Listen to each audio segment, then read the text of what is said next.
American flag in turns 3 and 4, and also our American flags up and down pit lane as we present our national colors. The NASCAR family mourns the loss of Betty Jade France, who passed away last year. Her love, compassion, and leadership impacted millions of lives through her tireless work with the NASCAR Foundation. Our thoughts and prayers are with the France family and the many lives she touched through the years. Please join us as we take a moment of silence.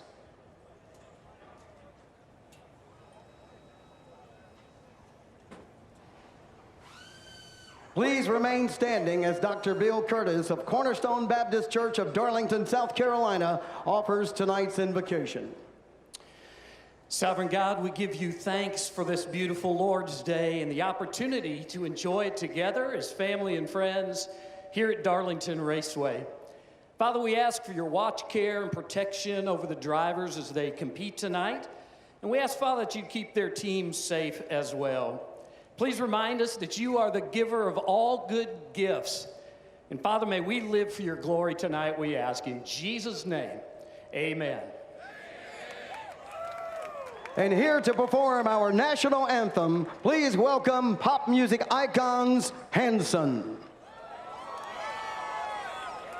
Oh, say, can you see by the dawn's early light what so proudly we hailed at the twilight's last gleaming, whose broad stripes and bright stars through the perilous fight o'er the ramparts we watched were so gallantly streaming, and the rockets' red glare, their bombs bursting in air, gave proof through the night that our flag was still there. Oh, say does that star-spangled banner yet wave?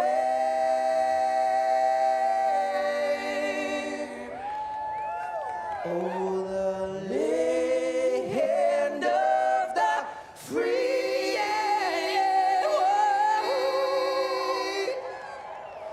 and the home of the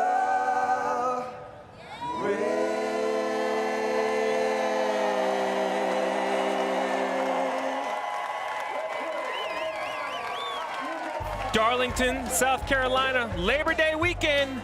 The command we come back to get the Southern 500 underway.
Please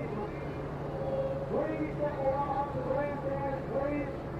Leave the grandstand area and seek shelter. We're lighting in the area. We ask that you leave the grandstands immediately. Thank you very much.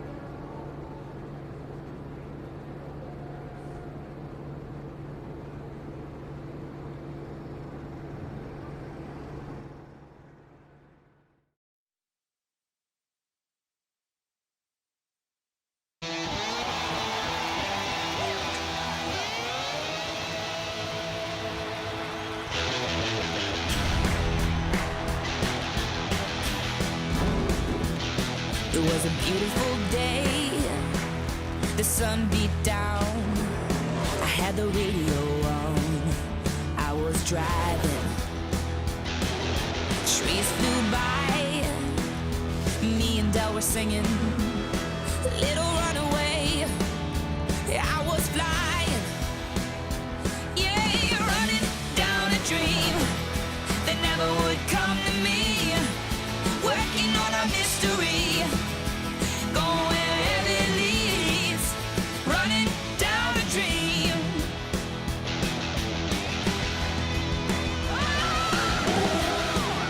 Whoa, whoa,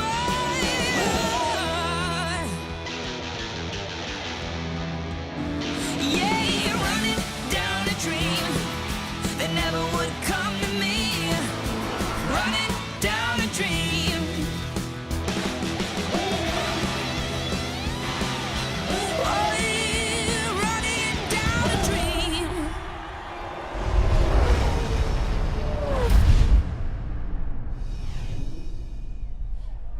The following NBC Sports program is brought to you in living color. It's Monster Energy Cup Series racing from Darlington, the Bojangles Southern 500. Unfortunately, we've had a couple lightning strikes in the area, so everything's put on hold for the moment. We have to let this weather move out. That's why it looks dry on the screen. There's no rain, but some lightning, so we have to be on the safe side of this. And Junior, you and I talk a lot about this race, but we're missing the third of the three amigos up here. Our good buddy Jeff Burton's actually going to drive one of the pace cars. He'll be joining us later. Yeah, Jeff's one of the legends that's going to be down in the pace cars that'll be leading this field to the green flag during the pace laps. And as soon as he comes up here, he'll be part of the booth as usual. Our little race team booth, man. Get the race team booth back together. And look, we've talked about the type of racing we expect you to see this evening in the Southern 500, and we know that because we saw that type of racing yesterday in the Xfinity race. Ross Chastain got a great opportunity to drive for Chip Ganassi Racing in this 42. The first time in a fully funded car like this, he goes out, he sits on the pole. A big move for a young man. I know you're a big fan, Dale. This was great for this young guy. Absolutely. Not only did that, but he went out and showed it in the race that it wasn't no fluke. He has the speed, winning stage 1 and stage 2. Everybody's thinking about, man, this guy might have a chance to win the race up until this point right here.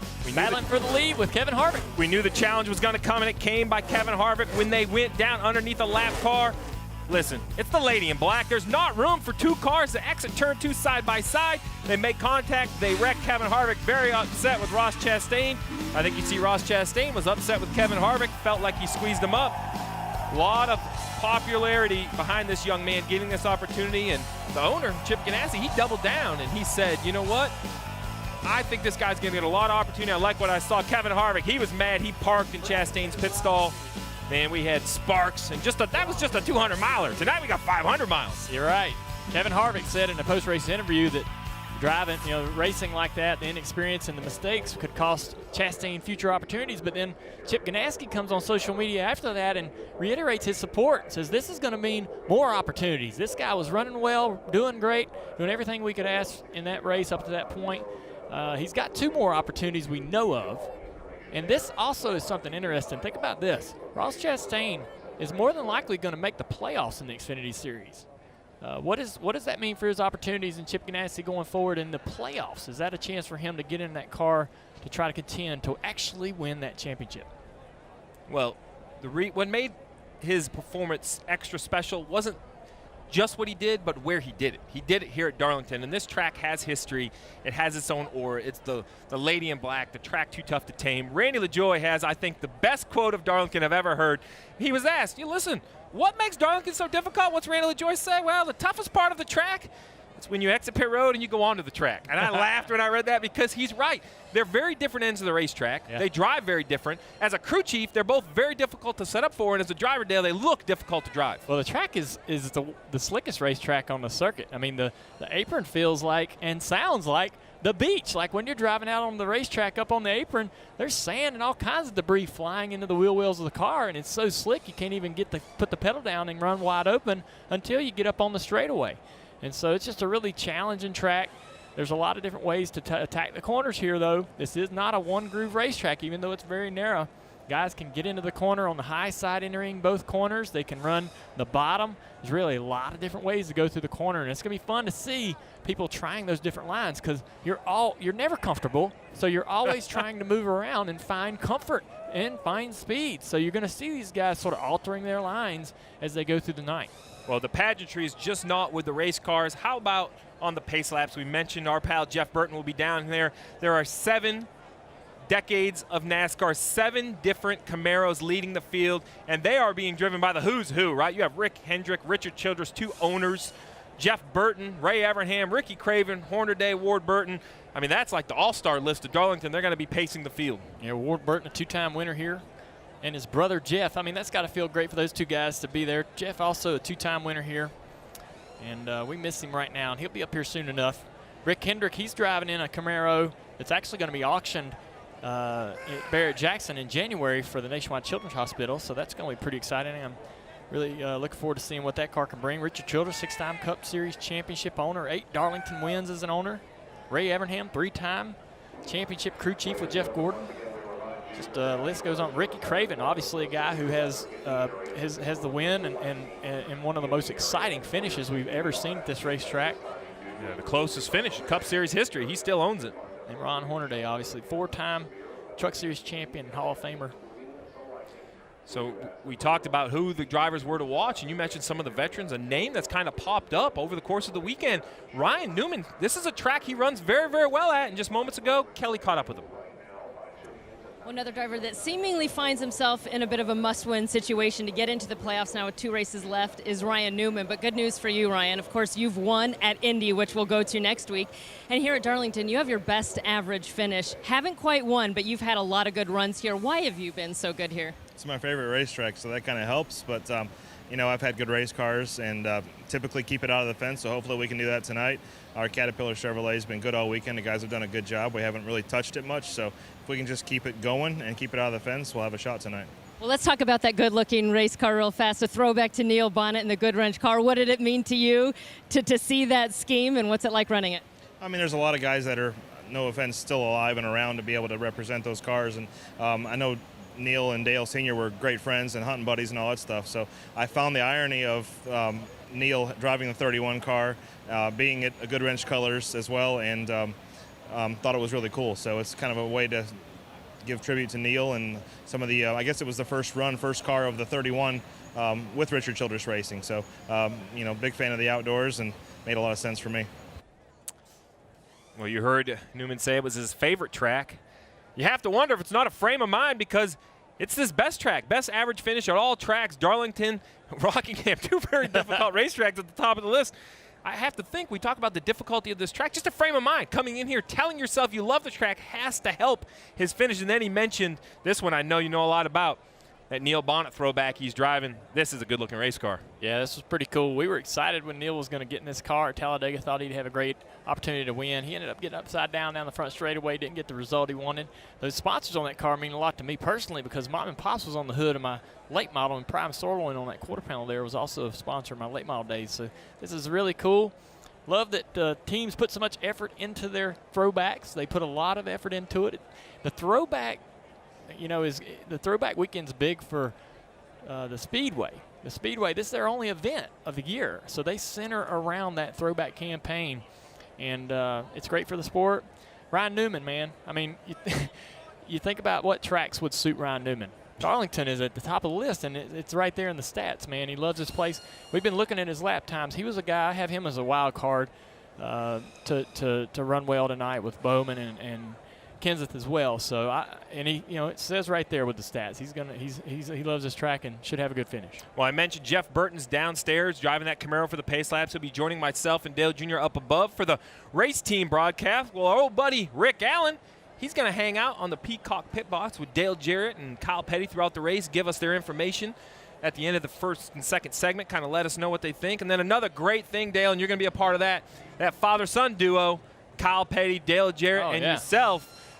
That is going to be great to listen to you three cover the race. I get to sit back, feet up. I'm just going to be a fan like the fans at home and listen. Yeah, I got to be in the booth a little bit with DJ doing some practices over the last couple of weeks, but I don't think I've worked a booth with Kyle yet. I've listened to those guys for years, right? So that's going to be fun to spend some time with him in the booth, especially this historic night, this racetrack with all this history and these cars. We're going to have a lot of fun. Race is going to be great. We know that. This place is always fun to watch these guys trying to go with the challenge of the racetrack and figure this place out. Southern 500, the 69th running. We got to get the lightning out of the area so we can get these cars fired up. It's a packed house. Look at the stands. These fans are excited. They're ready to see some action here at Darlington.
'90s.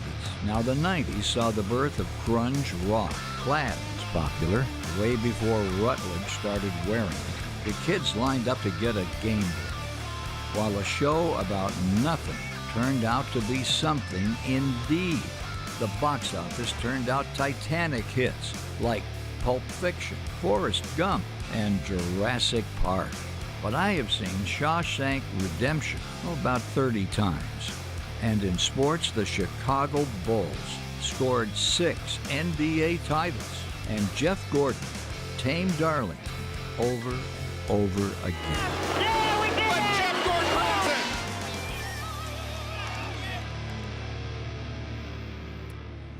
it! Big Game Boy. Oh, yeah. Big Game Boy fan. I knew where you were going. Yeah, I had one too. My dad wouldn't buy me one, so he had a big change jar in his bedroom, and I lifted $80 out of that thing to get that Game Boy. He found out. I got in big trouble, man. Hey, those are sacrifices we all have to make. That was a rough week for me. Well, you heard who made plaid popular before Rutledge Wood. Is that true, Rut? I'd like to point out that plaid is a pattern and flannel is a fabric. I never wore flannel. A guy my size, that's the last thing you want to wear. But anytime you get a diss and it comes from Hall of Fame announcer Ken Squire, you take it.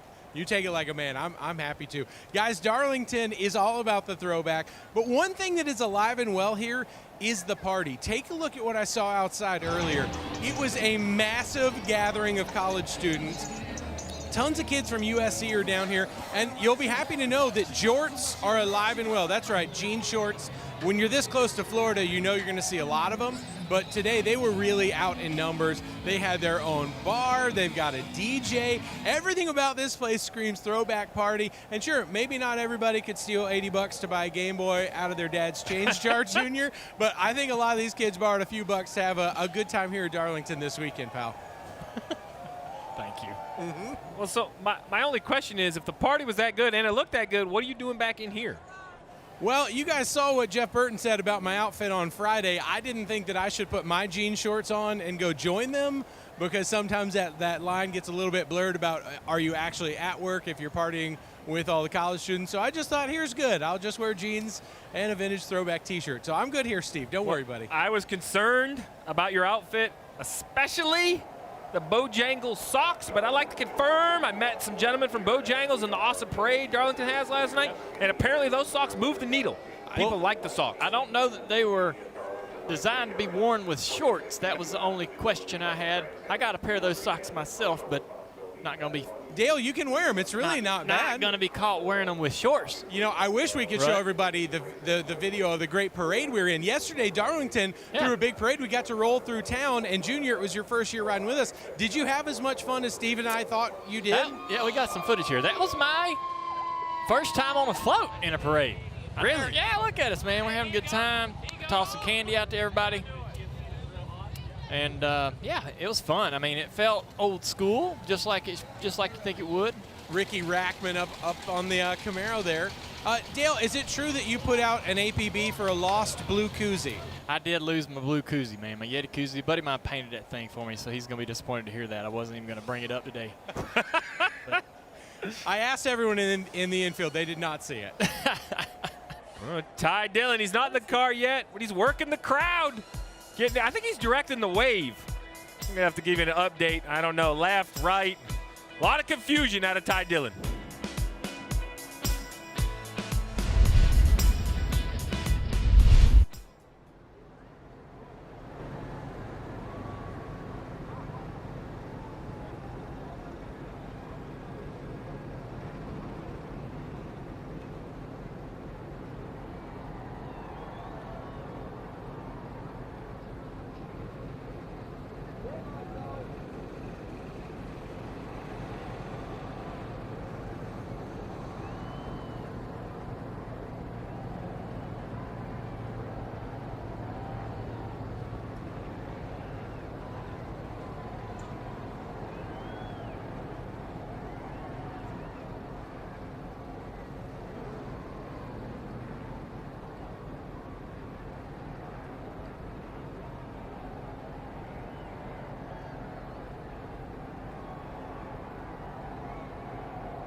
Well, when we left, there seemed to be some confusion out of Ty Dillon, but he looks like he's getting them organized a little bit.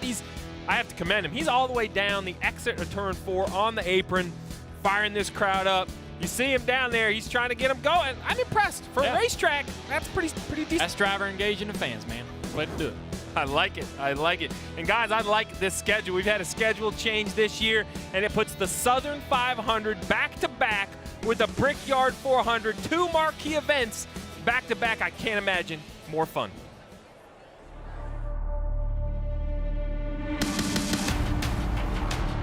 Perhaps the most special moment in the history of stock car racing. A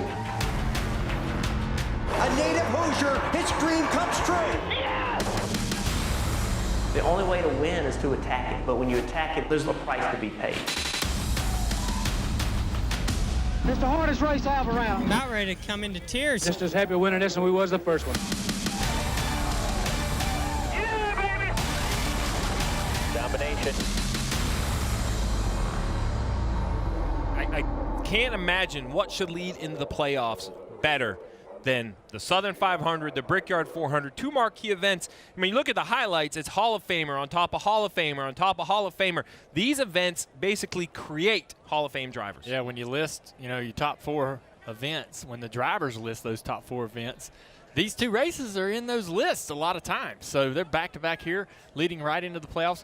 I want to ask you, Steve, as a crew chief, am I crazy for thinking that we're going to see some of the wildest, most aggressive, risk-taking pit strategies that we've ever seen, not just at Indy, but anywhere next weekend with these guys trying to win in at, to make the playoffs at Indy? Yeah, I mean, it starts this week with a race that you have to have tires. You come down, you put on 4 tires, and you just try to have the best race car and survive the racetrack, and then you unload at that odd rectangle, 2.5 miles, and because of the length of the racetrack and the grip in the tires, you could pit and not lose a lap. It will be complete confusion. As you said it the best, it's going to be Hail Mary time. It's the last seconds of the last quarter of the regular season. The only ticket to the playoffs for the majority of the field is going to be through victory lane. So you're going to see Hail Mary after Hail Mary, and who will it stick? And it can happen because last year, the surprise winner, in my mind, he was driving for Hendrick Motorsports, but I don't think anyone had Casey Kane on their list as the best guy to win the Brickyard 400, but that's exactly what he did.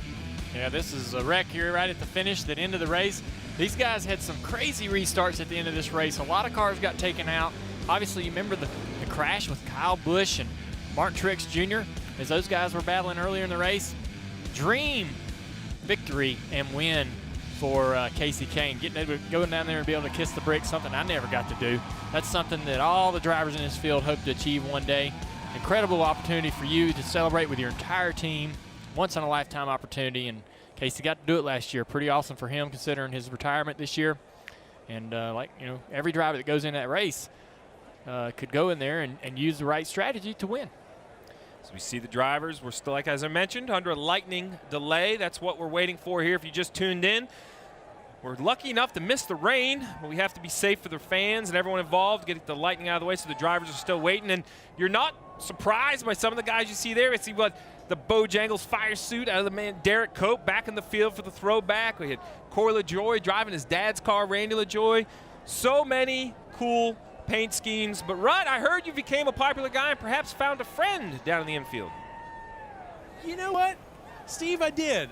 I found one of my favorite people in the sport. It's Rick Allen. Rick, I realized that you don't have a microphone. I do, which means I'm technically going to interview you, which is, I think, awkward for both of us, but exciting. I think it's actually very exciting, and I'm looking forward to this. I want to know what kind of questions you would ask me. Well, I'll start with a very important one. What are you doing down here?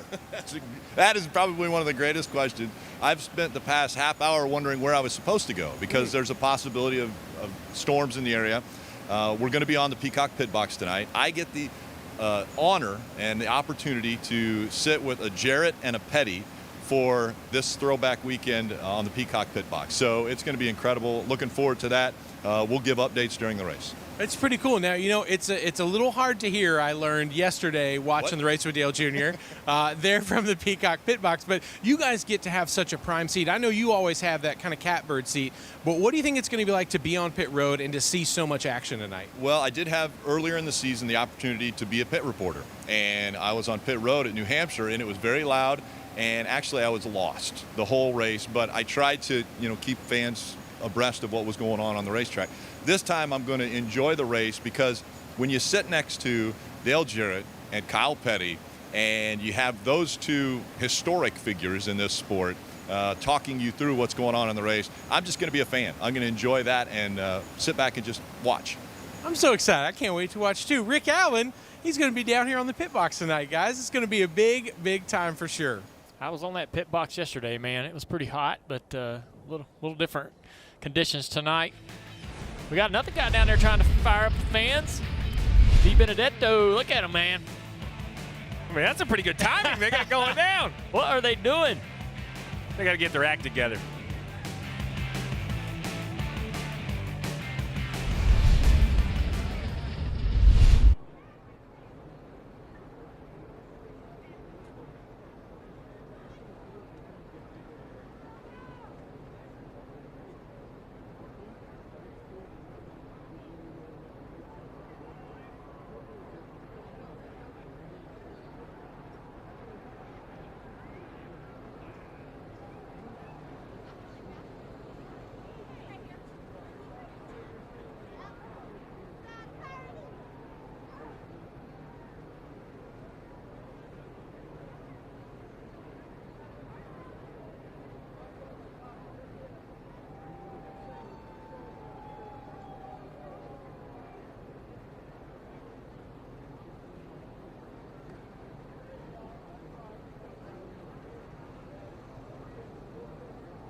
Well, the sun continues to set here in Darlington, South Carolina, under a weather delay for the start of the Southern 500. A little lightning in the area, so we're going to get that weather out of here and get the race fired up. Junior, you and I have talked all about this difficult racetrack. Well, our buddy Jeff Burton took a few laps earlier in our Toyota Camry on-track car, took us around the track, too tough to tame.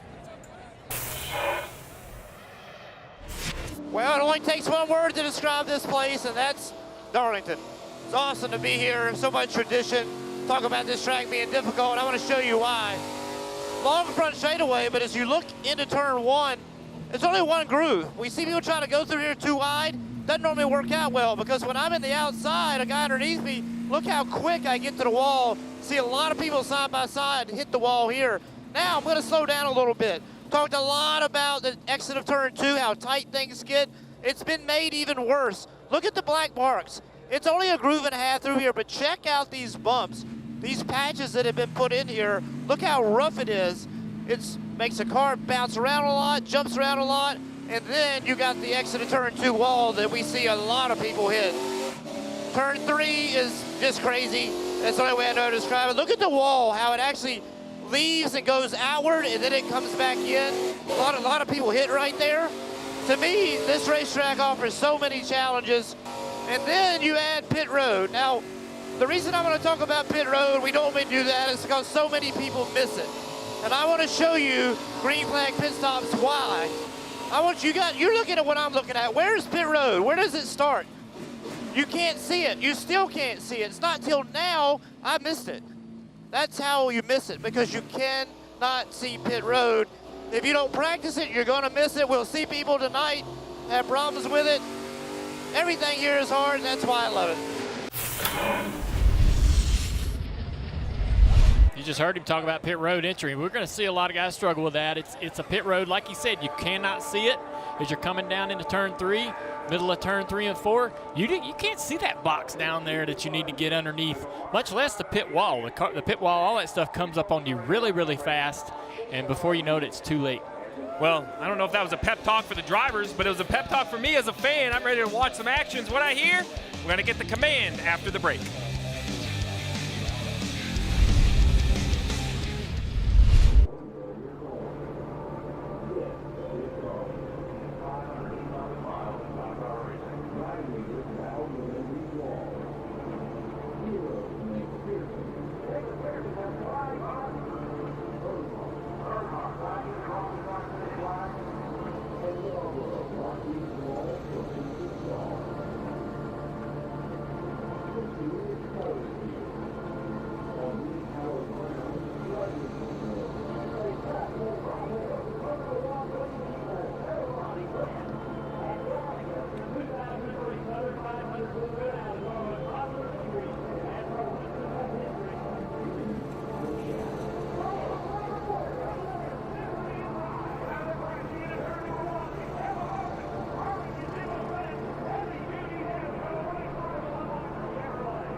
Perhaps the most special moment in the history of stock car racing.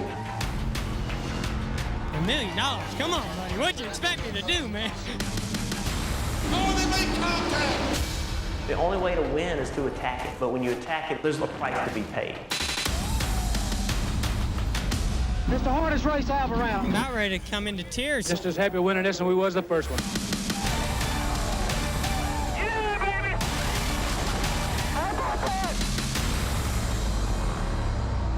I could watch the highlights of this race forever. There are so many great highlights. I hope we make some more tonight. I expect to make some more. It's going to be some great racing. And for some more storylines before we head into the race, let's go down to pit road and Dave Burns. Well, Steve, let's show you some more of these great paint schemes we've been talking about all weekend and make sure the fans have a good idea of what they're going to be seeing. When you think of Kyle Busch's 18 car tonight, make sure you remember Ernie Irvan in the 36 Skittles Pontiac. He ran 13 years at NASCAR's top level, won 15 times, and this car ran in 1998. Now, Ernie's been a part of this throwback theme ever since the start. When they unveiled the car, he was there. He was here for introductions, and he's hanging around tonight. Ernie very proud to see Kyle Busch running the Skittles colors tonight. Parker? Dave, my favorite paint scheme is what Ryan Blaney has, because it's an ode to the Buckeye Bullet, also known as his dad, Dave Blaney. There's that 77 Jasper engines Ford you saw back in 02 and 03. And the coolest thing about him running this scheme here at Darlington is that his dad got one of his best finishes here at Darlington, that 03 race, third. I thought that was pretty cool. Maybe he can back that up here tonight. He'll be starting 21st, so he's got a lot of work to do, Kelly.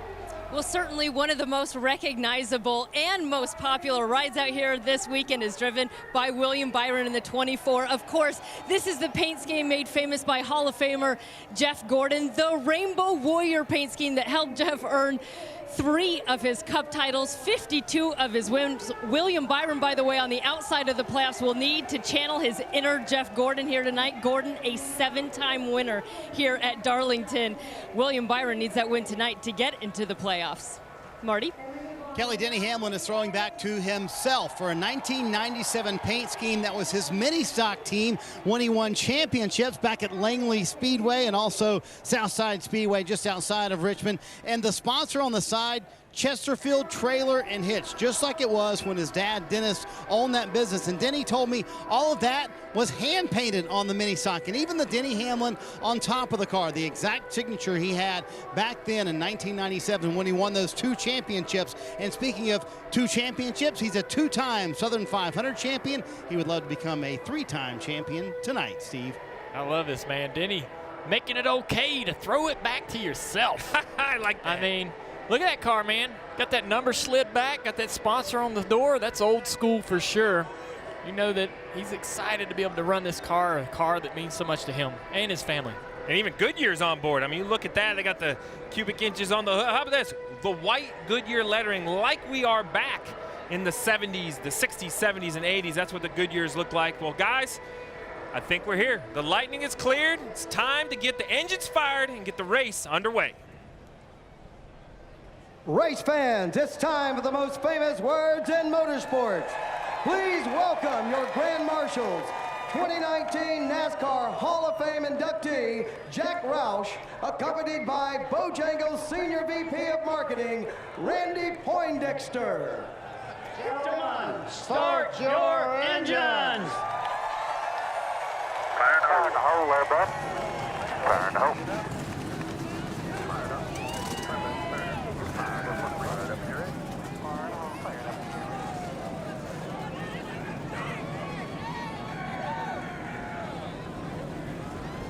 Finally, man, we got these things fired up. Guys are going to have a lot of fun tonight, and we're going to get to see it. The green flag's coming up next.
NASCAR on NBC is brought to you by Ford, going further so you can.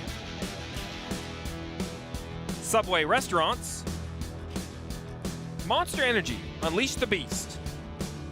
And by Credit One Bank, the official credit card of NASCAR.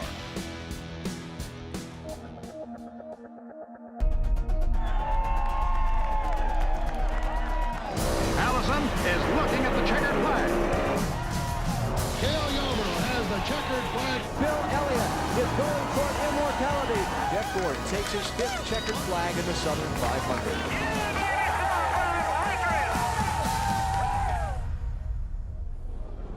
Well, the cars are rolling. Let's take a look at the starting grid brought to you by KFC. It's going to run along the top of your screen.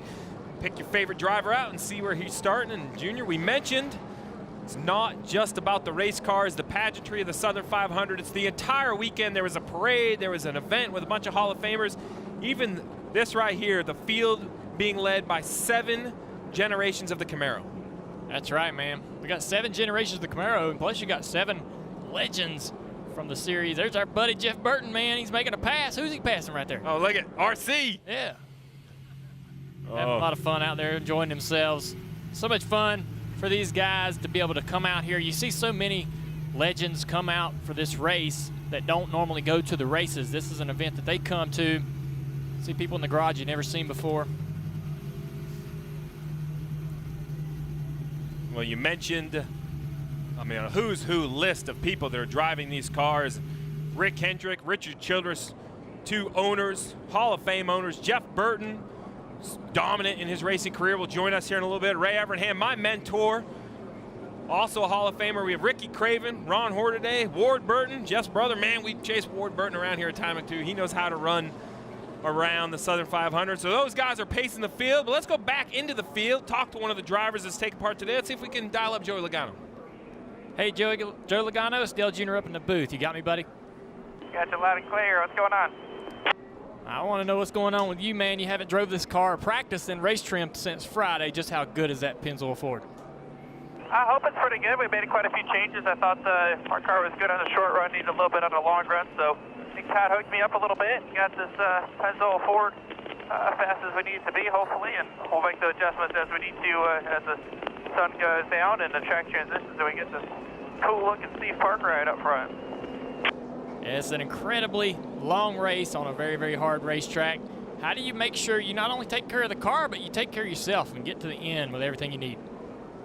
Taking care of the car is a tough part for sure, and then obviously we hydrated and got ready as much as possible throughout the week and throughout the weekend, and I got some water in here, and hopefully that's enough. All right, man, good luck. It's going to be fun watching you guys. We'll talk to you later. All right, have fun up there. So awesome that these guys will take a moment and talk to us before the green flag falls. But we're also going to have the opportunity to ride along board with some drivers. We have the STP onboard camera for Darrell Wallace Jr. And how about this, Junior? The helmet cam. This shot is going to take your breath away around this track. We also got Ricky Stenhouse with the John Deere cam, man. That roof cam right there. The side panner on the right side of his car. When he gets in the fence, or somebody else for that matter. I was going to say, I'm confident he'll probably do it. How about Kevin Harvick with the Busch Beer onboard cam? Starting a little farther back than we normally see. Harvick back in the 22nd position. This is over the shoulder, and this camera turns all the way around. You're going to have great shots out of this. And then finally, Daniel Suarez with the Coca-Cola cam. Also not such a great starting position, but he's got some good speed. He's got the side panel on the right side as well, so a lot of good action from that angle tonight. Well, we heard we're going to be covering the race from multiple different locations. We're up here in the booth, but down on the Peacock pit box, we have Rick Allen, Dale Jarrett, and Kyle Petty. Yeah, Steve, obviously an honor for me to sit next to a Jarrett and a Petty and watch a race and enjoy a race from down here. And on this throwback weekend, I think that's one of the great things is we're celebrating the greatness that you guys, your families, have brought to this sport. As you hear the roar of the engines behind us, they say that it's almost 100 decibels down here on pit road. But it's so much fun, I think, to see everyone embrace this throwback weekend, and especially the crews. I mean, there's some pretty impressive crew outfits down here. Yeah, I think there is. I mean, when we go out there, the Wood brothers embraced this right off the bat.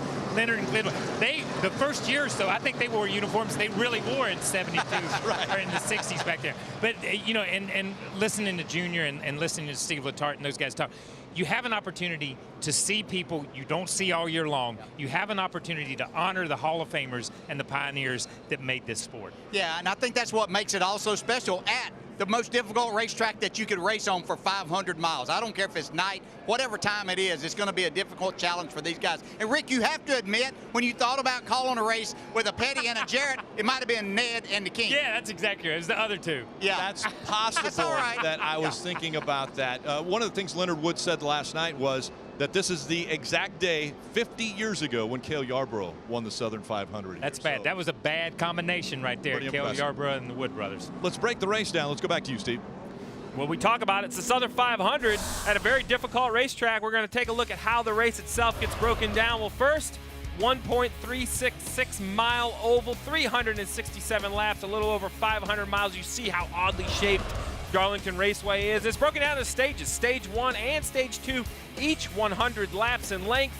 The third and final stage, a little bit longer, Junior. We got around 167 laps. The fuel window, just over 70 laps. And then we're going to say this all night long, the Darlington Stripe. If you get a little too high, and I think everybody will, you make contact with the wall. Look at that. I think that's you at the top left. Mine up there, buddy. I got a few here. I like that's a good look. Wipe the right side number off. I was always told, so I was so fortunate to work with Jeff Gordon and Ray Everham, and Jeff was so dominant back here in the 90s.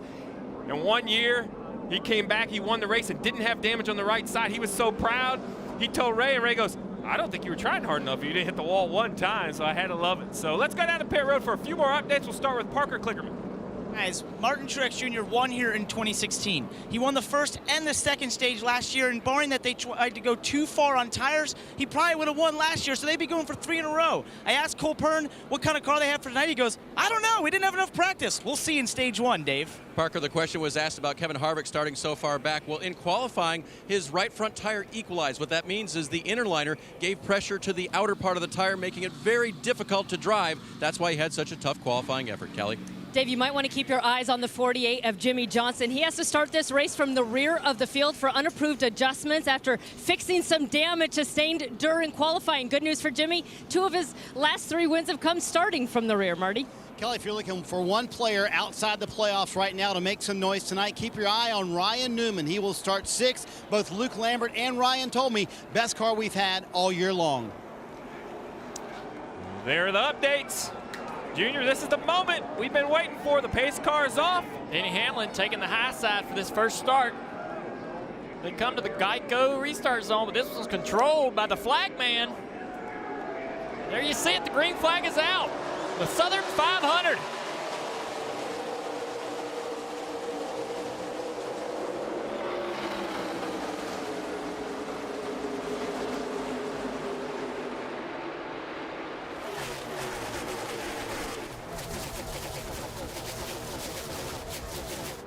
Great restart by Denny so far. Larson, though, hot on his tail, running a little bit lower. Denny's line here. I'm going to watch this all night long. Denny's line, he has such a unique line, and he might not run it here early on new tires, but as he gets those tires worn out, the way he moves around, keep an eye on that. And the balance and give and take is already underway, only 1 lap in. You have to push on these starts and these restarts when the field is bunched up. You also have to save your equipment and beware of this racetrack. It will reach out and grab you. You already see multiple lines. You saw Denny Hamlin up the racetrack, the 42 of Kyle Larson lower down. That's in 3 and 4. We see a pass back here, the 22 of Joe Logano moving around Ryan Newman. Yeah, Joey's so low into turn 1, trying to get down there and use that apron. Not give up too much speed in the center of the corner, get off corner pretty good here. I blinked, and I went back to about 1998. It's the bright yellow 24 in the throwback scheme going by the 18 in the Skittles scheme. Felt like I was back in a Southern 500, although Kyle Busch still under attack by his teammate, the 20. Yeah, that's impressive seeing William take that position. He's hounding the bumper of Ryan Newman down here in turn 1 and 2. Running just a little bit lower. You talk about the different lines. You got to get out from behind that guy to get some air on the front of the car. He's really putting the pressure on here. So I instantly ask myself, though, is the young man pushing too hard? Is the wily veteran Ryan Newman, he said it's his favorite racetrack, is he conserving a little tire here, saying, you know what, young man, I've seen this before. You go ahead. I'm going to see you in a few more laps when your tires wear out. There, he's got position. He's going to be able to make the pass. I think Ryan will back off here down into turn 1, and he does that. William Byron moving to the front here. What you got, Marty? Hey, you guys talk about Ryan Newman struggling with a race car that's a little bit too tight, and I'm sure that's not what you want as a driver early here in the Southern 500. One thing that has played in the driver's favor, you see all this cloud cover, Junior. Normally, you turn off turn 2, there's a massive sunset early in this race. They don't have that right now, so that's in the driver's advantage. Absolutely, man. That is horrible. You can't see the corners, so you just have to trust your gut and really run the bottom. You don't even run the top because you might get in the fence. Those guys don't have to worry about that right now, and they're loving it. Let's take a look how it looks right now with this cloud cover. Pretty clean. Oh, this exit of turn 2 right here. Take me through it, though. It's so difficult. Yeah, he's running just a little bit lower. Look at him. He's almost all the apron on corner exit. Car in front of him running a little bit higher. He's trying to keep that clean air on the front of his car, run whether or not. We mentioned throwback paint schemes. This one changed overnight. It showed up solid blue, that original look. Now they got the Dayglow red on it. Bubba Wallace starting it a little bit farther back than he wanted. Working on, I think that's the 32 of Matt DiBenedetto in the Jeff Burton throwback. Yeah. He was all on the apron. Let's see what he does. He's not even close to the wall. We see a lot of guys run this particular line, which is unique. Not even getting to the fence in the center of 1 and 2. I like that early. Yeah. Save your car a little bit, right? I mean, it's got to be safer down the racetrack. It is safer. You're not, and that's why I think a lot of guys run low, especially in 3 and 4, is because if they do make a mistake, they can correct it, not get in the fence.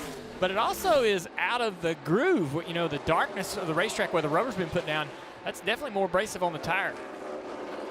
Jimmie Johnson had to actually start at the rear of the field after some unapproved modifications. You see him right there in the black and white Lowe's number 48. He had a Darlington stripe that had to beat out the right side fenders after qualifying, so he's working on the 95 of Kasey Kahne in his own throwback scheme as well on the right side of your screen, while on the left side, Joe Logano passes the 88 of Alex Bowman for the 4th position. Yeah, Jimmy's been fast all weekend. HMS as a whole has been quick all weekend, much quicker than we've seen in the past. And I talked to Jimmy last night. For the first time I've heard all year, he's happy with his race car. So look for him all night long to make moves like this. Driving that car toward the front. It's going to get a little harder as he gets close to the front, but it looks like that speed is still there. Yeah, and you mentioned he's the biggest mover. Both the 48 of Jimmie Johnson and the one of Jamie McMurray moved up. Jimmy 13 positions, Jamie McMurray 10 positions. Jamie, his weekend started off rough. He broke an engine right at the beginning of first practice, set him behind all weekend, slowly recovering here though. And look, Junior, we're only 10 laps in. This thing's 367 laps and there's already action. As you see Kasey Kahne working the bottom of the racetrack. And as these guys are racing, we look back towards the front. We got Logano who went by Bowman. Now William Byron in that 24 car trying to pass his teammate Alex Bowman in the 88. I believe Bowman will let him go here into turn 1.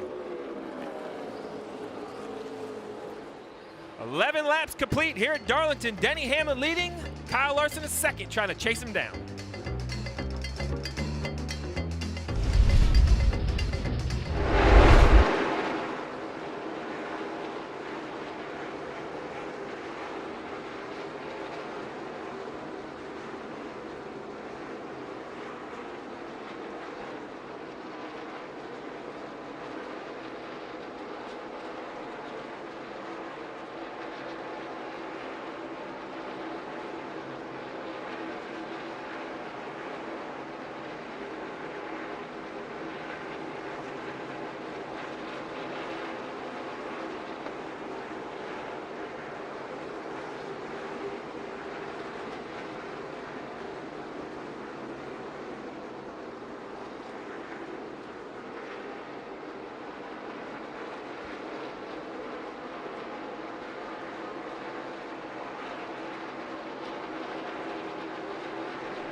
You're watching Monster Energy Cup Series racing from Darlington Raceway. NASCAR Drive is your live race day companion. Watch throughout the broadcast and select alternative camera angles or ride along with in-car video of your favorite drivers. You can even watch multiple angles at once. Never miss a lap with NASCAR Drive. Visit NASCAR.com/drive or download the NASCAR mobile app today. On board here with Ricky Stenhouse Jr. Well, folks, 16 laps complete here at Darlington, and we have a new leader. The 42 of Kyle Larson finally worked his way around Denny Hamlin. He now has about a 1-second lead on the driver of the 11. We go back and take a look, Junior. Right here, heading down the backstretch, Denny Hamlin didn't get the best run off turn 2, and it looks like Kyle Larson's just going to head to the top of the racetrack and get a run on him. That's right. Denny chose the bottom there. Slides up off the apron, has to slow the car way down to get back to the bottom. Apex again. While that's all happening, Larson around the top has the momentum. He's stretched out to a nice little lead here. We got a new leader on the racetrack. We got a new member up here in the booth, Mr. Burton. Jeff Burton, how was your ride in the pace car? It was awesome, man. We're at the Southern 500. I got to be on the racetrack, and it reminded me, Junior, how rough it is, and all the debris on this racetrack is incredible. There's stuff coming in the car, and I couldn't wait to get up here and see these guys going at it. These guys going at it. Alex Bowman in 8th, Ryan Newman 9th, Keselowski in 10th, Chase Elliott in 11th. Bowman is struggling right now. He's falling back to the field. And he's got all these guys held up right here, so they're all trying to attack each other. They see Bowman struggling. He's a wounded fish, man. They're all trying to go up there and take him out, and they're trying to take each other out while they can, or make that pass while they can. See, Keselowski is not going to wait on Newman to make the pass on Bowman. He's going to attack Newman and then maybe get Bowman as well. Newman's trying to pinch him down a little bit, not give him that exit. He's going to make this work. Normally, Alex Bowman would have to give this spot up. Great move by Alex Bowman. Don't go in there side by side this early in the race. Just give that spot up. He's been struggling last several laps with his car, so he's really okay with letting these guys go for now. He can't wait to get to pit road and make some adjustments. He knows he has a great race car because he's been fast in practice, so those guys, there's a lot of guys like him out on the racetrack right now just struggling, cannot wait to get a caution. See that yellow flag, you just get a sigh of relief so you can come down pit road and work on it. Let's jump on board with Brad Keselowski and listen to what they've been talking about. We have really good entry and turn to the center through 1, hanging off the wall. We just can't complete the momentum exiting 2, running that lower line, trying to get under somebody.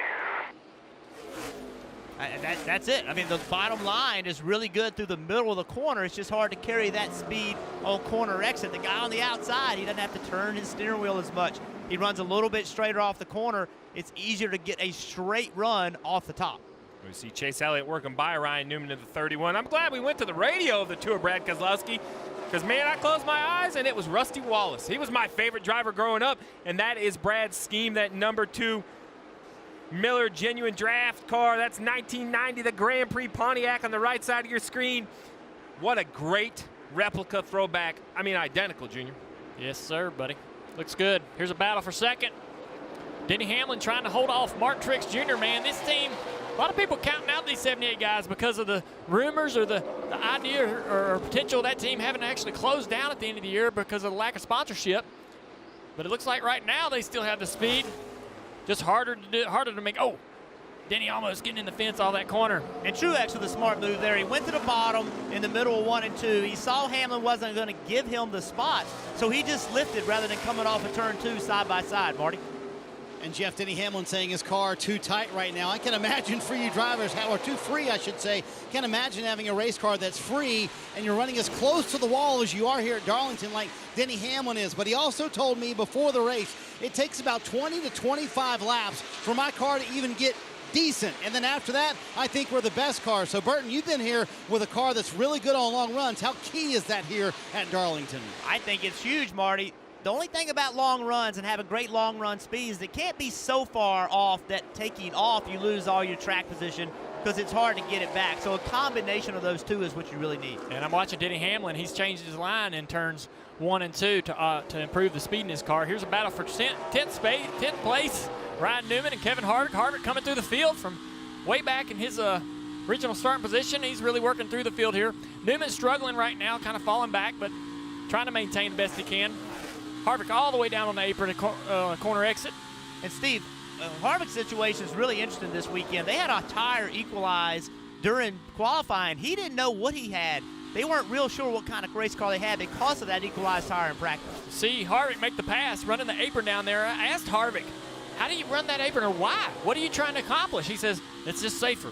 I don't get in the fence as much running on the apron all night as I do running against the wall. If I have an issue, I can correct the car without getting in the wall. So I thought it would be because he sets his car up to run down there. The balance is better for him, and that just suits his line or his style. But he runs there to preserve and survive.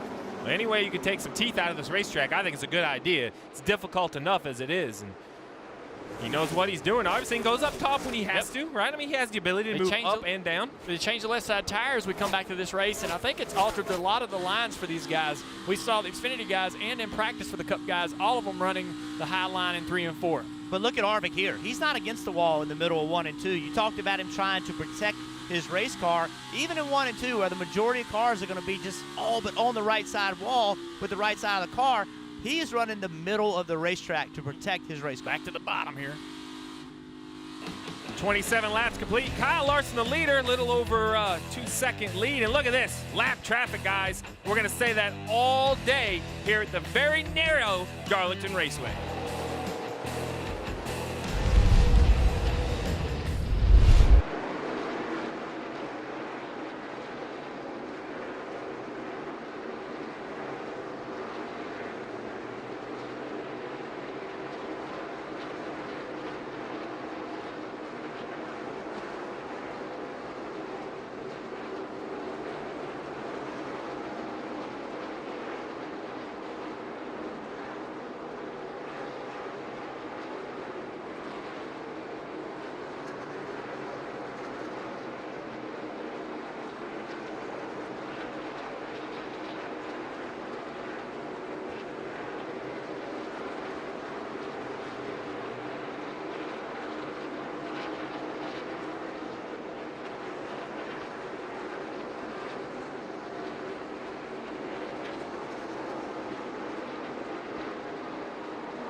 NASCAR Monster Energy Cup Series Racing, the Bojangles Southern 500. You see Kyle Larson here still leading, now has over a 5-second lead, continues to dominate early in this race, doing a great job avoiding the traffic, avoiding the wall. But let's take some time now for the Subway Fresh Take. We'll head down to Kelly Stavist. Yeah, and Steve, before the break, we had seen the 88 of Alex Bowman going the wrong way. He was just unhappy with the race car, said it was too loose. He felt like the rear end was out of the track. And then he came over the radio, said he felt like something was broken. Well, it turned out to be a flat right rear tire. So the 88 had to come to pit road. While we were at break, they put 4 fresh Goodyear tires and made an adjustment to the left side of that car, made a chassis adjustment to try to help him out with his handling. But obviously a costly, unplanned pit stop for the 88. Yeah, so we're getting ready to see, Steve, how important tires are at this racetrack. Watch Alex Bowman. He's going to drive through the field. He's currently 2 laps down. It's huge for him to run Kyle Larson down and to be only 1 lap down in case the caution comes out. So right now, he is going as fast as he possibly can go to get to Kyle Larson. He's about a straightaway behind Kyle, and he'd probably be able to run him down if he can, if the track can stay green. And I'll go one further, Dale. that once he's able to run the leader down, I would then pull the reins back because he's going to have to, fuel-wise, he can make it to the end of this stage. Everyone else has to pit, but that is going to be a lot of abuse on that right front tire. So I'm going to say, hey, buddy, just get us to 1 lap down and then almost baby that tire. Just barely stay in front of the leader. Still a good battle here for second. These guys have been going at it tooth and nail. Denny Hamlin had altered his line, goes into turn 1 higher. He's about a half a car to a full car higher. He does that because see what he does through the middle of the corner, really gets to the center, and he also runs higher on corner exit here. Marty.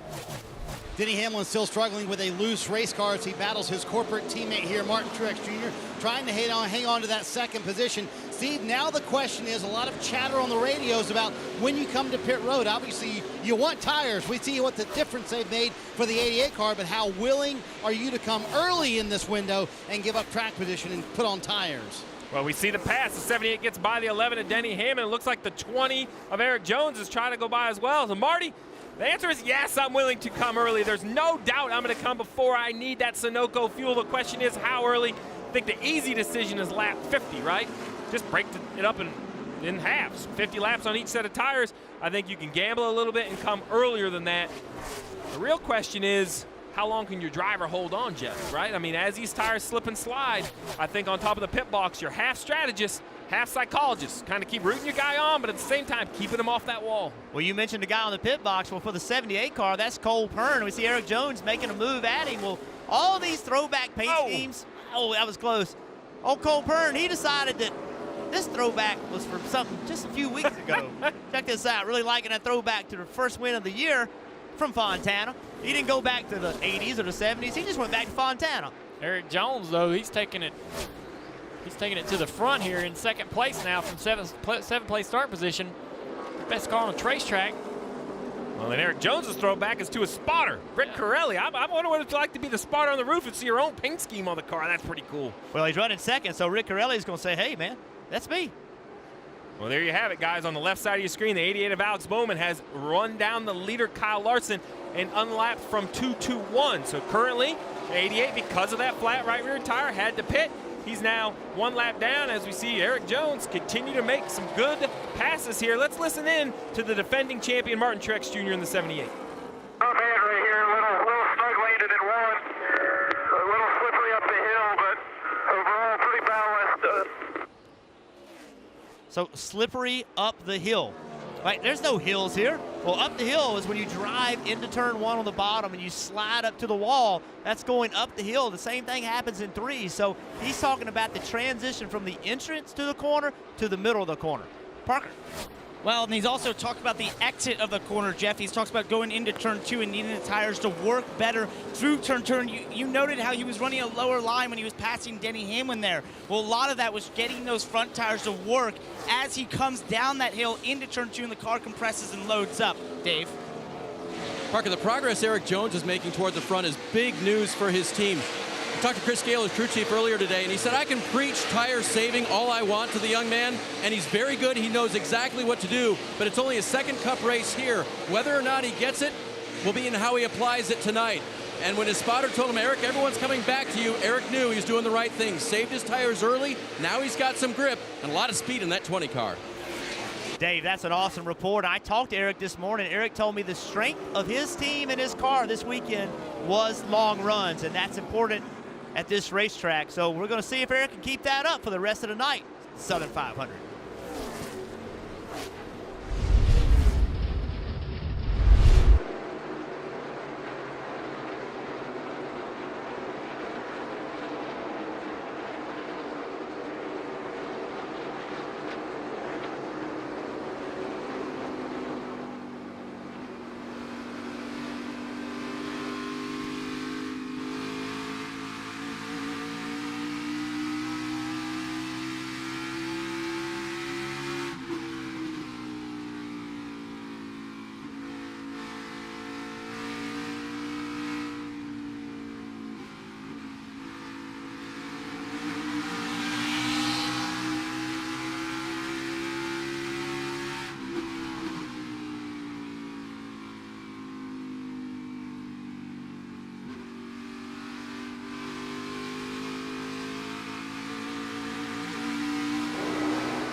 Working lap 46 here in the Southern 500 at Darlington. Yes, Denny Hamlin, who started from the pole today, led the first 11 laps of the race, is on pit road, along with several other cars making their way here early, kind of splitting that stage, like Steve said, in half. Denny Hamlin has said his car is extremely loose up the hill into turn 1 and loose on exit of turn 4, and he cannot get back to the gas, Parker.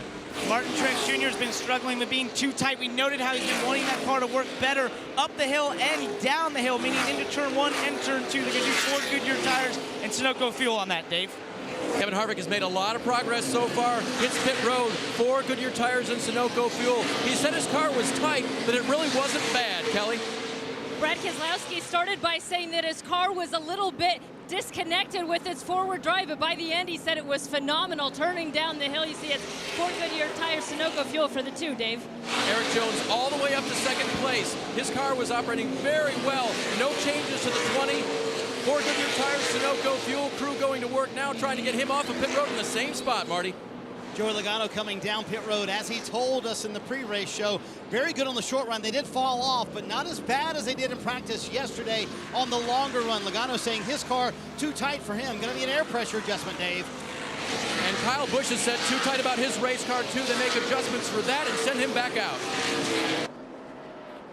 What an impressive run for Kyle Larson, leading 38 laps so far of the 49 that we have run. He said his car got looser the longer they ran. As the rubber built up on the racetrack, he was kind of fighting that, but obviously had a big lead. We'll see what he can do here on these pit stops a little bit later in the window than everybody else for Kyle Larson coming to pit road.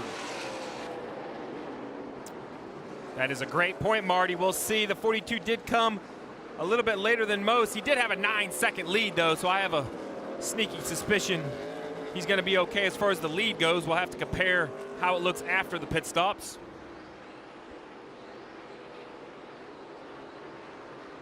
There's that beautiful car called Quicksilver, introduced at the 95 All-Star race for Dale Earnhardt. He had never run anything but a black Goodwrench car. This is a replica of that. As for the car tonight at Darlington, Austin Dillon has been very happy with it. He said, I don't know if I touch it just yet. They will touch it with 4 Goodyear tires and a fill of Sunoco fuel.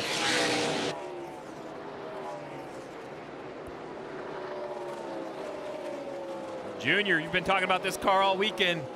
This silver car that your dad ran back in '95. Yeah, it's a good-looking race car. Dad was real proud of it. Those guys did a good job making that thing look pretty similar, and I know that Austin and, you know, his connection with the family as the grandson of Richard Childress is proud to be out there driving that car. He knows the history of this team well as anybody. And how about the chaos of green flag pit stops? As soon as one guy hits pit road here at Darlington, everybody comes. It was about, 3 or 4 laps we saw everybody pit. No change for the lead, though. The 42 of Kyle Larson right here has about a 3.5-second lead. I misspoke. I said he had a 9-second lead before. He had a 5-second lead before pit stops. Now he has a 3.5-second lead over Martin Truex Jr. in second. Eric Jones in third. Joey Logano fourth. Joey's teammate Brad Keselowski in fifth. Denny Hamlin, the pole sitter, currently running sixth. And how did this work out for Alex Bowman? Remember, he had to pit earlier with a flat right rear tire. Well, now he's back in the lead lap. He's in 11th. Now, he's got older tires than everybody else, so what you said earlier is exactly right. What they needed to do, once they got one lap down, was conserve. Because now he could still have to go 48 more laps on this set of tires. So his goal, really, the way I see it, with as many laps on his tires as he has, is to end this stage on the lead lap. I think if he does that, that would be a win.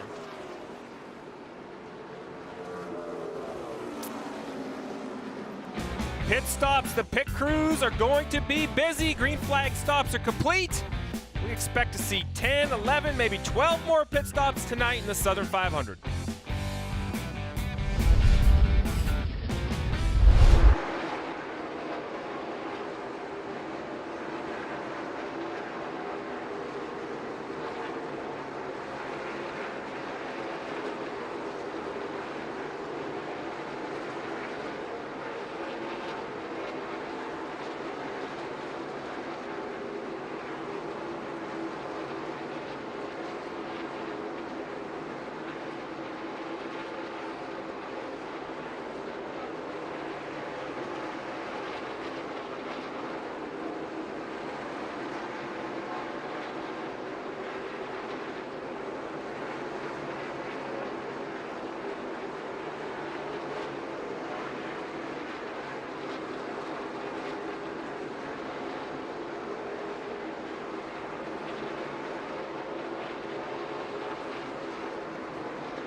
It's a throwback weekend without a brand that has been enjoyed in Victory Lane for almost 40 years.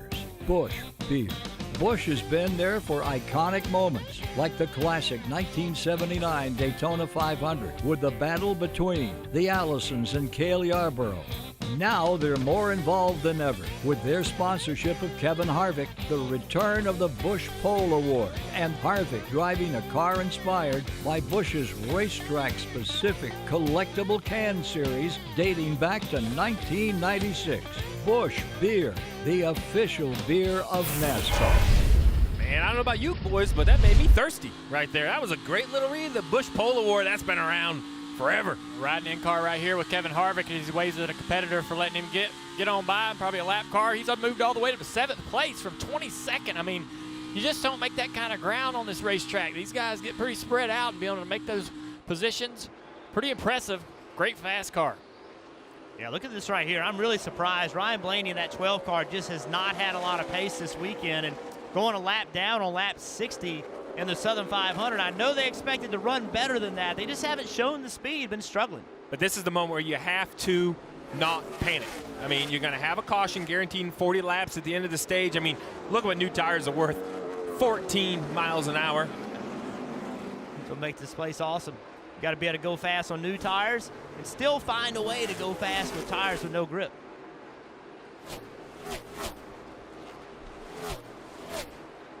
So we heard a report earlier that Eric Jones made a comment that he didn't do a very good job getting on pit road, trying to be cautious. Well, it's a good reason to be cautious at this racetrack, Junior. This is the most difficult pit road to get on. You see David Ragan, he just blows by him, but the reason it's difficult is you can't see the entrance to pit road. So it's pretty smart, really, to make a mistake by not being too aggressive early in the race, because if you miss it, that could be major, major problem. So he lost a spot for doing that, but he learned a lot, and he'll be able to get in there better the next time. Yeah, he'll definitely. It's good to be conservative so you don't make the mistake of going by pit road, but he did lose that position. He's right on the tail of the 78 car right now and trying to get that position back. Where's Parker at? I see him right there. Yeah, I'm in turn 2 right here. I think it's probably the toughest corner in all of NASCAR. And I'm standing so close, I can see the different lines these drivers are using as they try to either run up high or use the apron way down low. It's actually terrifying to be here, I'm not going to lie. And then watch these cars come very close and slither about all the way up to the wall. And I got to ask one other thing that I noticed up here. If you ever want to know why this place is so abrasive on tires, come stand up here, because I have been obliterated by sand and dirt and dust and all sorts of things pelting me in the face right now. Well, Parker, while you were talking, we saw the 48 of Jimmy Johnson slow, tried to come to pit road. Kelly, he came across a commitment box. He may have a penalty, but he's heading to you on pit road. Yeah, bad news for Jimmy Johnson, who had worked his way all the way up to 14th. He said he had a vibration, ran a couple more laps, and told the team as they were checking video to make sure that they got all the lug nuts tight the last time down pit lane. He said it's definitely a loose rear wheel. You see him changing the tires there on the left side. They'll move to the right side. Didn't want to take any chances. And just another bad mistake from this 48 team, who has shown a lot of speed this weekend. This is not what they were looking to do early in this race. Well, as we see Jimmy Johnson on pit road, that 20 you talked about, slow to pit road. Why does that matter? The 22-year-old putting that in the memory bank, fighting to live another day, getting to pit road, and it's paying off as he passes the 78 for second. Dave? And Steve, he owned it. Listen. About getting off pit road, I'll get better. Didn't want to ruin it first stop. He didn't want to ruin the first stop. There you have it. He knows it. He took the right move, and that may pay off for later. Guys, I love that out of a young driver. Yes. I love that. Yes, it's 500 miles, a very, very difficult racetrack. Don't make a mistake this early. We do got Jimmy Johnson back on pit road. He did have a commitment line violation, so back down pit road to serve that penalty. Here's the replay of that issue. Well, this just proves how difficult it is. You're going to see an orange box coming up. He has to have all 4 tires under the orange box right there. I mean, the right sides are definitely over it, if not outside it. All 4 tires have to be underneath that orange box. It just confirms what Eric Jones was saying. Hey, guys, I didn't want to mess it up. This is an 83-time winner, a 7-time champion. Missing the box. I know he had a loose wheel. I know he had to come to pit road, but it only makes it more painful now that he has to pit twice? More painful. They haven't really had the season they've wanted to. They came here this weekend, and all the Hendrick cars have been pretty quick in qualifying, in race trim as well in practice. So 2 Hendrick cars already snake bit early in this race. It's so difficult to get on this pit road. We saw that mistake. The thing that you have to do is you have a tool to use, and the tool is the yellow line. That yellow line that wraps around, get it onto the pit road, that's it right there. You have to drive and use that yellow line. Get your left sides below it. If you're below that, you're fine. Your right side's below it, you're fine, but you just cannot see that orange box, Kelly. Yeah, and I sat with Chad Knaus, crew chief on the 48, for about 10 minutes today, who was in a really good mood, loves this place, and was really encouraged, saying we've found some reasonable speed in our cars. The thing that we need to do now is start eliminating the stupid mistakes, the thing that we're doing to self-inflicted wounds, which is exactly what's just happened here. He said it's been penalties on pit road, miscues on pit road, bad pit calls, getting into the wall on track. And now this is exactly what they did not want to do. He does not feel comfortable, by the way, with their position to get into the playoffs. So this is not helping that cause either. Well, and I agree that you can't feel comfortable. Even though he is above the line in 15th in points, you could have a new winner. You can have these mistakes. He's now 3 laps down, so there's no guarantee that this race could continue to go the way he wants. If he stays 3 laps down, he's going to lose a ton of points. One thing I've noticed, Burton, got a little bit crazy since you showed up here. I mean, the first few laps were calm. You come out of the Camaro, next thing I know, people are everywhere. Well, it wasn't calm in the Camaro either, to be clear. I tried to pass Richard Childress, and he blocked me. We saw all that. Yeah. He's blocking. You can't stay in line. You're supposed to stay in line. You can't even do it. That's a race car driver in you. Was that a rule? I think so. I didn't know. I don't know if you know, but we had a little lightning delay. Junior and I, we talked through all that while you were down there chumming it up. Hey, I don't want to hear it. I don't want to hear it. We changed the battery. We changed spark plugs. We adjusted the floats and adjusted the throttle linkage in that 30-minute break. We were working. Well, we mentioned the points. You see he's 98 points above, and I want to be clear. 98 points is a decent amount of points, but remember, a new winner moves up. We talked about Ryan Newman back in 18th. If he has a good day, he can move up. And you mentioned points. Well, how about the 16th place guy in points, Kelly? Alex Bowman back on pit road again. Yeah, as you would expect, because they had to come to pit road unexpectedly for a tire that they found to have a hole in it, which just continued to lose air. So now their last stop was lap 28. So now Alex Bowman making another pit stop. We'll see how he can do on these fresh tires if he can get one of those laps back. And Kelly, the penalty we haven't really talked about is not just time on the racetrack, but those 4 Goodyear tires. These teams only have 12 sets in their pits, 500 miles. You have to manage those tires. These mistakes early cost them both the 48 and the 8 an extra set of tires.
The 2 for $5 mix and match deal at McDonald's. Choose 2 of your favorites like the Big Mac and 10-piece Chicken McNuggets for just $5.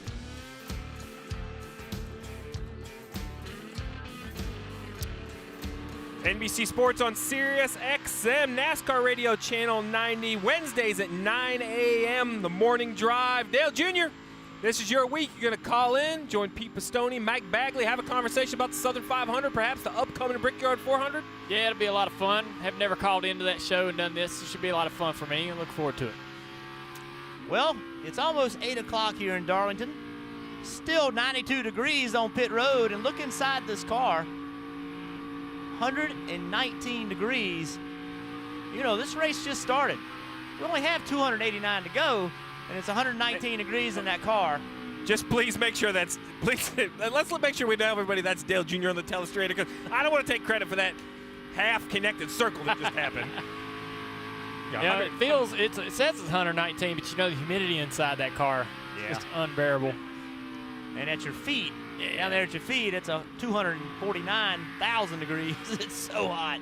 There you see it. There's Alex Bowman. He's got a long way to go to get back to Kyle Larson to put himself one down. I don't know if there's going to be enough time with 20 to go, but he's going to be digging hard trying to make it happen.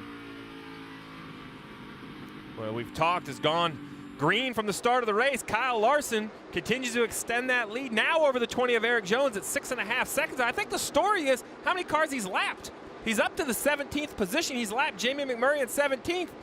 Next up, Eric Almirola just in front of him in the 16th position. That's a good run, 16th. You have Austin Dillon at 15th. And how about the 37 of Chris Buescher up in the 14th position?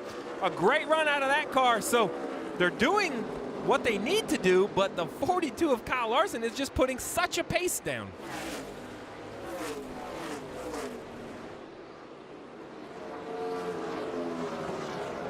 Well, let's see who is on the move. Brought to you by Carl's Jr. And guess who it is? Kyle Larson. He's led 70 laps tonight. Only 16 cars in the lead lap. This guy is on the move, and everybody is taking note. I mean, what does Eric Almirola do at this point, guys? He just can't panic, right? You just got to settle in. 18 laps till the end of stage one, Marty. Closing in on that end of the stage. And what's impressive to me about Kyle Larson, Steve, is how he's able to lay down this pace, and he's got a free race car. You can visibly see it off the corner at times. He's wiggling that race car, so a loose car for Kyle Larson, but incredible pace. Also impressive, Joey Logano. He's back there in the 4th position, running some very solid laps. This is the team, Jeff Burton, that no doubt has said, we've got to find more speed before these playoffs hit. So they volunteered to do a tire test at Texas 2 weeks ago. They found some things there, brought it here. Clearly it's worked out, but Team Penske overall, you said on NASCAR America many times, needs to find a little bit before the playoffs hit. Well, the playoffs are 2 weeks away, Marty. And if you're going to find it, you better find it now. So I agree with you. It's very optimistic for this team, you know, to come here and run like this. We've seen them run 7th, 8th, 9th, 10th in that range. To be able to be in the top 4 tonight, and if they can make their car better, possibly contend to win this race, that would be a huge step forward. Right behind them, they got teammate Brad Keselowski. You talked about Blaney struggling. He actually had laps in practice that I liked. I thought he had good average speed in practice. Surprised to see them struggle, but Penske definitely having a good night so far. Joey seemed to be in a great attitude. Seemed to be in a great mood when we talked to him earlier about this race.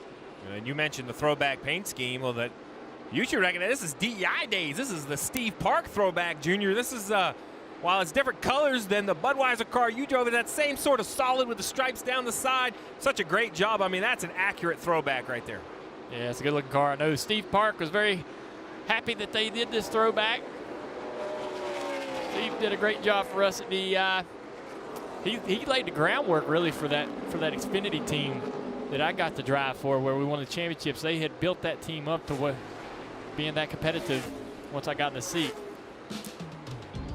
Well, 15 laps to the end of stage one. The 42 of Kyle Larson, a little under a 7-second lead here at Darlington. We're going to go NASCAR nonstop.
The NASCAR Monster Energy Cup Series heads to Indianapolis next weekend for the Brickyard 400, which includes a free concert from Florida Georgia Line. It's a regular season finale. Don't miss a chance to see the winner kiss the bricks and become part of racing history. Visit NASCAR.com/tickets to purchase your tickets today. How about that view right there, guys? This place is packed. Darlington with some great renovations. They put new seats in, more comfortable seats, got a cup holder for all these people. I mean, this place is jam-packed for the Southern 500. And how about this? Stage 2, like father, like son. Junior, you're going to jump over, join Kyle Petty and Dale Jarrett in the booth. Man, it's going to be fun. Burton, you and I, we get to sit back and just listen. That's my kind of coverage. I've been doing a lot of watching today. Look at that. Look at that work, man. He is working. Look at Larson, man. He's lapping up to the 14th position is what Austin Dillon's in. Dillon's battling. He just lapped Chris Buescher. Chris Buescher just lost a lap. Let's take a look at the replay. This is getting pretty interesting here in 3 and 4. Dillon's trying to pass Chris Buescher because he doesn't want to get lapped. Come together right there. Larson went, no, not going in there. Yeah. Nice, Larson backed off. Made a smart move. Hey, those are the moves. 7 to go. Those are the moves that could, save you a lap, change the whole course of your day. Dillon is down a lap now. So, Marty, what do you got? Well, Junior, I found something interesting that Kyle Larson said earlier this week. You would think because everyone runs a high line here at Darlington, it would immediately be an advantage for Kyle Larson. He told me, I don't think that's the case. He said, because when I'm at Miami or Chicago or places like that, I feel wind off the wall. He said, the pace is so slow here at Darlington, I don't feel that wind off the wall. So he said, I don't think it's an advantage for me to run the high line here. So sort of explain what Kyle is talking about, Dale. Yeah, actually, Dillon's still on lead lap, but he actually says that, he likes to run the high line, and he runs that well at a lot of racetracks like Chicago and Homestead, but the pace here is so slow because of the fall off that you can't create that cushion that you typically create against the fence. So he doesn't feel that cushion quite as much as he feels at other racetracks. Still, he's running great tonight, but the high line here is not like at other racetracks. There is no real high line. You don't get up against the wall and create enough speed and air against the car. So he would know better than anybody because I think he's the best running the top, and he knows why he runs the top. Well, this throwback scene from Kyle Larson, he is just flying, but it's a throwback to Davey Allison in the 1987-90 Texaco Havoline car, and it's cool to see that car up front. Davey had such a bright future in this sport, and unfortunately we lost him early, and it's great to see somebody represent Davey Allison tonight. Right in front of the leader here, you see Austin Dillon. He's caught. Boy, he's caught Byron. And those two guys now are battling for position to try to be leader. And they've caught slower traffic. So there's going to be a battle through this slow traffic while Kyle Larson is coming with 3 to go. And who's behind Kyle Larson is Christopher Buescher, and he's hoping that he don't pass any of these guys so that Christopher Buescher can get the lucky dog when this stage is over with. Oh, big slide out of 24. Yeah, Byron's going to go down a lap easily. That's just how good Larson's car is, man. He's not having any trouble. What's he going to do here? He's blowing dust off the left rear tire. And right now, the biggest fan, William Byron, he loves Austin Dillon right now. He needs Austin Dillon to stay in front of Kyle Larson. It's going to be hard to do. Austin's been running hard. He's going to see what he does down here in 1 and 3 and 4. Will he drive to the bottom and give Kyle the top? This lap car of Stenhouse, that's going to be the key. Who can get around him? That's going to cost him the lap. Larson's going to get that momentum around the top here, and he's going to put a lap on Austin Dillon. Oh! Austin not giving it to him. Oh, Larson is not going to like that. Damage on the left front fender of the leader, the 42 of Kyle Larson. He does have some pretty decent damage right there. Luckily, coming to the stage end, he'll be able to adjust that, get that tuned up, but that definitely sends Austin Dillon a good ways ahead. So now he gets good clearance. Coming to the last couple of corners before this stage is over. This will be Kyle Larson's first stage win if he can get through 3 and 4. Second stage win, yep. Look at him down low. You mentioned it, only the second one. He lost the playoff point. That's why we thought it was his first. He lost the first one, but this will be his second. He'll take the playoff point. but he's got to be fuming with the 3 of Austin Dillon racing so hard. Now Austin Dillon staying on the lead lap, but damage to the 42 after being so dominant in stage 1. We're going to have to see him repair that car. Well, Larson's mad, but William Byron's happy because that put William Byron the first car lap down, so he should get the free pass. So, you know, hey, stage ends, man. It's a stage in. Every point matters. You can't go laps down, and we just saw the aggression level pick up. How many times have we seen these stage ends create these moments? Look at this, Junior, the 3 slides up. Man, contact with the 42, the race leader. Pit stops when we come back to Darlington.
Welcome back to Darlington here. Pit stop starting. You see Kyle Larson far ahead of second place there of Eric Jones. But in third place is Martin Truex Jr., who came on the radio midway through that run and said, I'm just trying not to knock the wall down around this racetrack. They're going to do 4 Goodyear tires and Sunoco fuel and an air pressure adjustment on the 78, Dave. Parker mentioned that gap. We'll see if the pit crew can pick Eric Jones up just a little bit. Just an air pressure adjustment for a car that's getting a little bit free. Dave, finally a playoff point in the bank for Kyle Larson. When he was asked about the contact with Austin Dillon, he said, I was just trying to be nice. I don't know what happened. They're not too worried about that left front damage. They are going to check it right there. They're going to do that. Again, the car too free for Larson for much of that run. They made a wedge adjustment trying to tighten it up, and he will easily win the race off pit road. This race off pit road brought to you by Kroger Click List. Larson kept the lead. Logano picked up 1, Truex lost 1.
Hey, race fans, when in Las Vegas, stay where the racers stay at the South Point Hotel, Casino, and Spa.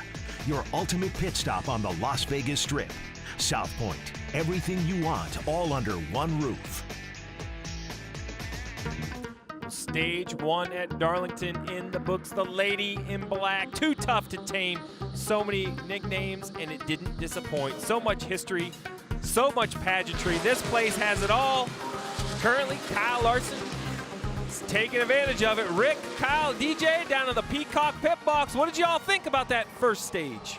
Well, very impressive, obviously. One of the things I saw right away is the fall off of these tires. Yeah. I mean, 4 seconds from when they started a segment or a run until they had to come onto pit road, 4 seconds. But then the margin of first to second, it was only, I think, 6 seconds or 7 seconds. Yeah. Heck, your dad won the race by 14 laps back in 1965, so that this was nothing. Certainly a lot of difference. They had a lot of problems those days of cars overheating and things. But what the problem is here for the rest of the competition tonight is Kyle Larson able to go anywhere and everything. You talk about the fall off, he did a great job of managing that all the way until he was coming off turn 4 with about a lap to go there and got a little damage on the left front. Let's see if that hurts him any. Yeah, the interesting part to me is all but 4 cars. The first 4 cars were just in one half of the racetrack. Everybody else was at least a half a track or more down. So it's amazing when you take a driver like a Kyle Larson, put him on these tires, you talk about the drop-off, it's time over distance. He's not trying to just bust off fast lap after fast lap. He's just trying to duplicate lap after lap and make the best time he can. Doing a great job tonight. This has been interesting so far. I noticed you guys are a little bit sweaty, and you probably need some air conditioning. So why don't you guys go up to the booth, join Dale Earnhardt Jr. so that we have an Earnhardt, a Jarrett, and a Petty calling the Southern 500. I think that's going to be great. I'm ready for the pageantry of the booth. Yes, I like the way you think. I'm sure you are. All right, enjoy yourselves, guys. Let's go to run. Rick, we are over here in the Pearson Grandstands coming out of turn 4, and I am over here with my buddy Joe. He has been coming to every race here since 1964. This is your 115th race, is that right? 1004 Cup race. That's how many Cup races he's seen. U.S. Navy, 6 kids. One of them tried to get married on Labor Day weekend. He said, "You can't get married on Labor Day. I got to be here at the race." Are you having a good time tonight? Oh, this is awesome. This is awesome. Yeah, today. Yeah. I met the wonderful people, and Kerry, the president here, is just an awesome guy. Look at all these fans out here, huh? All right, we got to get on our feet, you guys. I'm going to watch with Joe. Here we go. Got to get on your feet because the field is coming out of 3 and 4 to the restart. A little bit of trouble in those pit box. The 20 of Eric Jones, uncontrolled tire, so he's now at the back of the field. Loses that second position. Kyle Larson still the leader. Is going to start alongside Joey Logano as the field approaches the Geico restart zone. Green flag, still inside your door, 78 up tight to push. Larson took the inside to be the control car. Denny Hamlin took the outside for the first start. Larson's clear, as so is Truex as he goes through, passing Joe Logano off turn 2. Pretty calm restart right there, everybody minding their manners this early in the race. See McMurray, all 4 tires on the flat. Larson. Something up real quick here. I said that earlier that Buescher was going to be a lap down. He actually got the free pass, not William Byron, so Chris Buescher in the lead lap as well. Well, he got it because William Byron, what a move. We saw Austin Dillon in the 42 beating him back, and William Byron unlapped himself. Talk about beating him back. Look at these guys, Junior. Yeah, Denny Hamlin had a hard time getting off of turn 2. Lost a couple spots down the back straightaway. Kurt Busch, Kyle Busch, and now Clint Bowyer trying to get by. Ballin Bowyer down the front straightaway. Is he going to contest that position? I think he is. Yeah, he didn't quite get up there far enough. Oh. It's not done fighting, though. What's going to happen here? Is somebody going to lift? Somebody's got to give up here. We saw what happened side by side yesterday to the Xfinity race off 2. And this is a trend we've seen with Denny Hamlin and his team. We've seen several times this year in practice, they look like the best car the last month, 6 weeks. But when the race starts, they don't have the pace on these long runs. And a lack of long run speed at this racetrack, they'll eat you up. Denny Hamlin right there, currently in 9th. Chase Elliott in 10th, right behind him in that bright yellow number 9. And that's not Jeff Gordon behind him, that's William Byron in that rainbow paint scheme, the 24, currently in the 11th position. Think about that, unlaps himself, coming to the green and white checkered, now running in 11th. Yeah, if he doesn't do that and he takes the lucky dog, he's behind his whole field of cars. Now he's up there competing for position. That's a great feeling. And how about being a young man coming to your first Southern 500 and driving a Jeff Gordon throwback scheme? That's got to be quite a feeling. Pressure. That's pressure, man. But that's an opportunity. Pressure's an opportunity, and he's up for the challenge we saw at the start of the race. He was really fast. They did fall off on the long run, and he did almost lose a lap, but they can adjust for that long run. He's got the early run speed in the car.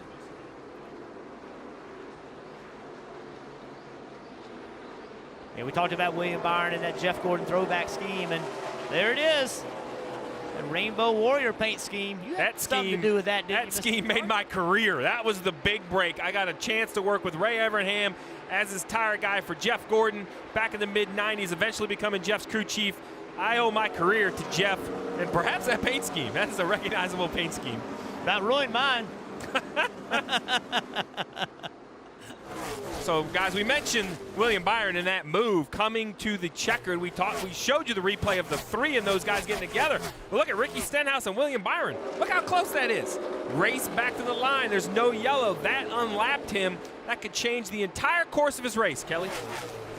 Hey, talk about that cool Rainbow Warrior paint scheme on the 24. Well, William Byron's driver suit is equally as cool, and his crew chief Darian Grubb told me he was so excited about it. When he first got the fire suit, he put it on an hour early.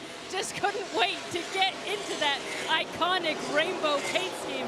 William Byron, who of course ran here in the Xfinity Series, was the highest finishing Xfinity Series driver here last year, only finishing to a handful of Cup drivers, so they had a lot of confidence coming here, Marty. Kelly, a little battle up front between Chase Elliott and Denny Hamlin there as Chase Elliott gets that position. And William Byron better make sure that that guy on the left, Kyle Larson, is on the Christmas card list, because Kyle clearly lifted out of the gas, let a couple guys by him so they could stay on the lead lap. His team asked him, hey, why'd you do that? He said, I was just trying to be a nice guy. Burton, if you only had more nice guys letting you back on the lead lap at Darlington, your life probably would have been a lot better. Well, that's something we used to see a long time ago. And actually, Dale Jarrett and I were talking about the other day, and I'm like, why did we used to let people back in the lead lap when we come into a caution? And we didn't really know why we did that. But that's something we don't see today, is giving people a break and getting them back in the lead lap. And somebody we need to point out right here, Jamie McMurray is running in 16th. That doesn't sound like that big of a deal, but he's the first car a lap down. But this is how his weekend started. One lap of practice. And when I say he blew up, he blew up. I mean, this thing, look at all the oil and just the debris on the racetrack. They got very limited practice.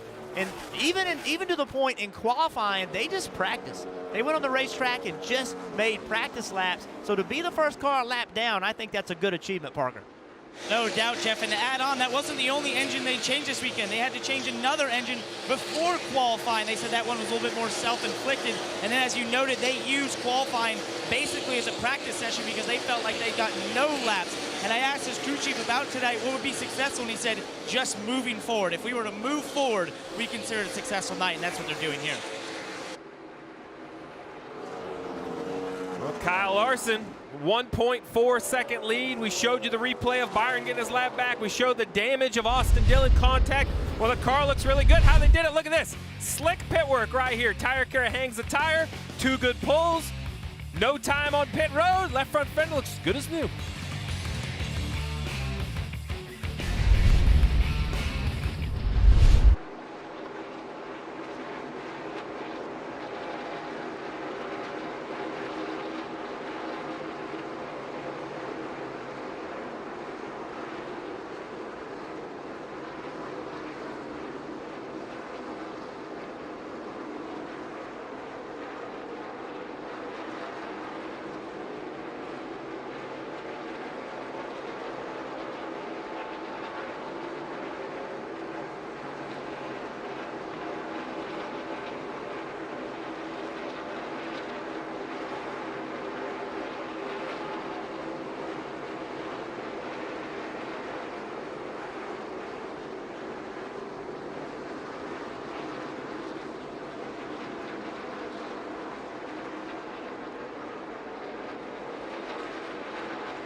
You're watching Monster Energy Cup Series racing from Darlington Raceway, the 69th running of the Bojangles Southern 500. Kyle Larson continues to lead. He has dominated this race, currently leading 111 laps, has a little over 2-second lead on the field. Doing a nice job, Jeff. I haven't seen him really had a misstep other than a little contact with Austin Dillon. The right side of this car still looks pretty clean. Yeah, and speaking of a misstep, let's check out the Toyota Camry on-track car.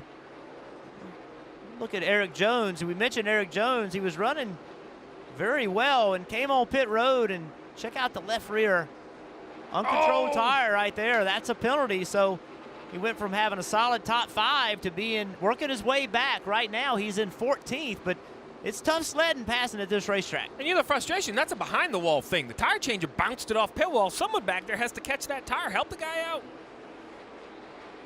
Dave Burns. It's interesting now, Steve, the conversation on the radio for Eric Jones has changed. The first stage, it was really between himself and crew chief Chris Gale back and forth about what the car was doing and what what the gap was to the leaders he was catching. Now it's a lot of Rick Corelli. Rick Corelli is a driver who became a spotter, worked with a lot of veterans, but this year working with a young driver in Eric Jones. He's had so much impact on Jones that this paint scheme is a throwback to Corelli's driving days in the Camping World Truck Series. But the conversation clearly now all about the veteran Corelli trying to guide Jones back into the Southern 500. Well, you mentioned that throwback to the spotter, Rick Corelli. Well, there it is. The old Remax truck from 96 to 99. That's a pretty good recreation of that scheme. I like that. That looks pretty good. 4 truck wins for Corelli. I think it's good for a young driver to have a former driver as a spotter. He's also a very experienced driver, so it's not like he just jumped out of the car and went to the spotter stand this year. He's been in the spotter stands for a long time, and at this racetrack, Steve, there's still 241 laps to go. I mean, we're not even close to halfway, and keeping him calm is huge. Young driver, running well. Now he's got to work himself back, and there's plenty of time. Do not make a second mistake trying to overcome the first. We talk about the length of this race. Oh, the 23, some hard contact on the inside wall. Joey Heavy Gase. damage. Yeah, Joey Gase. Yeah, we're done. Wow. The throwback scheme to Bob Gase's 2003 modified. Kind of has a little modified look, unfortunately, right now. You can see more front tire than you want to. That was a pretty heavy contact. And other than the end of stage 1, this is the first yellow we've seen for an accident or any sort of incident. We just talked about mistakes at Darlington and what it can mean. You see Kyle Busch actually gets into the left rear. Don't know if Kyle just misjudged it. Joey wasn't going as quick as Kyle thought he was going and made contact and just sent him into the inside wall. Watch this. This is another thing about Darlington. When you spin here, you're going to hit something. There's walls inside, outside. We see other tracks with a little runoff room. That's not the case here.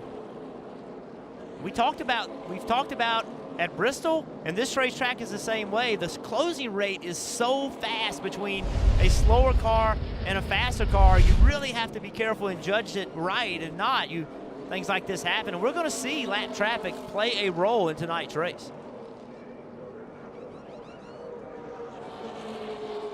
You mentioned lap traffic, and we talked about it earlier. This track just doesn't have a lot of room. This is Kyle Busch again, inside the 99 of Derek Cope, the 88 of Bowman trying to work on the outside. Here's Jimmy Johnson and the 12 of Ryan Blaney. And Derek Cope's not doing anything wrong. He's running the line he needs to run, and here it is again. Derek's trying to, drove in the corner. Now he's trying to get out of the way of Kyle, and then this was just a battle right here. This wasn't lap traffic so much. This was just trying to stay on the lead lap. Parker. Guys, Martin Truex Jr. pits out of second place. He's been asking for the rear tires to stay with him longer off of turns 2 and 4. Ford Goodyear tires, Sunoco fuel on the 78.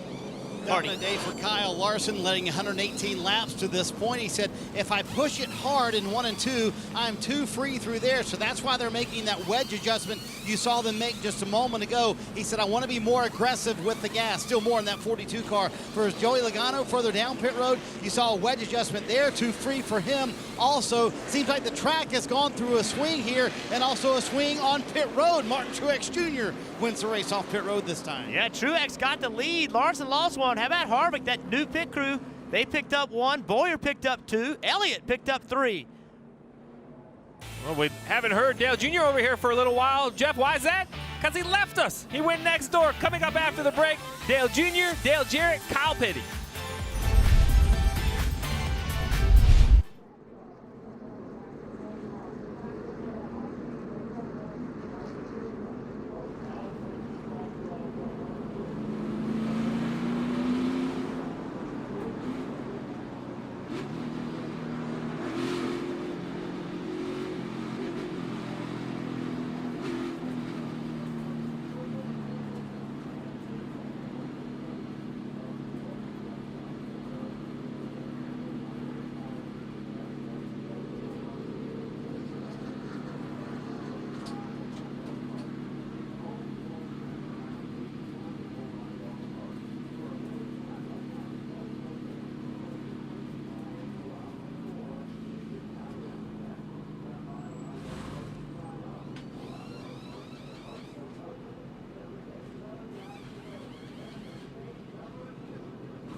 Jeff, you want to take your fandom to the next level?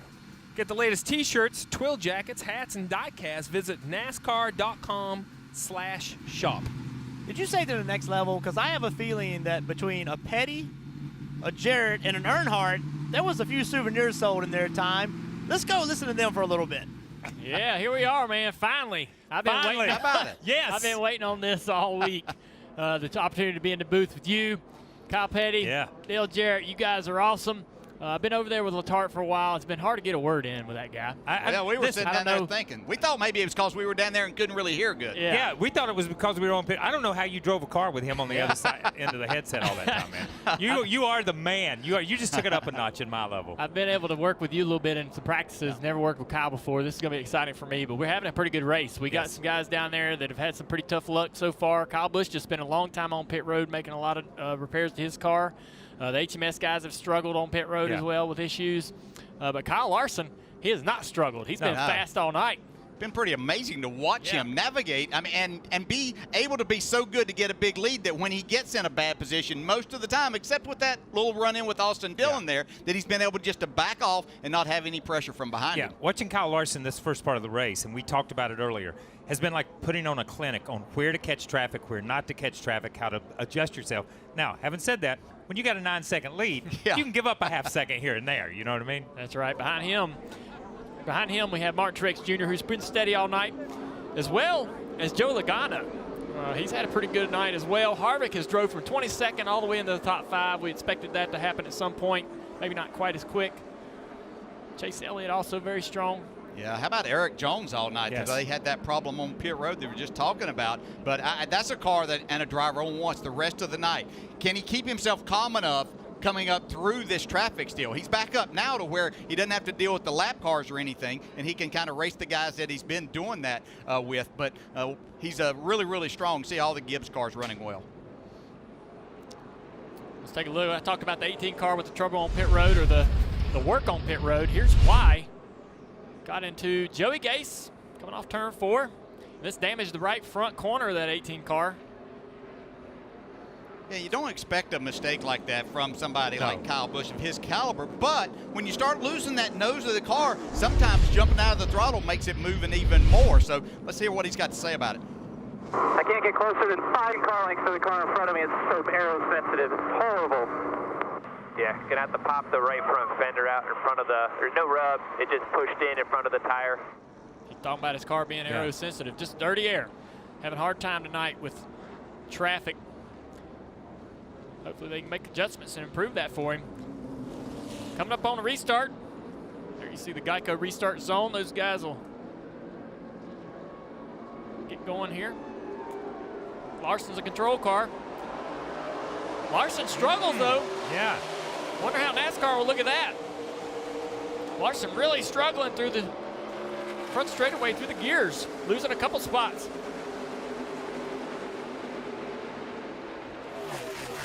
Now we see Truex out front for the first time. It'll be interesting to see with all the clean air that he's got, how good is this car? And as we've gotten into the nighttime now, the racetrack's cooled down, so we see Harvick and Truex coming to the front. And that's what I was going to say. Right there behind them is Kevin Harvick. And you guys touched on it the first part of the race. Runs in the middle of the racetrack to the low side, is not up there chancing it next to the wall, is just driving pretty conservative. Here we are in the second segment of the race, and he's worked his way into second position. He's right on that 78. I mean, I know it doesn't look like much, but he's tailing that 78, closing hard in 3 and 4. Truex with a little bit of later apex. On the right, you see a good battle here between Newman trying to get around Hamlin. Jones, you talked about him having to work his way back from that penalty. Yeah, he's right there, and he was able to make some passes before that last caution. So his car is still plenty good. He did a nice job of staying calm throughout that. Need to see if he can get around Ryan Newman, who's one of the toughest competitors on the racetrack to pass. Not one of the toughest, the toughest. But, you know, and we've touched on it a couple of times tonight. You know, we saw the 20 car of Eric Jones. We saw the 24 of William Byron. They just took off. Like, this was a brand new track, that it wasn't going to tear their tires up, that they were going to be okay. And you know what? In the end, they both were pretty good. They drove to where they felt like their car would be, and here we see Eric Jones coming back through the pack again. Yeah, I think he's got one of the best cars here, obviously, with the speed he had in the first stage. Take his time. You talk about long races. I mean, 500-milers. This one seems longer than most 500-mile races. God. Yeah. God, it takes forever to get a lap completed here. The pace drops off so much. This is one of those racetracks when you drove and you drove and you pitted and you drove some more, and then you looked at the scoreboard and it said almost halfway.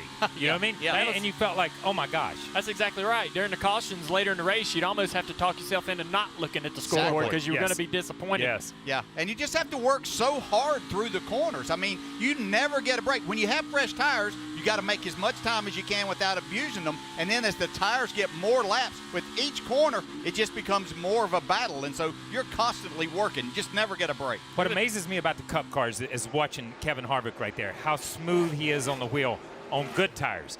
You'd like to show that 5 or 10 laps into a run, and then let's show him 5 or 10 laps before he pits and how much he's up on the wheel. Jamie Murray trying to come back through the field here. You got the wave around, the lucky dog. Up in 16th, trying to get through the traffic here. It's tough. You got to be patient. Yeah, that might be the first good thing that's happened to Jamie this weekend. Right. It started out wrong with an engine issue and didn't get the qualifying that they wanted, so getting some good things going, but it's got a lot of traffic ahead. He's had a tough year, much less this weekend, so this is a great opportunity for him if he can put it together tonight to get a decent finish this team can build on. This lap traffic, though, ain't going to move over. There's nowhere to go. I mean, this track's so narrow. Yeah. It's so narrow, and especially coming out, too. It's fascinating to me to listen to the in-car and to watch the car. When you see they're almost on the straightaway, it seems like sometimes out of 2 before they ever go fully back to the throttle. Yeah, I mean, you can't. If you go to full throttle too soon, you're just going to spin the tires. And sometimes you're a little more delicate and purposely not going to full throttle to save the tires.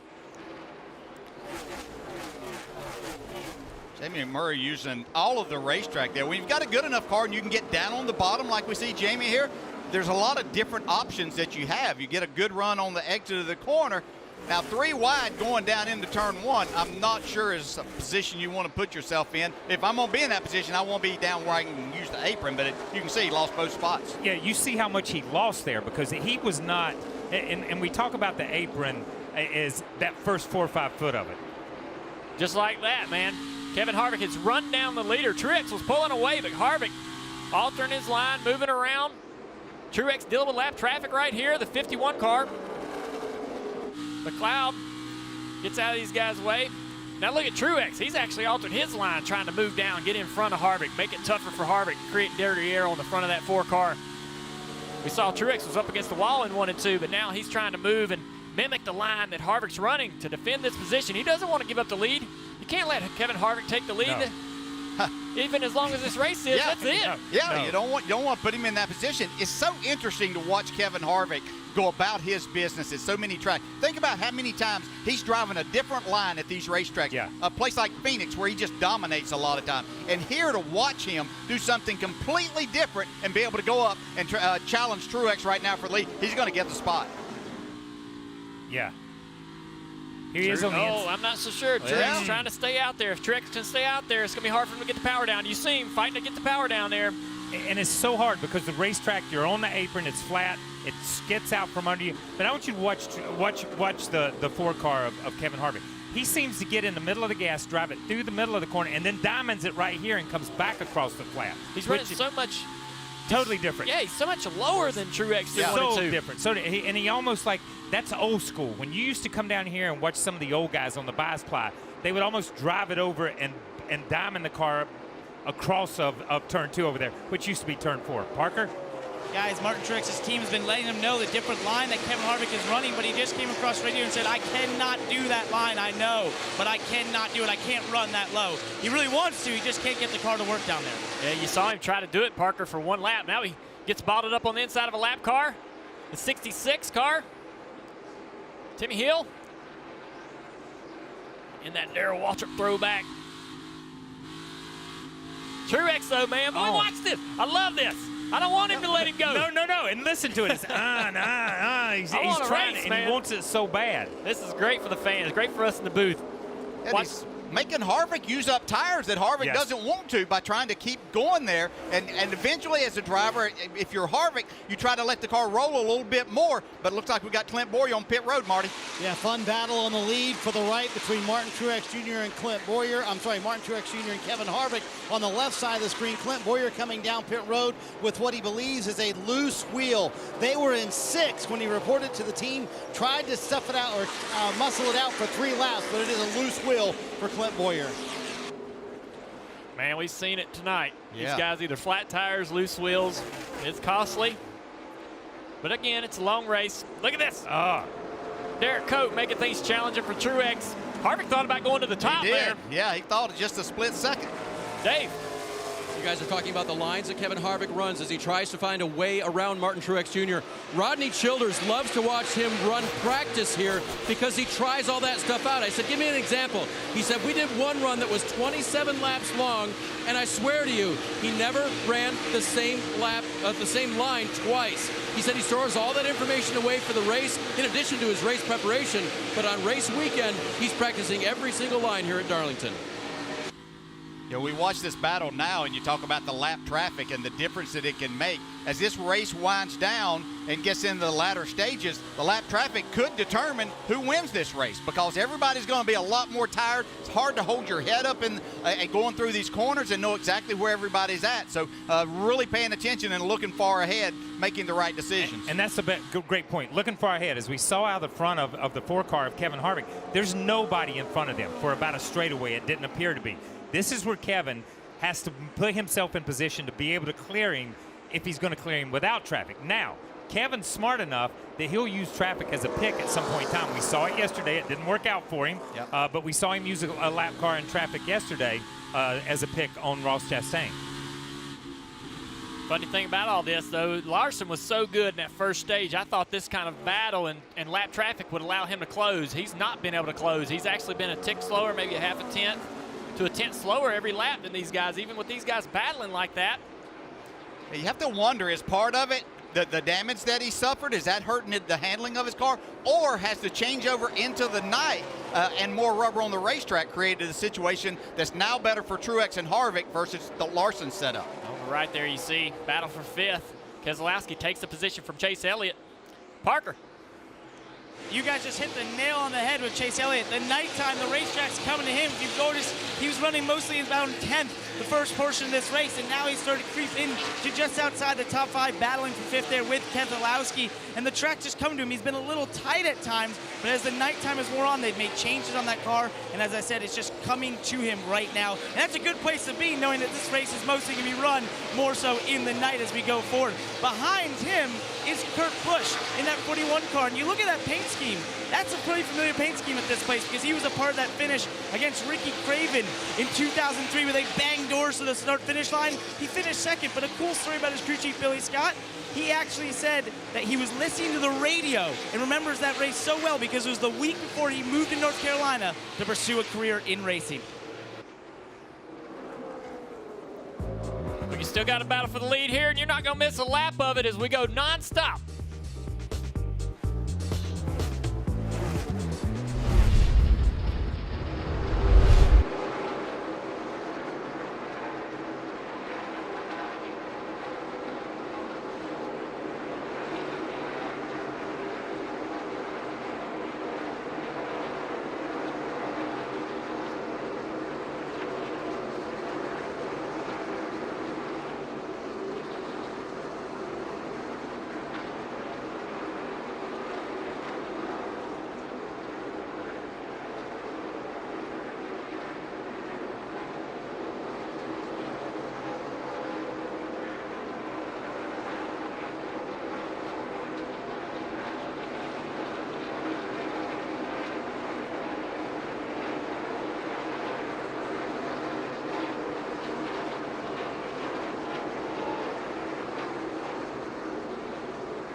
Get NASCAR coverage when you're on the go with NASCAR Mobile. The official app of NASCAR puts race coverage and live in-car cameras at your fingertips.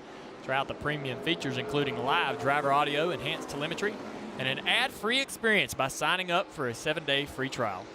Search NASCAR in the App Store or visit NASCAR.com/mobile. All right, man. We didn't miss any of it because we were nonstop. And look who is all over the 78. Kyle Larson. Was he back there riding and saving? He just came to life. Yeah, good time to save, and he's going to take the lead right now. Like these fans stand up. So easy. Yes. Yeah, he did. Man, I wonder if he was sitting back there just watching these guys. Watching these two guys go at each other, run side by side, and you know how it is when you're side by side. You're using a little bit more. Kevin's using a little bit more. Truex is using a little bit more tire than what they want to. He's just reeling them in when it came time and drove by Kevin like Kevin was sitting still. Martin Truex been on the radio complaining a little bit about lap traffic. That certainly allowed Larson to close in on him, but Larson drove right by. Marty. Hey, Junior, I'll say just listening to Kyle Larson's radio all night long, the one word I would use is patience. You know, Kyle Larson's knock his entire career is that he would get up to the wall, he would eventually hit the wall, and you wouldn't have to worry about him at the end of the race. But he has been very careful around lap cars, very patient with the car, taking care of it early in runs. So Kyle Larson maturing before our eyes, kind of waiting back there in the weeds, now past both of them for the lead. And that's a good point. I think Kyle Larson had a little bit of an attitude adjustment on the off week. If you read some of his quotes, he said they went to Richmond and tested. They found some stuff. He apologized to the crew for getting so irate on the radio up at Bristol, but he said, that's a place I expect to run well. You can't take, I'm sorry, it's just my passion. You can't take that. Yeah, Marty. I don't think that you can. I don't think there's any reason to apologize for that. Yeah. Sometimes you just get upset because he expects that to happen. Yes. You know, and every driver wants to run better. Joey Logano being one of those, Marty.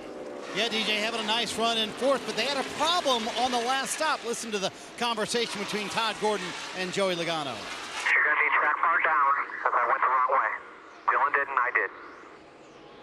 So how many times have you drivers had the team go the wrong way on an adjustment, but you know the advantage Joey has? He has that track bar adjuster inside the car, so he went way up on the track bar. Actually, Joey coming now to pit road, so we're going to start to see all these guys come to pit road pitting a little bit earlier, and when you get those fresh tires on, guys, that makes all the difference, doesn't it, here at Darlington. Joey Logano coming down pit road. The car has been too free this entire run, so they're going to fix that track, or fix the wedge adjustment that happened last time. They're also going to take on 4 fresh Goodyear tires and see if pitting a little bit early here with 37 to go in this second stage is going to help this 22 car or not. But you're going to see them undo that big adjustment here on this stop as well, guys.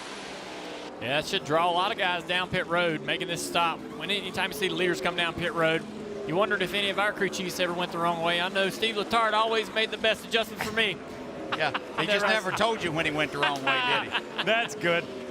But that is interesting because you can make adjustments from the seat now. Yeah. When I drove and Dale drove, we couldn't make adjustments from the seat. So that's a different game for these guys. Yeah, when we heard that news, we were looking at his lap times, and they were actually really Yes. good. He did a great job of making that adjustment. His crew chief did a good job being honest, allowing him to make that change inside the car. We'll see if that starts to bring the rest of the field down pit road.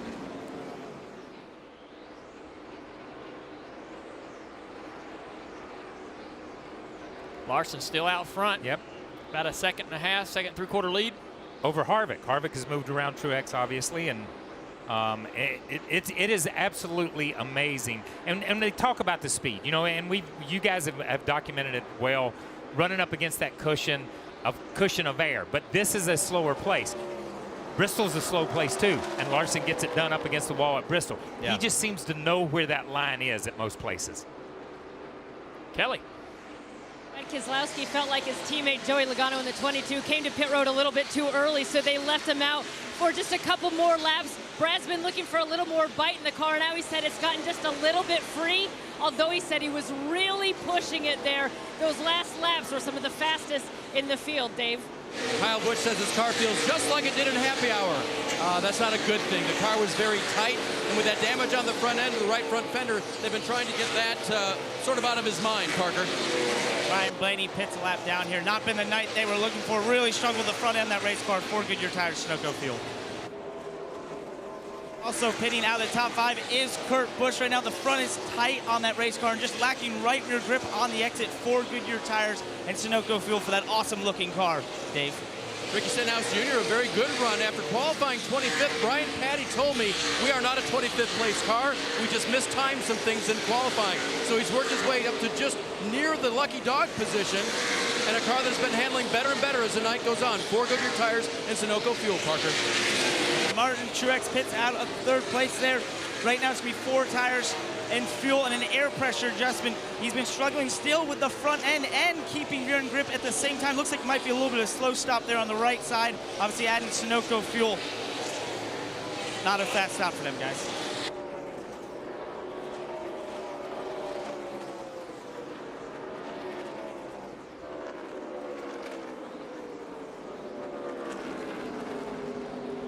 Kyle Larson still on a racetrack. Harvick still on a racetrack. One guy that has to come to pit road, Joey Logano. We saw that. And he's making a lot of time on these guys. He was only 2.9 seconds behind the leader when he pitted. Yeah. So once this cycle's over with, Some of these guys actually were here and make stretch it to the very end. That'll be interesting. That will be interesting. That will be interesting to see that play out, to which guys employ that strategy.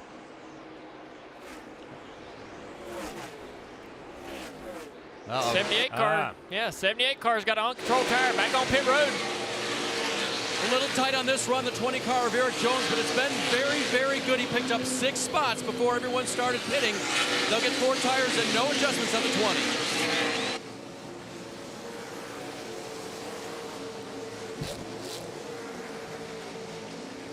Eric Jones, man, he's been so fast. I think best car here tonight right now. Talked about the 78 car having issues. He just came down pit road and served that pass-through penalty for an uncontrolled tire. You know, there's a lot of pit stops throughout this night. We talked about what an important role the crews play every single weekend, but you just can't, with a place that's this difficult, you can't put yourself in a hole. So even if you have to take just a little bit longer to make sure that you're not putting your driver in a difficult position by making that mistake on pit road. And we saw that earlier in the race with Eric Jones, who took his time coming to pit road and did not lose any laps, did not lose anything. And we saw Jimmy Johnson run over the commitment cone and have to serve that penalty. You can't give up. Against a guy like Kyle Larson tonight and the pace that he's laying down, you can't make a mistake. On the racetrack, you can't make a mistake on pit road. Well, we don't have a crew chief over here, so I want to know about this penalty on the 78. I'm passing it over to Steve in booth A. What's going on, Steve? Well, Dale, this uncontrolled tire question mark, we see a bunch. It's hard to define, but basically a pit crew member has to be within an arm's reach of a tire. That's what they consider controlled.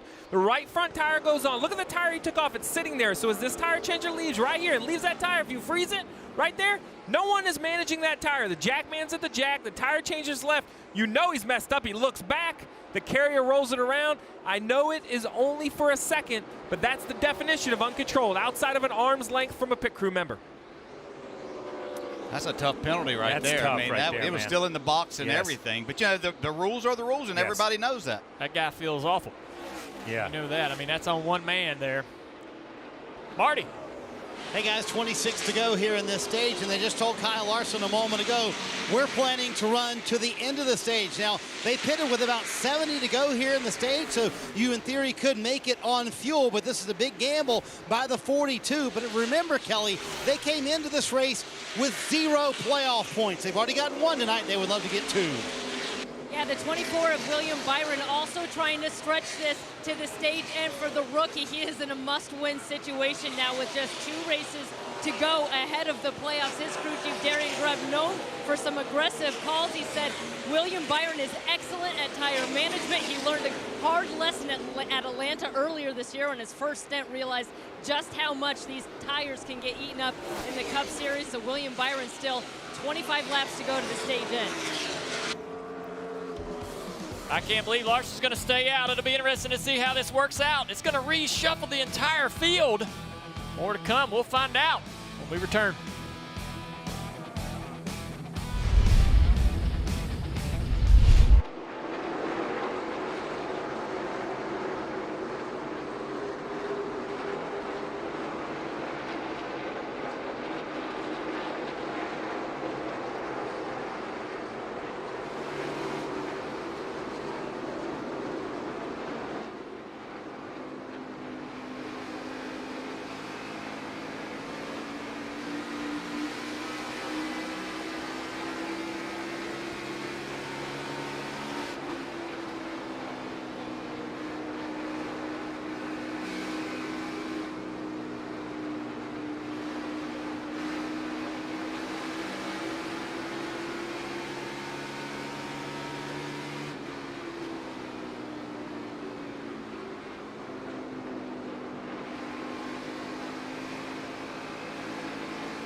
Next Sunday on NBCSN, the Monster Energy Cup Series hits the Brickyard for the regular season finale. Race coverage from Indianapolis Motor Speedway begins at 2 p.m. Eastern. Somebody's going to kiss the bricks next week. I know who started that tradition. Yeah, who started it? Yeah. Yeah. What made you think of that? Yeah. Todd Parrott and I were sitting around. We were probably a little too full of ourselves in 1996, having some success and things. And I battled my teammate here, Ernie Irvin, and he slid up a little bit in turn one, and we were able to take the checkered flag, enjoy in victory lane. And then Todd reminded me, he said, we're going to do something different. We'd sat around and talked about what was different, and so that's what we came up with. And God, it's really cool to see everybody take on that now, from the IndyCar guys, everything. That's what I think's got to feel the best, is that you've started something that everyone now dreams of doing. Yep. It's been so much fun up here with you guys. Really enjoyed it, man. Yeah, I've enjoyed it. It's been fun with you. Yeah. Hey, what's cool is to race against you, to race against Dale, to race against your dad, and Dale race against my dad, and everybody race against each other. And then here we are, three punks up here in the booth talking on NBC. They let us talk about those guys racing out there. Life doesn't get much better than that, man. I don't know about what they're doing here with the 42 of Kyle Larson, of leaving him out here. I think the hardest thing in the world is when you're out there for a few laps and everybody has changed tires, trying to stay out of the way. You're losing even more time. Yeah, it's got to be a difficult situation for him. He's in defense mode, just trying to get to the end here. You see him, though. He's Eric Jones, Kurt Busch, those guys just got around him, get their laps back, or Chase Elliott and Kurt Busch. Eric Jones is next. These guys are going to run him down easily with 16 laps to go. And when Marty Snyder said it was a little bit of a gamble, he meant it was a gamble because of Martin Truex last year. Yeah. Blowing the right front after 60-some laps, or 63, 64 laps. There was 70-some laps to go in this segment. So, but at the same time, through the headset with the great Steve Letarte over here, talking about an extra set of tires, these guys not taking the wave around on a lot of tires, he's going to end up having only 12, 13, 14 cars back in the lead lap. So he's going to eliminate a few guys and put them a lap down. So it is a gamble as far as that. But if his guys are saying, back it off a little bit, let's lay off that right front a little bit, then it'll be a little bit better. Here's what we're talking about with Martin Truex Jr. last year. Toward the end of this race, he's running hard. He's got 70 laps to go, trying to win the race. Blows the right front tire, 60 laps into his tire run. He's not chilling. I mean, he's not, this early in the race for Kyle Larson, so he can back it down a little bit. That caused Truex to win. Denny Hamlin goes on to finish the race and win.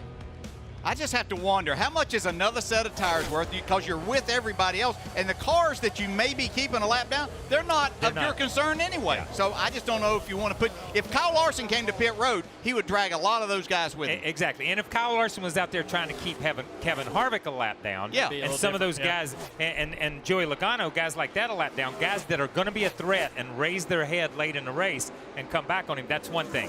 But keeping some of those guys back that are already 15th and 16th, I hate to say it, but they've been running 15th or 16th. Yeah, they're staying out here because they want to save that extra set of tires. We've had so much green flag runs, we've not used a lot of tires, so I don't know if this will be such an advantage that they're hoping for. And there you see Kyle Busch get his lap back in 14th position. 13 laps to go. Behind Kyle Busch, Clint Bowyer, Eric Almirola, Martin Truex Jr.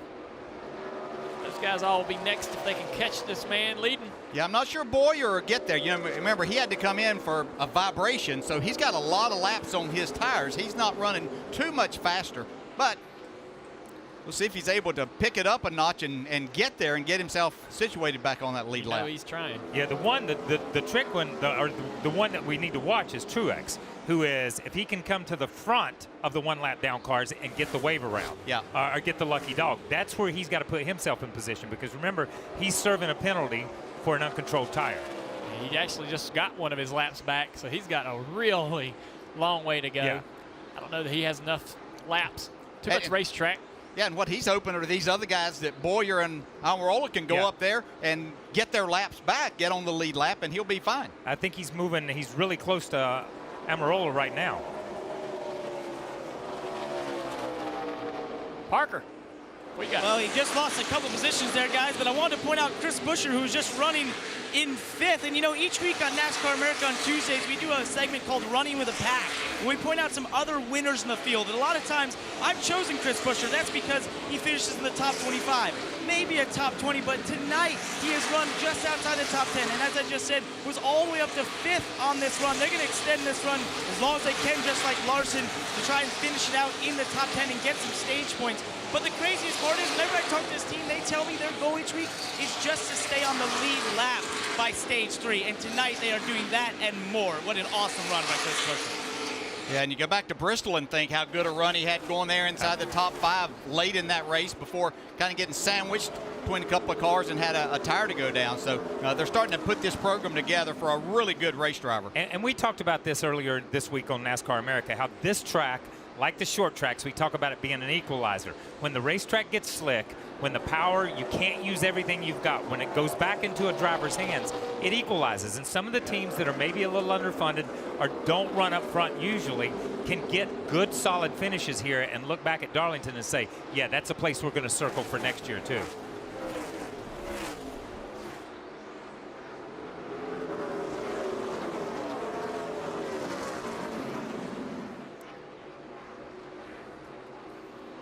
Talk about how tough this race is.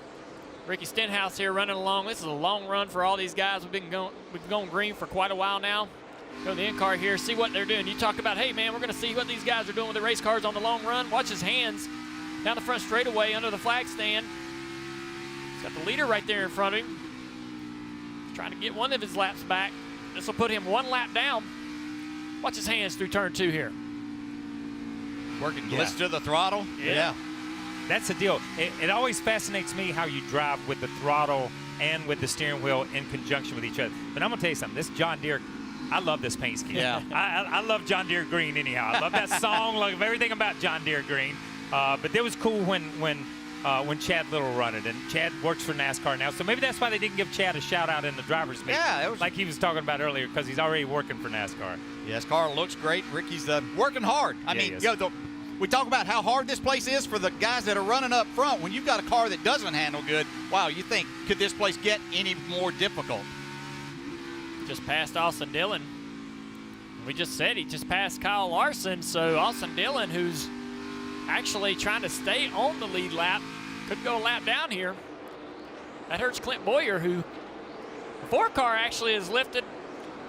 Not sure if he's got an issue. Yeah. He's just... He may be thinking that they might have to, save more fuel. Yeah. So he hasn't said anything, guys, except a couple laps ago he said, my car is junk, done. That was when he was getting passed by Newman, but nothing about a problem at this point. And we look over here, Clint Boyer gets his lap back, which in turn puts Truex in the lucky dog position. Yep. That's right. As long as Austin Dillon can stay in front of the leader, who he's coming back to. You see Austin there, William Byron as well. Both those guys are falling back to the clutches of Kyle Larson.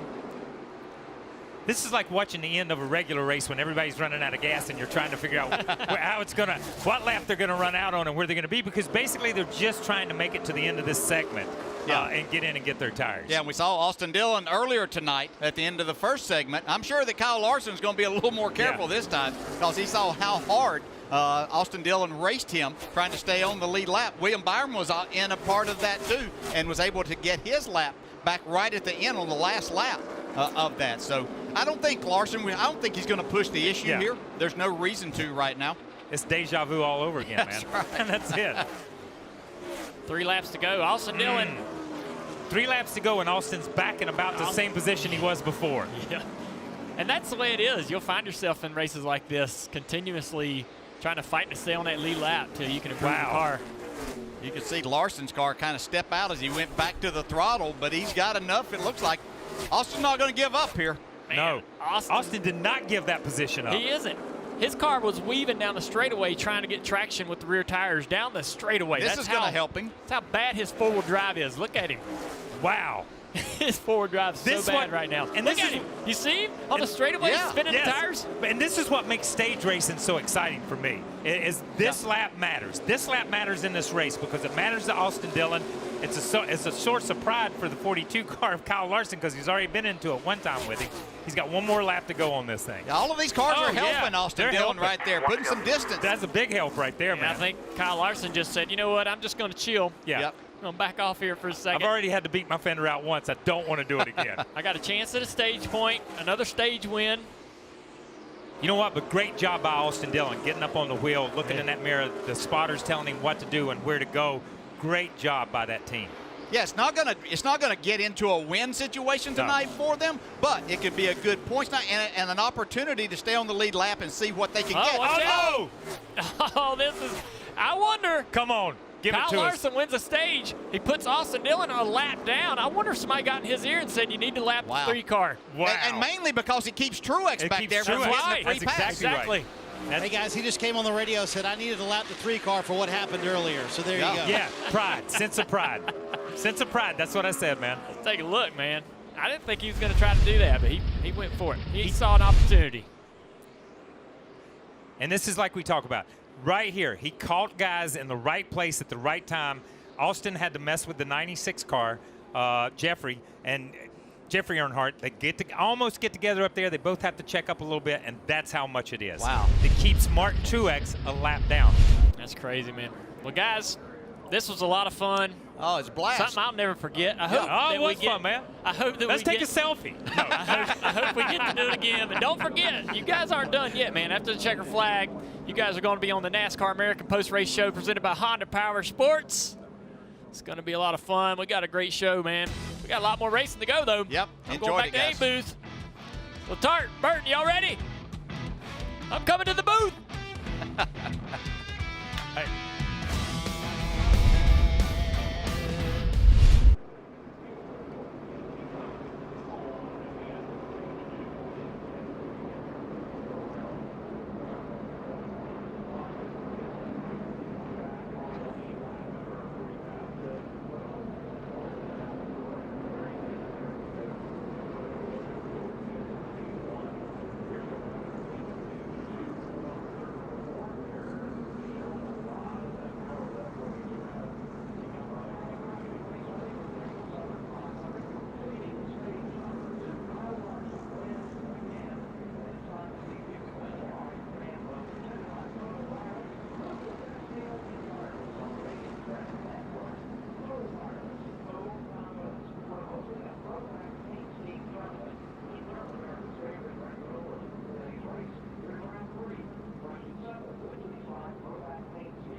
And then, am I reading that card?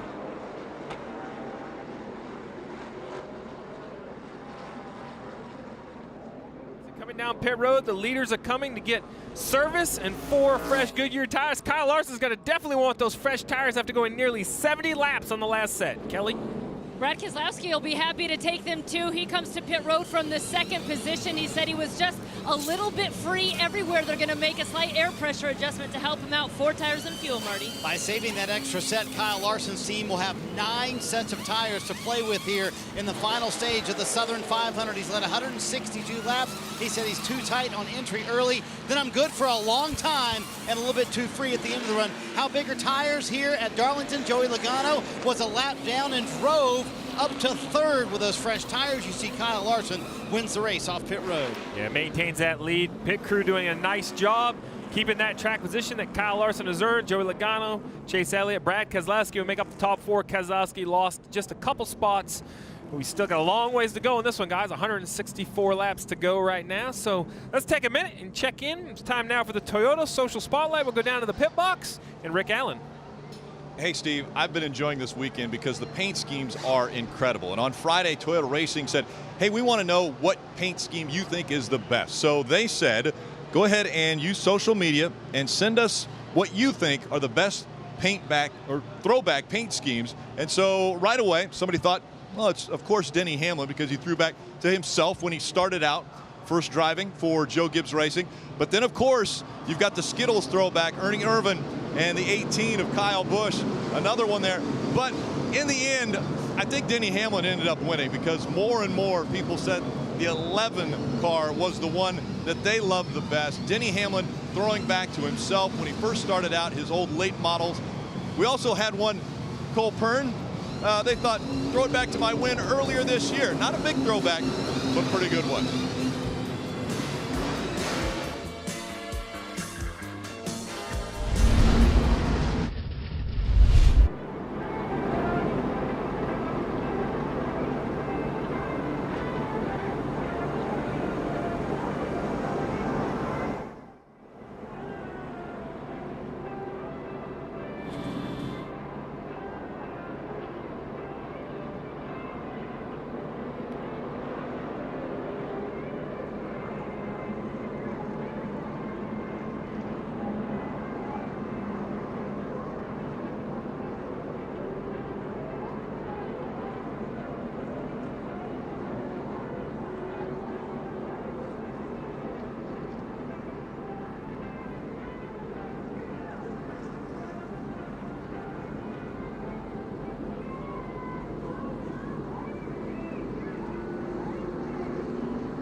Stage 2 now complete here at Darlington.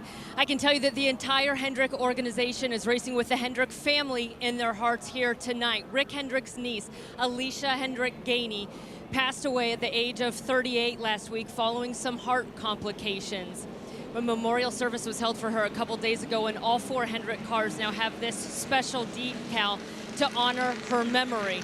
But certainly a family who has dealt with so much tragedy, facing yet another loss tonight, and our thoughts are with the Hendrick family as well.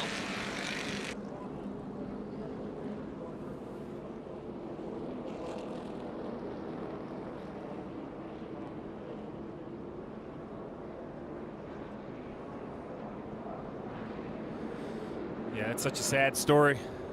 Kelly mentioned it. That was Rick's niece. And actually, Rick drove that pace car at the beginning of the day. That Camaro. You talked about it. Hendrick. That Camaro is going to be auctioned off at Barry Jackson later in January for the Nationwide Children's Hospital. Yeah, they built that thing ground up at Hendrick Performance, a 1969 Camaro. It's going to be interesting to see what it brings for a great cause. Absolutely. Yeah. Well, we talk about how long this race is, guys.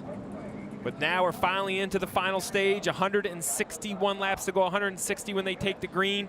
We've seen Kyle Larson have a dominant car. He's led 165 laps tonight. The closest car to him is Martin Truex Jr., who's led 30, and he's currently a lap down. So we're going to see, can Kyle Larson continue to control this race through the final stage?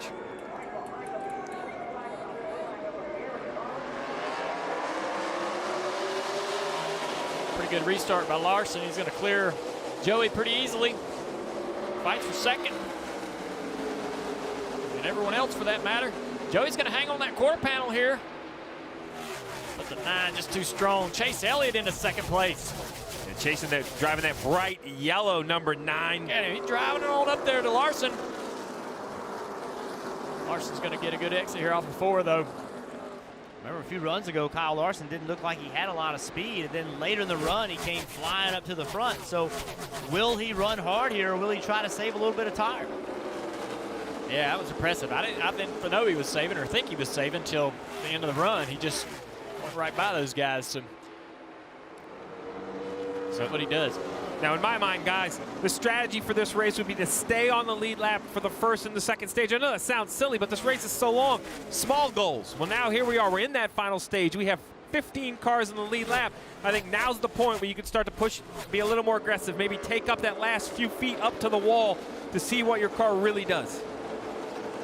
And speaking of aggressive, there's Kurt Busch putting the pressure on Keselowski. Kurt Busch got that big win just before the weekend off, and you know that's got to feel good to those guys. Some momentum heading in the right direction, and he wants to win the Southern 500 after just winning Bristol. Well, you mentioned momentum for Kurt Busch. Well, how about Kyle Larson? He's won the first and the second stage, 2 playoff points. What would a win do for this young man? He had 18 points at this time last year, 18 playoff points. Well, he has 5 runner-up finishes, so getting a win would feel really good. And we keep talking about this conversation of how do you compete with Kevin Harvick, Kyle Busch, Martin Truex Jr. Who's going to be the guy that can compete with them? Well, winning this race would be a sign that they're ready to do that. He ran well at Bristol. He ended up getting a good finish at Bristol. Didn't run as well as they wanted to, but this would be a good step forward for him, Marty. And Jeff, I have to agree. I cannot overstate enough how they thought about playoff points coming into this race. They had 0 coming into this race. They would have been the 14th seed had the playoffs started with only Jimmy Johnson and Alex Bowman below them. Already he has 2 playoff points tonight. If he can finish it off with a win, that's 5. That would jump them up into the top 5 seed in terms of the playoffs. So it would make all the difference in the world. One race, if Kyle Larson can win both of these stages and finish it off with a victory lane trip, he would be in good shape for the playoffs and momentum as well.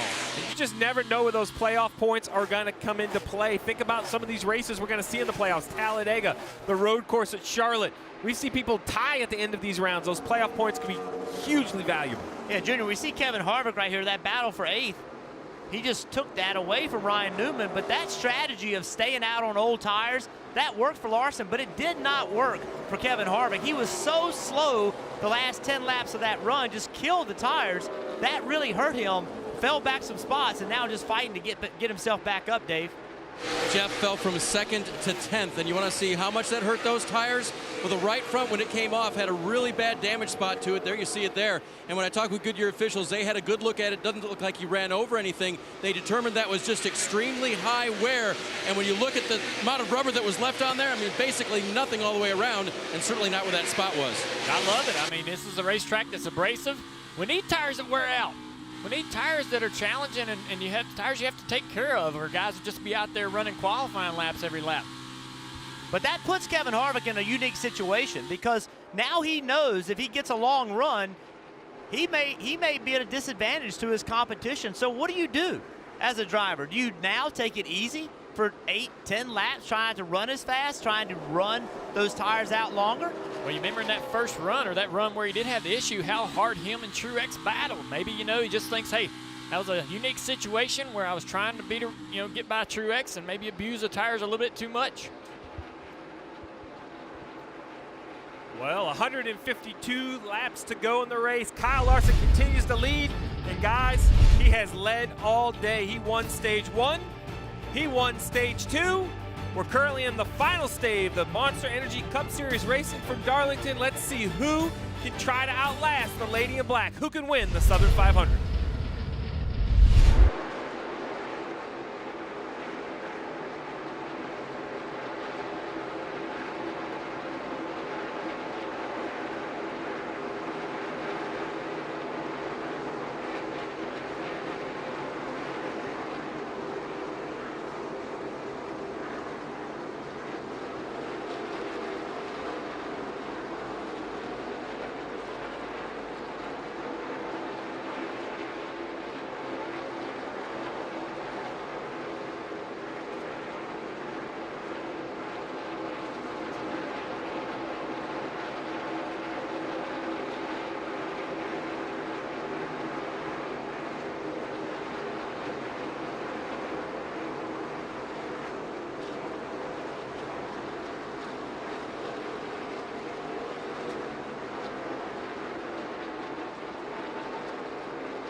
NBC. All I got to say is hell to the Redskins.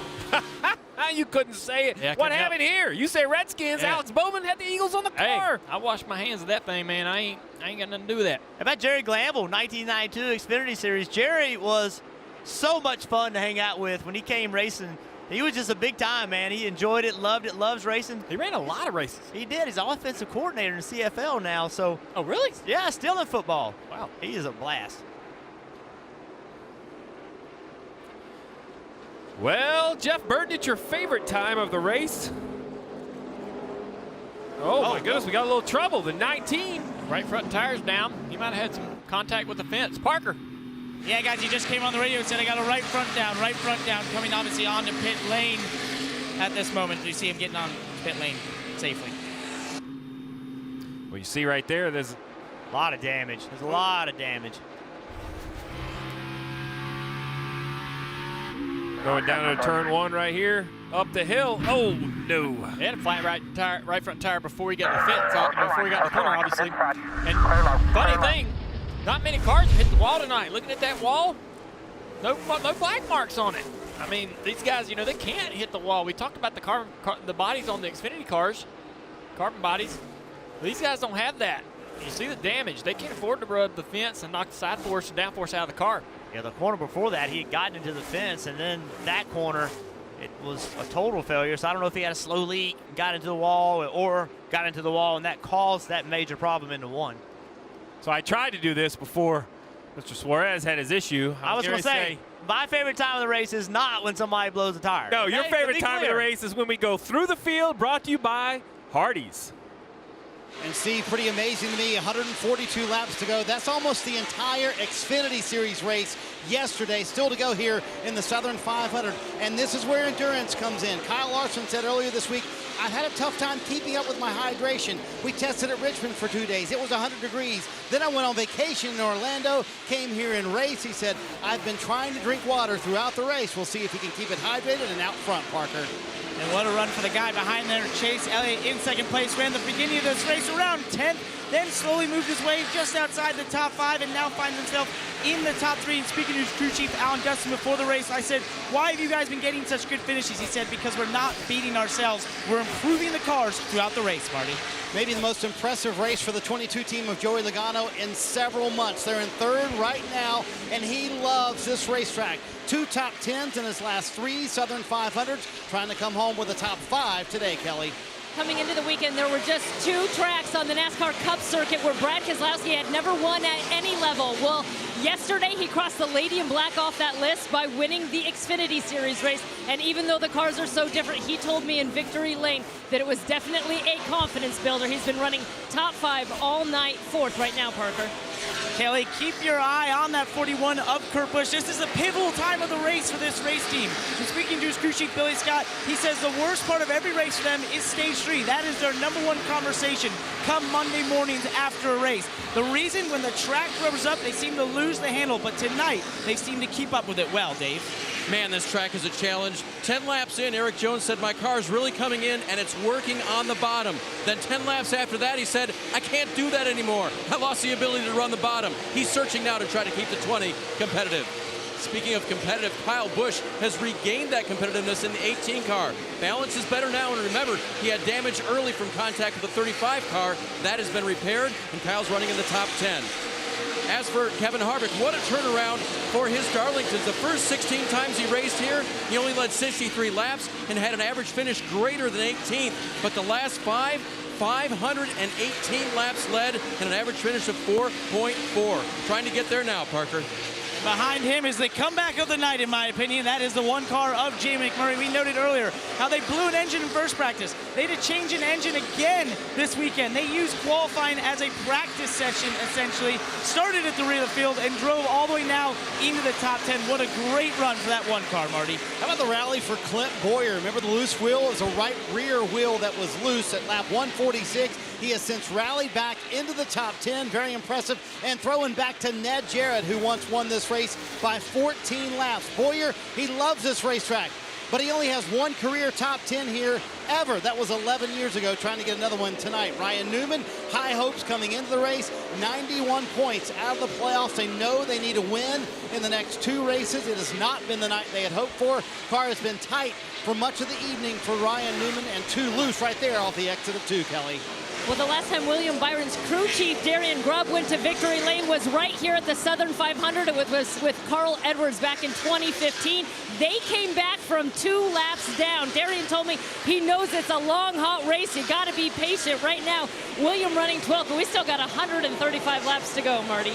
Not the night we thought it would be for the 2017 winner of the Southern 500, Denny Hamlin, right now in 13th. He brushed the wall a little bit earlier, and he agrees this is the both mentally and physically toughest test on the entire schedule. In fact, he said, I've passed out after this race in the shower twice over the years. It has been a tough night for this 11 bunch, Parker.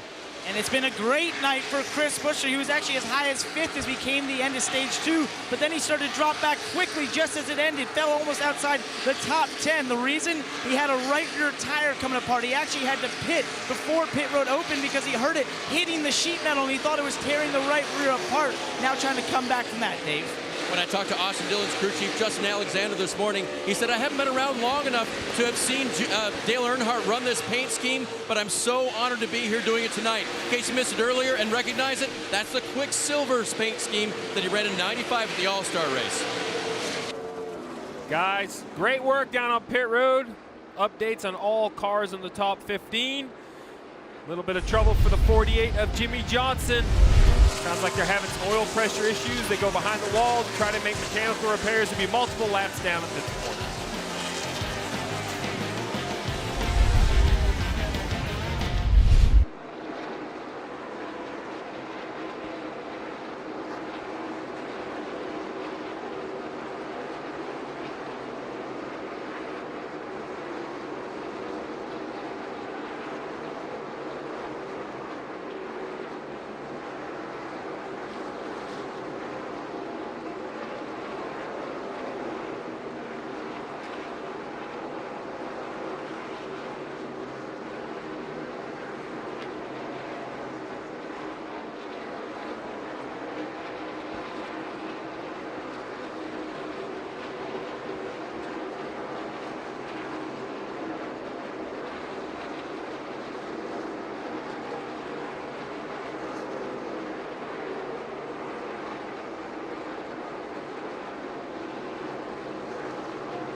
NASCAR on NBC is brought to you by Credit One Bank, the credit card perfect for everyday purchases. Toyota, let's go places. Coca-Cola, the official fan refreshment of NASCAR. And by Goodyear, the official tire of NASCAR. That is the Darlington Museum down here. That thing is awesome. So much history at this racetrack, so much history inside that museum. $2 million cars, Jeff Gordon and Bill Elliott. It's Monster Energy Cup Series racing from Darlington Raceway. Our leader here in heavy traffic. He's got 4 lap cars in front of him. Kelly. Well, the frustrating night for Jimmie Johnson and this 48 team continues. You see the work going on the 48 right now back in the garage. Jimmie lost oil pressure, and it sounds like the car had cut out at one point. They brought him down pit road, and they were able to diagnose whatever it was that caused the issue with the oil pressure. We're still not sure what that is, but they told them to bring it back to the garage where they obviously think they can repair it. Jimmie's still sitting inside the cockpit there. You see the window net up, so this crew now hard at work trying to just salvage what they can. Remember, they're in a sticky point situation, trying to maintain their bubble over the playoff cutoff line. So this crew's going to try to get the 48 back out on track. Well, so she mentions the point situation. I mean, no one feels great. I mean, you currently have Jimmie Johnson in 15th, Alex Bowman in 16th. I think the big concern for the 48 is you don't want to be 16th, right? You don't want to be the last guy. A surprise winner would bump the 16th place guy out. I guess that's why the 48's probably trying to repair it, to salvage whatever day they can to make sure they stay in front of their teammate, Alex Bowman. It's just surprising to me that the 48 just can't jump out of this doldrums that they're in. Really, they just can't find a way, even on a night where they seem to have some speed. Loose wheel, commitment line problem, mechanical issue, just even when they on a night where they did have speed, nothing going right. This just shows the work of the driver. Look at the steering wheel. This is on the helmet cam of Bubba Wallace. Had a great battle for 4th place. Eric Jones going by. Brad Keselowski here. Keselowski working that top. Eric passed him on the back straightaway. Jones continuing his march to the front after a pit road penalty earlier in the first stage. Don't count him out. Oh no. You know, he has clawed his way back into contention by being smart. Very, very smart drive so far. Kevin Harvick on pit road. Dave. No problems, Jeff. This is just part of the plan. Now, you guys have a better look at it than I do from down here, but you know how this race can go. Pitting now, he gets the fresher tires, and he can mow back through the field. Man, get your calculators out, because basically everyone has to split up this last stage, and the question is, how many segments or groups of laps are you going to break it up into? Are you going to pit twice? Are you going to pit 3 times? Are you going to pit 4 times? It looks like Kevin Harvick, he's run almost 40 laps, so he's going to break it up into 3 pit stops, 167 laps, 3 pit stops, 40, 41 laps a run. We're going to see if that's a strategy others decide to join in on, Parker. Right, Kurt Busch there was running inside the top 10 on Ford Goodyear tires. Sunoco fuel really loose inside that car right now. Actually was complaining of no grip at all, so that's a bad condition. I thought it. So both the Stewart-Haas cars on pit road forcing the issue. We'll see if that drives other people onto pit road. And just to be clear, there is risk. You lose a lap here. It's not just a, hey, do whatever you want. I mean, Kevin Harvick and Kurt Busch will both be a lap down. It seems like all their teammates think the same. Marty. And that's the game here, guys. Do you go 3 stops in this final stage, or do you go 2 stops? See, Clint Bowyer, who we mentioned a moment ago, has rallied his way back into the top 10. Car's been too tight for Bowyer on this run. Several other teams saying, hey, we're going to go with 2 stops, including the leader, Kyle Larson. They're going to make it on 2 stops in this final stage, Dave. Ricky Stenhouse Jr. is going to take a stop here as well. 4 tires in fuel, and the 17 will be back on his way. Coming down pit road, Joey Logano, who will pit from the top 3. He was running 3rd when he decided to come to pit road. Todd Gordon called him in. A little bit too tight for Joey Logano here, so going to be 4 very valuable fresh Goodyear tires and Sunoco fuel. Also the tear-off for Joey Logano as well, trying to free it up, Dave. Austin Dillon is on pit road, and Justin Alexander told me this morning, one thing we want to make sure we do, just keep it off the wall all night. Says that sounds simple, but so far, that's working for Dillon. He's having a good night and keeping that car clean. Doing a good job. The right side of that 3 car looks like one of the cleanest in the field. That right rear quarter panel's probably bit up just a little bit. Remember that contact earlier with Kyle Larson, Parker? Buescher is going to join in on this strategy. Ford Goodyear tires and Sunoco fuel. Just an air pressure adjustment. Very happy with that race car now. Just a tick tight, but they're going to join in on that 3-stop strategy. Guys, I'd like to say, I don't know if I'm going to pit 2 or 3 times, but I'm not a big fan of pitting this early. A yellow could really take you out of the race with 118 to go. So I might stop 3 times, but I think that first pit stop, I would make 50 or 55 laps in. We heard the report earlier. Jimmie Johnson was in the garage. Kelly, you got him down there? Yeah, now he's climbed out of the 48, so the race officially comes to an end for Jimmie Johnson. What do you know about the mechanical that's taken you out? Yeah, something with the oil pump, I believe. I'm not sure if it threw the belt or something else went on. But the amount of time it takes to get the engine apart and the oil pump off, put a new one on, it just takes too long. Thankfully, the protection that these ECUs have, the engine's okay, we think, but it did take too long to get the oil pump off and a new one on. Jimmy, you showed some speed. You guys certainly seem to be improving in that department. How do you explain just the rest of it, the bad luck, the mistakes, the misfortune that's kept you guys from getting some of those results? Yeah, it's just about cleaning things up. I didn't have a great lap in the second round of qualifying that put us back. Unfortunately, we had a loose wheel, and then I missed the commitment line coming in. So we just got to clean those things up. Our cars are getting much better. And a big thank you to everybody here at Motorsports for working so hard. We just got to minimize mistakes, and I think we can run the top 5 pretty easily. Thank you. Thank you. There you see the 3 car of Austin Dillon on pit road, and on top of the screen you see penalty being issued. Austin Dillon with an uncontrolled tire, right front tire. Keep an eye. There you go. He leaves it. He looks back, but NASCAR considers that to be uncontrolled.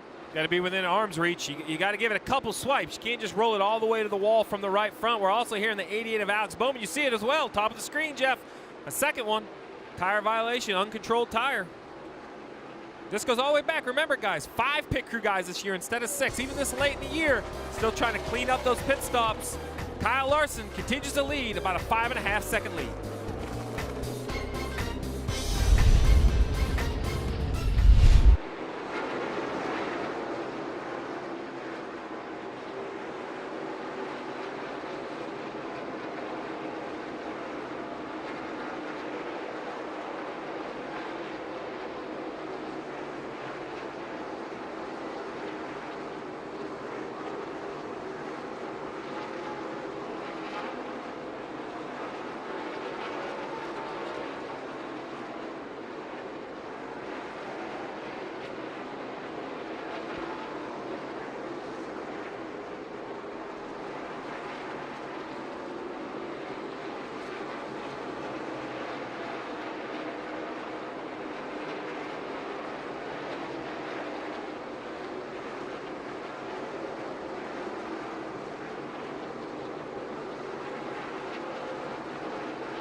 NASCAR Monster Energy Cup Series with the Bojangles Southern 500 tonight. Marty. And Jeff, pit stops continuing under green here at Darlington. A moment ago, Martin Truex Jr. pitted. This is Denny Hamlin, another Toyota car coming to pit road. It has been a host of issues on this run. You see the damage on the right side. He hit the wall a little bit earlier. He mentioned a possible vibration at one point during this run. Also said the car way too tight to turn down the hill, Dave. Kyle Busch will come down for his pit work now. Said he thought he should have a different tire strategy perhaps, but they're going to go with what they have now, this being the lesser pits strategy. Kyle will get 4 and he'll be gone.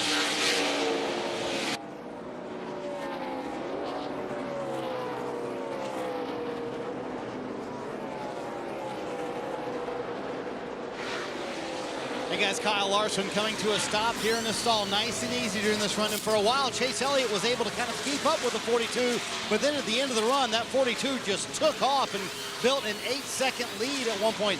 Comes to pit road with the lead, leading 217 laps tonight. A quick stop, 13-8. The pit crew delivers, Parker. Right, and the 9's actually exit pit lane, or coming down to exit pit lane. And Steve, he must have been listening to you, Alan Gustin, because they pitted on lap 51, like you said. That's the strategy. If you're going to pit only a couple times, you got to still break it up even. We see the 2 of Brad Keselowski rolling down pit road at the moment. He's also chosen to pit, I would assume, 1 less time. He's coming into his pit box, Kelly. Yeah, and he's been pretty happy with the 2. It's been just a little bit loose at time. This is a pit crew working on some new choreography here tonight to see if they can make some advances ahead of the playoffs. It's going to be 4 Goodyear tires and Sunoco fuel for Brad Keselowski. Well, we've seen problems on pit road all night. We saw Jimmy Johnson with a commitment line violation. Well, Jamie McMurray just got one as well. Entrance to pit road here is very tough. After all that work, working himself into the top 10, put him out of the running and a lap or 2 down. Well, that's Darlington, guys, right? I mean, it's difficult to not hit the wall on the green. It's difficult to get pit road. I mean, there's nothing very easy about this. Let's take a look at here. How bad was this penalty for him?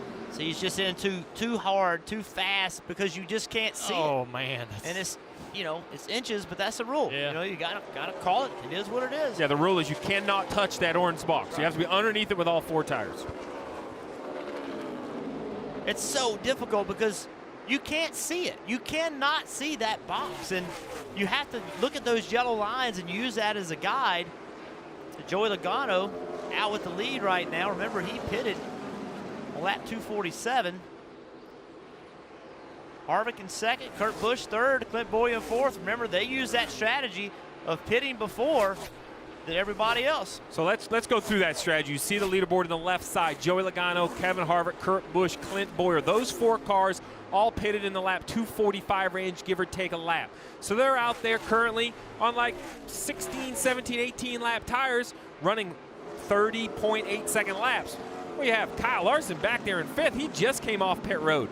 He pitted about 13 laps later. He had the lead. He had about a 5-second lead on this 22. That's how much time he gave up to new tires on Joey Logano. He's now back in 5th. The difference is, guys, Kyle Larson back in 5th. He's running a second a lap or more faster than the leaders. This is that accordion, that seesaw you're going to see. Who has new tires win? Not to mention if a yellow comes out. It could throw a wrench into everybody's strategy. Right now, though, Joey Logano doing a nice job leading this race. See Ryan Newman. Ryan Newman's 1 lap down right now, trying to get back in the lead lap. He easily gets by Joey Logano. That puts 13 cars in the lead lap. And this phenomenon of pitting 2 versus 3 times, it's really changed with the wave around, right? Because if you get caught under a caution and lose a lap, you can kind of just stay out, get your lap back. It's really changed how everybody calls their strategy anymore. Parker. Well, guys, we have a developing issue here for the 78 of Martin Truex Jr. Remember, he's fighting to be that first car 1 lap down. He's just behind Eric Almirola right now, and he said that he might have a right rear or left rear loose in the corner, so it means it's vibrating around. And the team says they got him tight, so it's going to be a call up to him if he has to come down pit road and change those tires. It's going to be tough from the driver's seat, guys. Yeah, I mean, you got to trust the crew, though. If they say, hey, we got them tight, we know that we feel confident it's okay. That vibration could be anything. We've seen the tire issues these guys have had all night long, tires chunking and so forth. trust what the team tells you sometimes. It's hard, though, because there's times they say, I know we got them all tight, and then they didn't. So it's just a very difficult situation for the driver to be in. The last thing you want to do is pit, and they say, hey, we don't see anything wrong. But you know as a driver how bad it is, and you just got to gauge it. Sometimes there's something going on inside the tire that they can't see, and it's a tough call, but you have to be willing to make it. Well, here you have it, those new tires for Kyle Larson, or fresher tires than both Clint Bowyer and Kurt Busch in front of them. Those are the 3rd, 4th, and 5th place car. You're going to see how much those tires are worth right here as Kyle Larson drives underneath Clint Bowyer. I assume he should easily drive by him. I mean, look at the mile per hour comparison. He's a good 4 to 5 miles an hour faster than the leader. Yeah, this group here, the ones that pitted earlier, what would really help them, right, is if a caution came out now. Yeah. Then they would have leapfrogged all the people that pitted after them. That's really what they're wanting. That would be their best case scenario, as long as you don't get so many cautions late in this race that you run out of tires. Question, if you're a crew chief, especially the crew chief for Kyle Larson, you got your slide rule, you got your calculator out, and you're saying, hey, how many laps does it take me to overtake Joey Logano? And if we continue this leapfrog cycle to the end of the race, where does that put me? Does that put me in front of or behind these cars that are deciding to pit in extra time more than me? Does that, Junior, does that make you feel better that he was using a slide rule on top of the pit box? Not Abacus? really. No? Can you use a slide rule? You know how to use it? No. Okay. I mean, let's be fair. It was like a TI 84, 85 fancy calculator. This pace right now, Larson's going to be battling for that lead in about 6 or 7 laps. Drove to a 6 seconds behind Joe Logano. Kevin Harvick's 4 seconds back of the leader. And he can recognize that pace as well. And he doesn't have to push this that hard. He can slowly find his way to the front. If not, he can eat those tires up and take away the advantage of having new tires. We're going to nonstop.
Sit back and get refreshed. You're watching NASCAR on NBC. Welcome back to NASCAR Cup Racing here at Darlington. The real joy of the throwbacks is it's not just the cars and the drivers, it's also the teams. Take a look at Joey Logano's team. They're, of course, running that Steve Park tribute, but all the guys have their Pennzoil gear. Right next door here, you can see the 6 team. Everybody's rocking the Oscar Mayer logo, so it's really fun because the crews get involved as well. And when you take a quick run down pit road, you can also take a look at the 14 crew down here, of course, running that Ned Jarrett paint scheme. These guys look great, and you can't leave out the Wood Brothers, the 21 team. Take a look at how good everybody on that team looks. Oh, and Glenn Plake's in the house. Of course, we all know, love him. Beautiful Mohawk, but boy, these teams, guys, really get into this throwback, and it's not just the driver in the car, it's the entire team. It's the team, the sponsors, man, everybody just really supports it. There you go. Kyle Larson has called our leader. It ain't going to take long for him to get by him. Been quite a bit faster than Logano. They're all in traffic here. 12 lap pressure tires for the 42. Oh, these lap guys aren't going to give it to them. They're going to move over. Ty Dillon, Christopher Buescher. Look at this 22 get a little loose there. Marty. And guys, you see Kyle Larson retake the lead. He'll try to lead his 218th lap of the night. A dominant performance for him. But even behind the wheel, Kyle had questions about the strategy and what's going on the racetrack. Here was his answer. What kind of strategy are we on compared to the others? It's really split. Some guys are on 2, some guys are on 3. The 22 and the 4 are probably the cars you're racing that are on the 3-stop strategy you got to worry about. So we need to get to that 22 and put as much time on him as we can. He's got to pit 2 more times. You got to pit once. And that's pretty simple for you behind the wheel, but Kyle Larson knows he has a dominant car.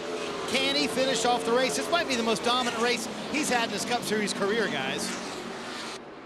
Yeah, I think it's important what that information that went to Kyle Larson was put as much space as you can to that 22. They know they're in a different sequence, but to hurt that pit strategy, he's got to drive away from him. He cannot be saving tires right now. Well, the magic number in my mind is 5 seconds. Before all this strategy came into play, Larson had 5 seconds over Joey Logano. If he can stretch that lead back to 5 seconds before Logano pits, I'd say no advantage to the 22.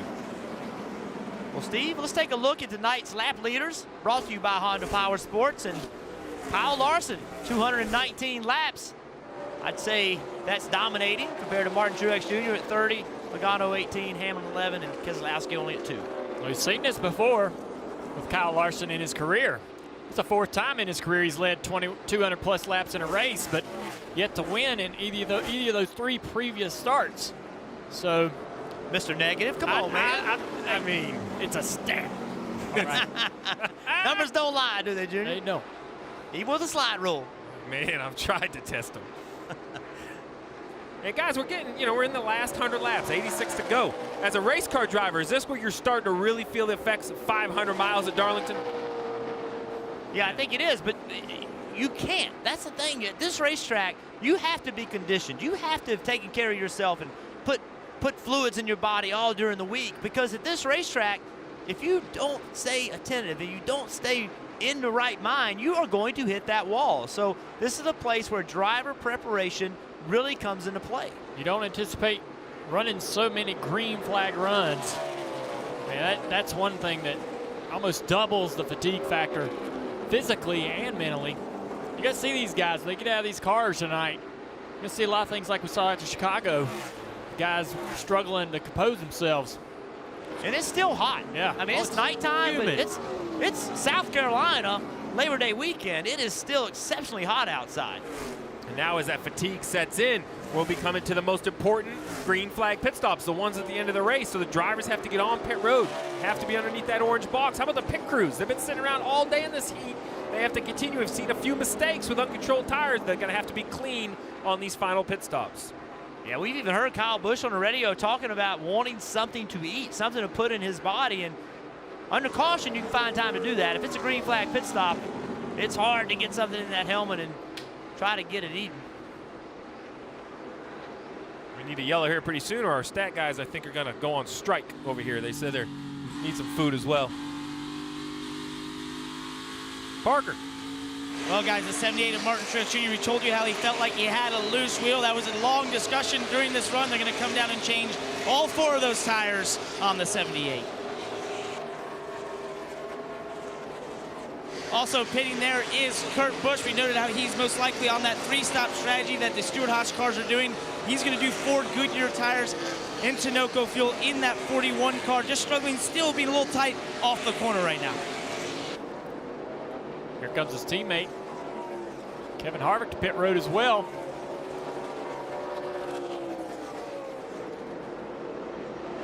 Dave. Yep, and as you know, cannot make it from here on fuel, so there'll be another stop to come for the Ford team. Said the balance was better, no better, but it seemed to be hanging on a little bit longer, at least in the average state. So not bad again for Kevin. He's just playing the strategy right now. 4 fresh tires. Get going back again. Yes, Steve, coming behind all these guys is now Joey Logano on pit road. This is an important stop. He's basically the leader of this 3-stop group. So if anyone's going to try to contend with Larson, if it continues to run green, it's going to be this 22, Marty. That's a great point, Steve. And another Team Penske car came down pit road. Ryan Blaney just left a moment ago. But Joey Logano and his team going into the weekend, Todd Gordon told me our speed really hasn't been there. So where we need to perform, execution. They have done that tonight, both on the speed front and the execution front. The 22 team has gained them a couple of spots here on pit road. But as you guys mentioned, critical stops under green, hoping to hang on to that track position. Sort of the leader, the Pied Piper of those 3-stop guys. And air pressure adjustment car's been a little bit too free. Also some tape on the grill. That'll help with a little bit of downforce too.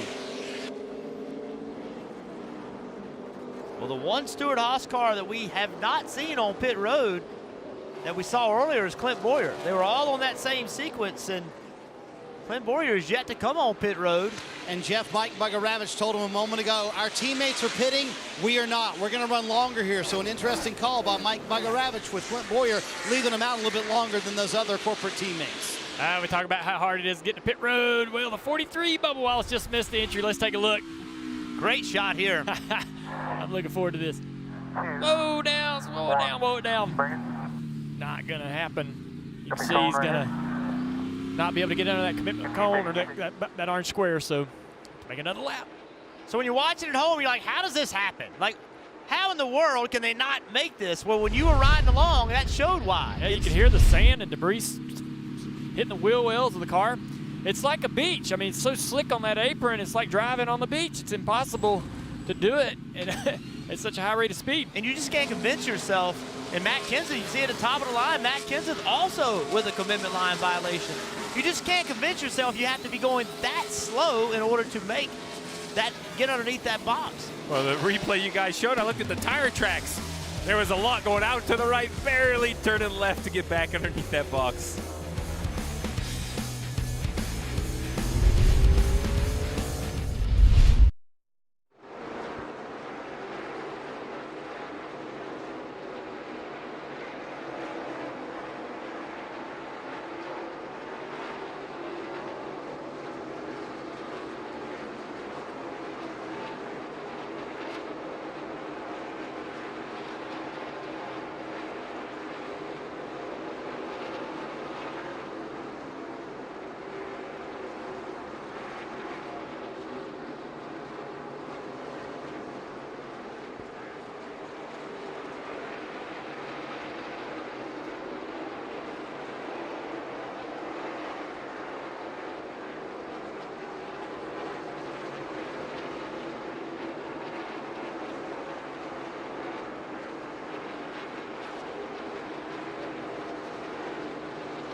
NASCAR America on NBCSN, 5 p.m. Eastern weekdays. We're going to be talking about this race this week for sure. Kyle Larson, if he can hang on.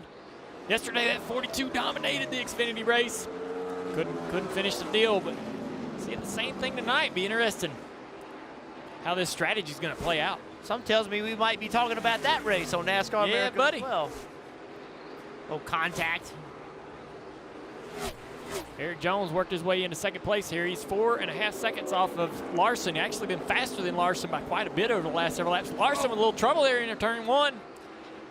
First sign of weakness in his car.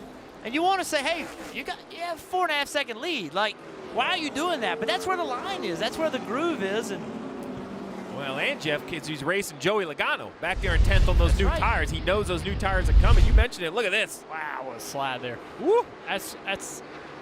I mean, there's no good place to get loose here because you're always against the fence. And turn 1 is the fastest part of the racetrack. Entering turn 1 there.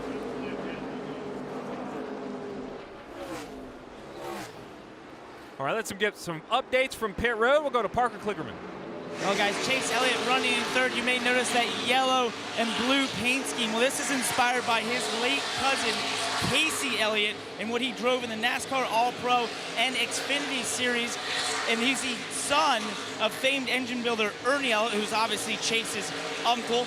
And the thing is, though, Casey was poised to move in the Xfinity Series in 1994 before he was sadly diagnosed with bone cancer, which he succumbed to in 1996. So a nice tribute there by Chase Elliott, Dave.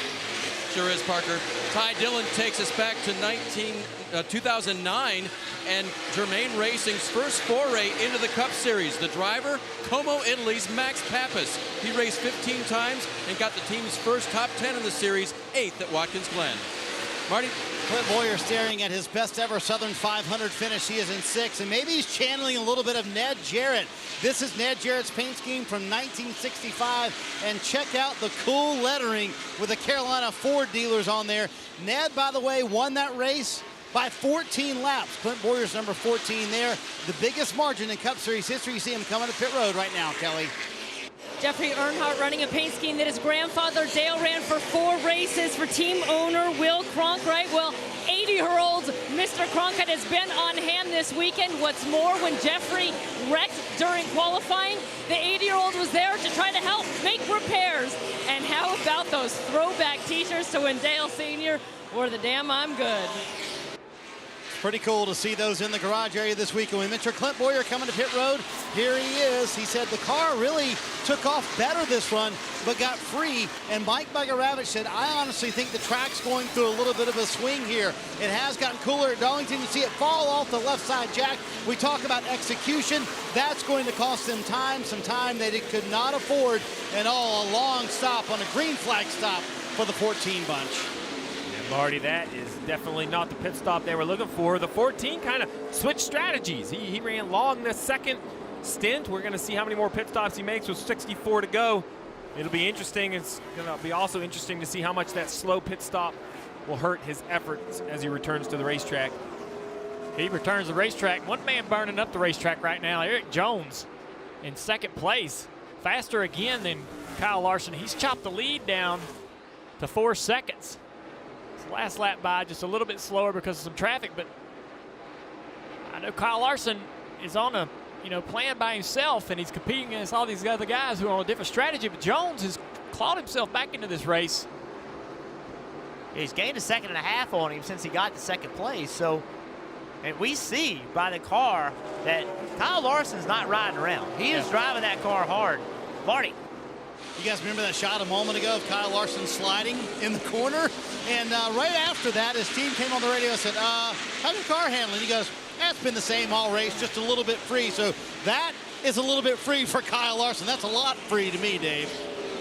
Marty, as a crew chief, to run at Darlington, you have to really be flexible. Chris Gale last year got Eric Jones a top 5 by employing the more stops strategy in the final run. Earlier tonight, he deployed the more stops strategy to get him up to where he was.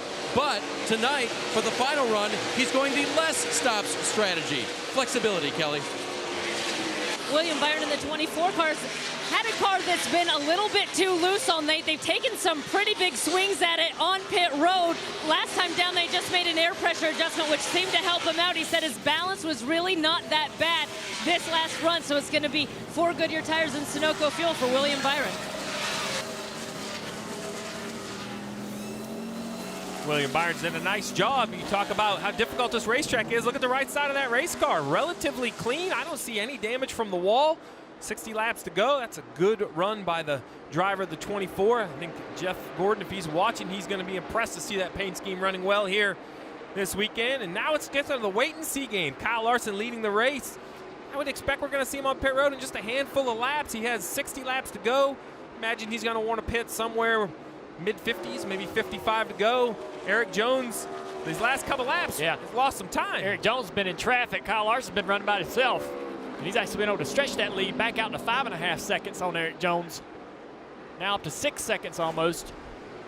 Talk about the length of this race. Well, we just crossed the 3-hour mark.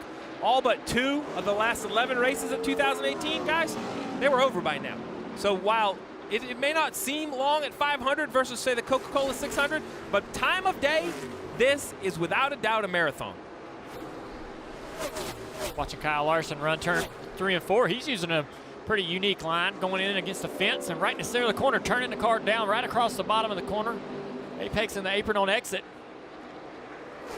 Turn 3 and 4 here. Traditional line there. Watch down here in turn 3. He's found some little speed down here.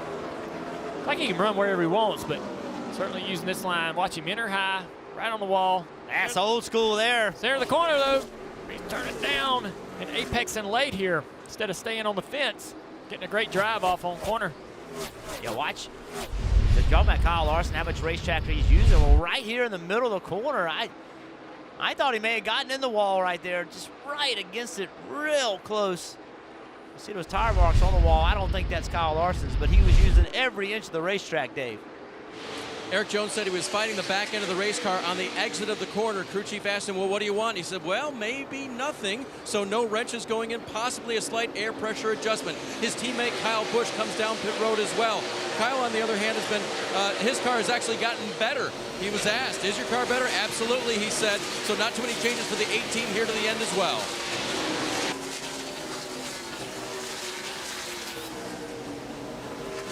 Just a little bit of tire rubbers falling off of the rotor. No big deal right there. Looks cool, but no problem. Let's see how long Kyle Larson will be able to stay on the racetrack. Oh, big wreck in the middle of 3 and 4. Hard contact into the wall. Oh, my God. Huge wreck. The 14 of Clint Boyer. Look at the damage. 31, Ryan Newman. The 96 of Jeffrey Earnhardt. Man, look at the 14 car. I looked up out the window and saw both cars going up the banking. What the hell happened there?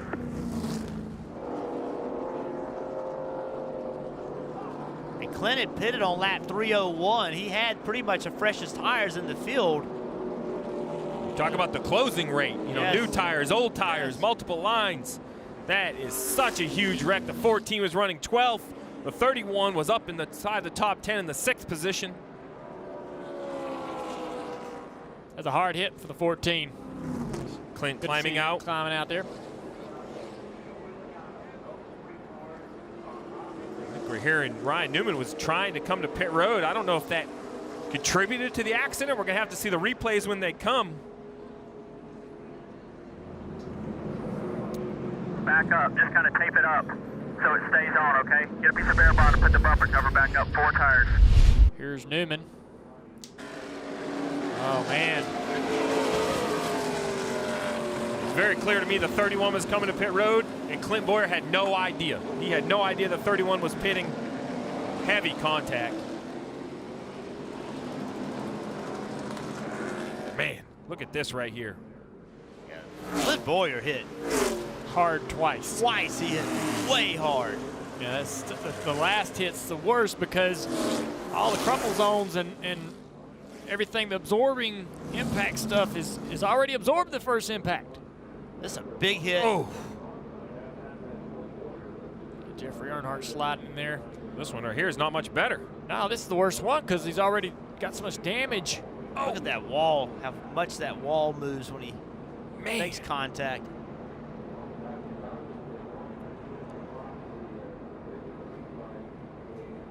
I mean, normally you would expect, maybe see a hand waving out the window, but the differences in speed, he had to be so far behind him on the backstretch, he probably couldn't even see the 31 when he was on the backstretch. Yeah, what these spotters will typically do is in a race like this with this type of situation, they would be extremely vocal with either hand signals or some sort of a system to be able to help each other understand who's coming to pit road and when. But this stuff happens so fast. I mean, clearly, Clint had no idea that Ryan Newman was coming onto pit road. And, the 31 is looking for the win to make the playoffs. The leader, sometimes you get fortunate. I think he was coming to pit road, and he ended up missing the accident. And now he is absolutely in the catbird seat. He's the leader on the racetrack. So let's take a listen into the 14's radio. What the hell happened there? The 31 pitted. I had no idea. I knew he was talking. I think you had talked right before it, and we just nailed him. That was Brett Griffith, the spotter, saying he had no idea Newman was pitting. So Clint never got the message, but that doesn't mean Clint couldn't see him. You know what I mean? I just don't think Clint had any idea. No, he didn't. That Obviously the pace was that different. Well, I just said that the 42 on old tires running around the bottom from up here, I think he's pitting a couple laps. Like they're physically running so slow. I know it doesn't feel that way inside the race car, but I guess what I'm trying to say is the tires get so old that they really creep around the bottom, even making laps. You saw the 51 was up high. He thought, man, I'm going to go below the 51, I'm sure, and try to make a move on the 31. And the 31 just continued to decel. Let's see if Newman was waving down the back straightaway. There he is, yeah. Not a lot. I mean, Clint and these guys can't see it. There's a car in between Clinton and Newman. I think that was a major factor. I think that car, was a major factor with BJ McLeod. I believe that's who it was. Clint's behind him, and then all of a sudden, So watch. He's And then waving watch now. BJ. He points him to the bottom. So you look at 31 waving. Now look at BJ McLeod. His hand comes out the window and points to the bottom. He's going to let Clint Boyer go on the bottom, but Clint can't see, to your point, through the 51 to the 31. That's correct. So the 31 drives to the bottom as Clint's driving to the bottom with way more pace, and boom, there he is. Big wreck. And you talk about a perfect storm. Yes. That is it right there. And there's the end result of the storm, the 14 of Clint Boyer. Heavy, heavy damage. His night is over. The 31's coming to pit road. He's going to have to get a new tail panel put on that car. It looks like they have most of it repaired. All right, I thought it completely came off. It must have just been blown up. They're duct taping that on. That's required to make laps. And remember, Bristol, we saw a car running around without a tail panel. It wasn't required at Bristol because of the size of the racetrack. But at this racetrack, because it's big enough, they do make you have that tail panel. They're dropping the car off the jack to fix the front splitter clearance. I'm fond of that move. We've done that move before. We have done that before, unfortunately. Now they're looking at the back of the car. The bumper bar's bent down on the racetrack and trying to cut that stuff loose. We'll see what this does to the rest of the field. Come back.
Kyle Larson already in his stall under caution here at Darlington Pit Stops. It could decide the Southern 500. They reminded him, no mistakes. We want you under your speed. A slight change there for the 42, Kelly.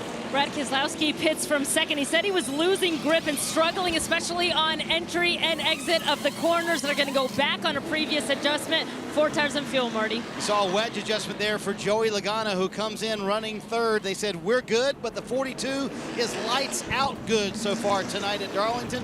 That wedge adjustment trying to free up Joey Logano for this maybe final run of the race, guys. You don't have to adjust your TV sets. It didn't look crazy, but 3 cars. There's 3 cars currently on the lead lap. That's the 3 cars that pitted. Kyle Larson, Brad Keselowski, Joey Logano. Now, the 4 of Kevin Harvick got the free pass, and I expect a bunch of other cars, Kurt Busch, Chase Elliott, Newman, everyone that's 1 lap down will take the wave around and get back on the lead lap. But basically, Larson, Keselowski, and Logano, they got to feel like they're in the catbird seat right now. Fresh tires and track position.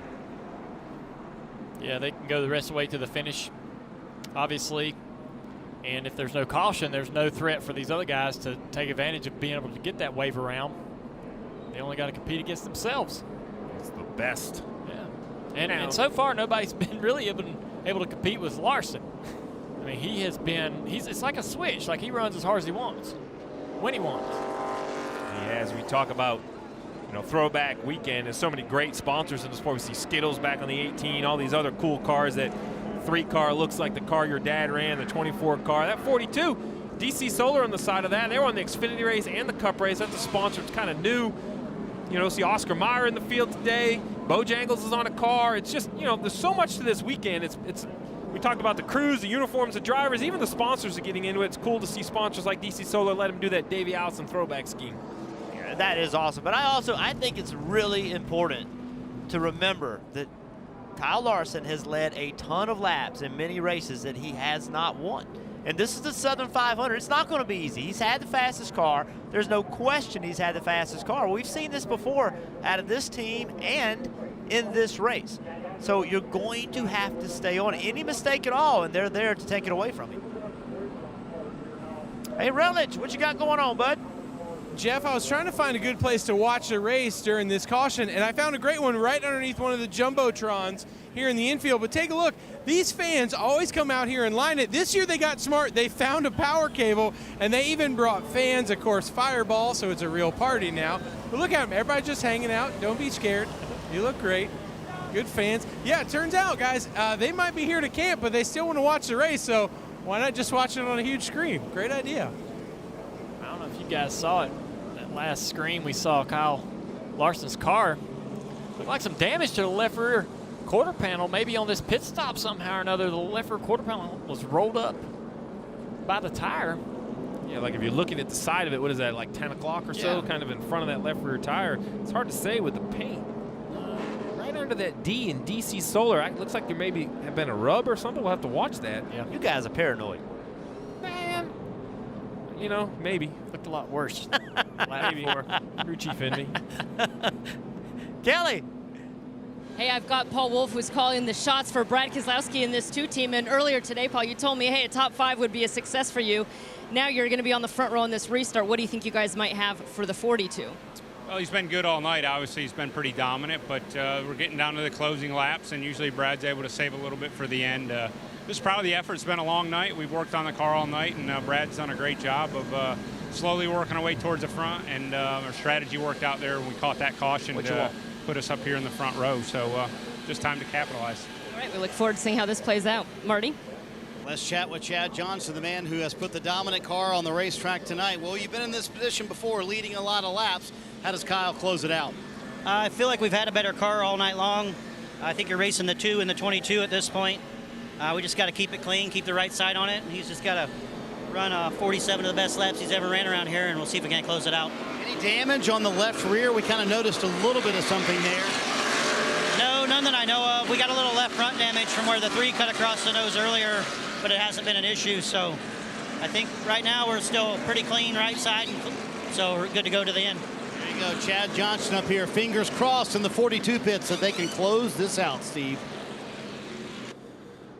Let's take a look at tonight's Ram trucks proving to last. Mistakes on pit road. They can go the last 47 laps, but with yellows, we will see pit stops. What pit crew will remain clean? Yeah, a lot of our strategy, we see only after the wave rounds, 8 cars in the lead lap. If we get some cautions, who can get themselves back in contention? We talked about the Darlington stripe all week. So far, not a lot of guys have got one, but I think business is going to pick up, and we might see a few guys put that right side in the fence before it's over with. Well, it's Labor Day weekend. Darlington, South Carolina. The weather's been outstanding, a little warm, but the crowds have come out, haven't they, Jeff? This place is packed. And it's winning time. It's less than 50 to go to win the Southern 500, one of the biggest races of the year. Can somebody take it from Kyle Larson? Can Keselowski step up? It's been since in the 70s since the last time Penske won here at Darlington. Can tonight be the night they make it happen? Oh, lights are back on. Apparently we're not going to go green this time. Man, I was excited. I know, we got pumped up. We were ready. I mean, think about it. Yesterday in the Xfinity race, the 42 was dominant, couldn't find its way all the way to victory lane, had an accident late. And who capitalized? Brad Keselowski. 47 to go. Look who's on the outside of the front row. None other than Brad Keselowski. Let's take a listen to the two. Brad, it's been a long night. Done a good job. We put ourselves in position here at the end. That's what we wanted to do. So, do your best here. Make the most of it. See what we get. Well, yesterday in the Xfinity race, he got his first ever win at Darlington, and we heard this team talking this week. Paul Wood, his crew chief, he was very clear. They haven't had the speed, but if they do everything right, and late in the race, if they're in position to win, he thinks they can get it done. Well, they've done that. They've done everything right to get to this point. And you heard him talking to Brad. They've had this conversation, and that was his way of saying, okay, it's winning time, man. Go make it happen. How about this? Hasn't been since 1975 since Team Penske has won here. I couldn't believe that. The captain seems to win everywhere. The reason for the extra laps to get Denny Hamlin to the back of the field for pit too soon. He was up there lined up toward the front. You got to try. Yeah, sometimes just put yourself where you think maybe nobody's looking or where you want to be. Maybe nobody's paying attention. I'm just going to restart right here. 42 has chosen the inside. That's interesting. It splits up the Penske cars, puts Brad on the outside, Joe Logano on the inside of row 2. And we've seen the art of pushing be so valuable on these restarts. Can these guys push somebody, take the lead? He's used that inside to work. Every restart before, here he comes with the Geico restart zone to bring them down to what could be the final restart. There's that push you talked about. Joe Logano shoves Larson into the lead. Teammates side by side. Who's going to give off 2? It's tight side by side off 2. Keselowski takes it.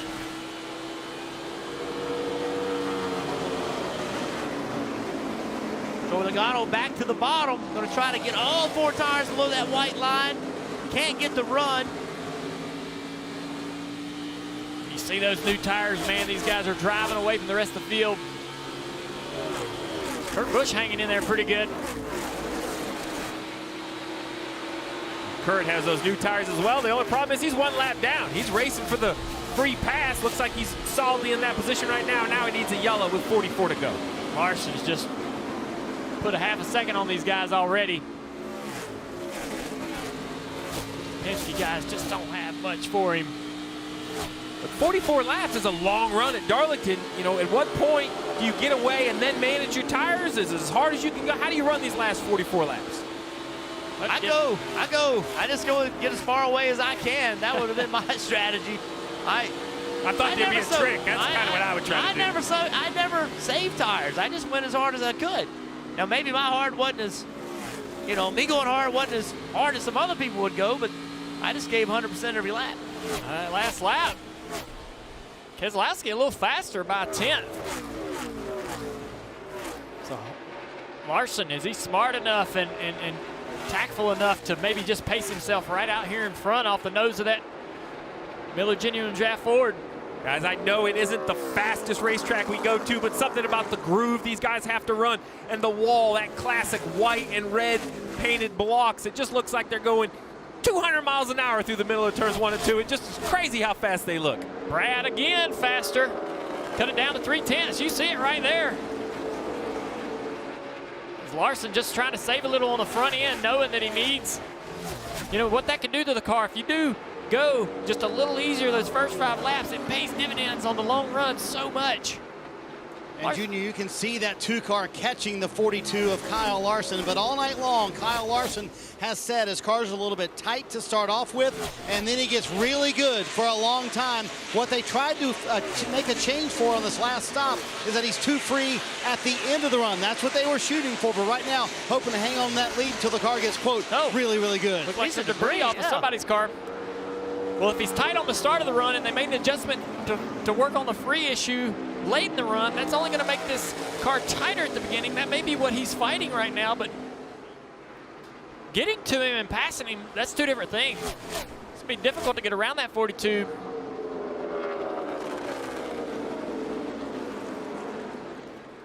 There's a caution for that debris we saw off of turn 2. That's going to have, it's going to equalize things quite a bit, because now, you know, now you have 7 cars in the lead lap.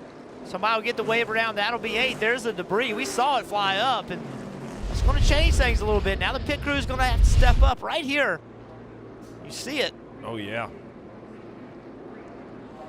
Yeah, you mentioned pit crews. You know, some tracks we would say, oh, the debris continues to get hit. That's big. Looks like a piece of metal with fiberglass. It's pretty heavy. Maybe a exhaust, Yeah. you know, Heat shield. heat shield. Thank you. So I was going to say, you know, only 7 hard laps on those tires. Yeah. 13 total. Some tracks you would say, hey, what should we do? Oh, you're pit. I think here it's pretty easy, right, guys? I mean, if I'm a crew chief, I'm putting 4 tires on, no doubt. You mentioned Kurt Busch, those laps he was putting together, Dale Jr., it really worked out for him. He should get the free pass in this situation. Add him back to the cars in the lead lap. Kelly. Showing you there, William Byron in the 24. That's because he says he is blowing up, and now you can see that puff of smoke coming out. William's saying that the oil pressure is on 2, and he just said it's too hot, and he has no oil pressure. 2 is not enough oil pressure. No, 2 is. And that's the second Hendrick car with an oil pressure problem. And the third of the weekend, if you go back to Jamie McMurray. Right. So that's 3 Hendrick engines, normally very reliable. Didn't even think about Jamie's car, HMS Power. We talk about the gains. You know, where do you make gains? Downforce, you know, horsepower. I mean, there it is. Oh man, it's done. They've made gains everywhere, and apparently some of the gains under the hood are. Well, nothing's free, right? I mean, you can't have. Hey, what do you want? More horsepower, or more reliability? I'll take both. Well, it's not really how it works. Working with these guys, though, they're the best at going home and figuring out how to fix this stuff and maintain that gain. Kelly. All right, you're going to see who takes this opportunity to pit once again. The 2 of Brad Keselowski. Pretty happy. It was just a short run on those tires, but he seemed happy with the 2 car. They're going to give him some fresh Goodyear rubber to work with, and a splash of Sunoco fuel as well. Marty? 7 hard laps at Darlington and the Green. You betcha you're coming down pit road. Kyle Larson said that time his car actually built 2 free, especially in 1 and 2, so they're going to make a slight air pressure adjustment here for fresh Goodyear tires. Joey Logano, bottom of your screen, said his car took off too tight for him, so they also make an air pressure adjustment, trying to free him up, and Larson keeps the lead and holds serve here on pit road. Joey Logano, though, gains a position that puts him on the front row. Out in second position, Keselowski back to third. Chase Elliott, Harvick, and Eric Jones, the top 6. Well, intensity levels picking up on the racetrack, on pit road, everywhere. Watch as Harvick and Kyle Busch come on pit road. Kyle Busch is saying, go a little quicker, pushes him into his pit box.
The Verizon IndyCar Series will close out the 2018 season in 2 weeks from Sonoma Raceway.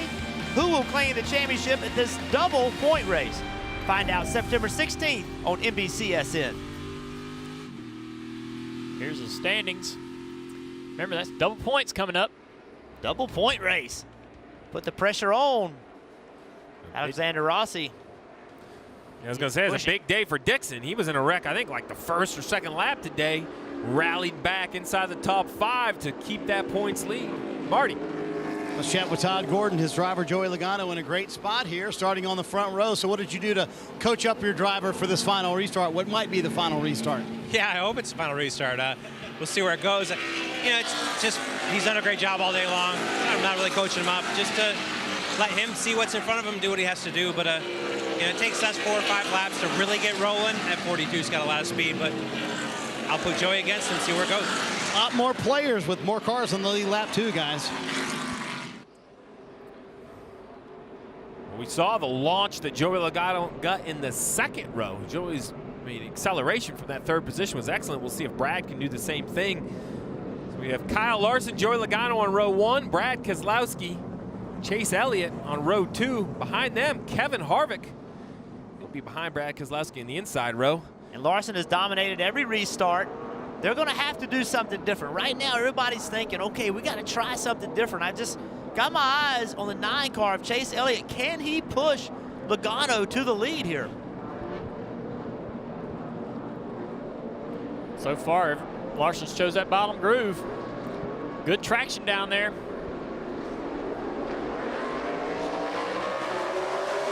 No push from Keselowski yet, but he's closing in on that bumper, and Larson doesn't need it. He's clear. Both of them clear into turn 1. Logano tries to get that outside quarter panel of Keselowski, but can't do it. Look at Chase Elliott in the 4th.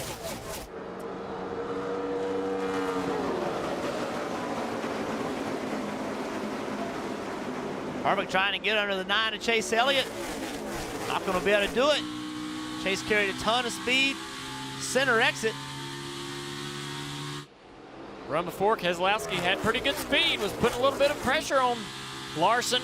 They've been down pit road since, made more adjustments. Look at this line Harvick runs low through the middle of the corner.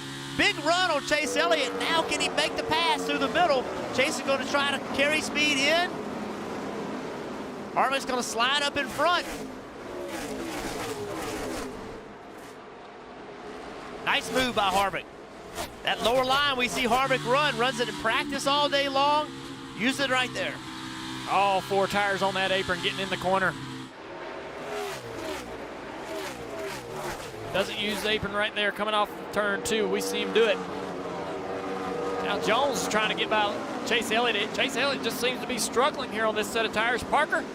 And that's the odd part, Junior, because the strength of that 9 car has actually been the short run throughout this race. It's been on the long run, late in the long run. When they get past 40-so laps, he starts to fall off the cliff a little bit. So this has not been a good adjustment and not a good restart there for Chase Elliott. And not a good time. No. Have a bad restart. 31 to go.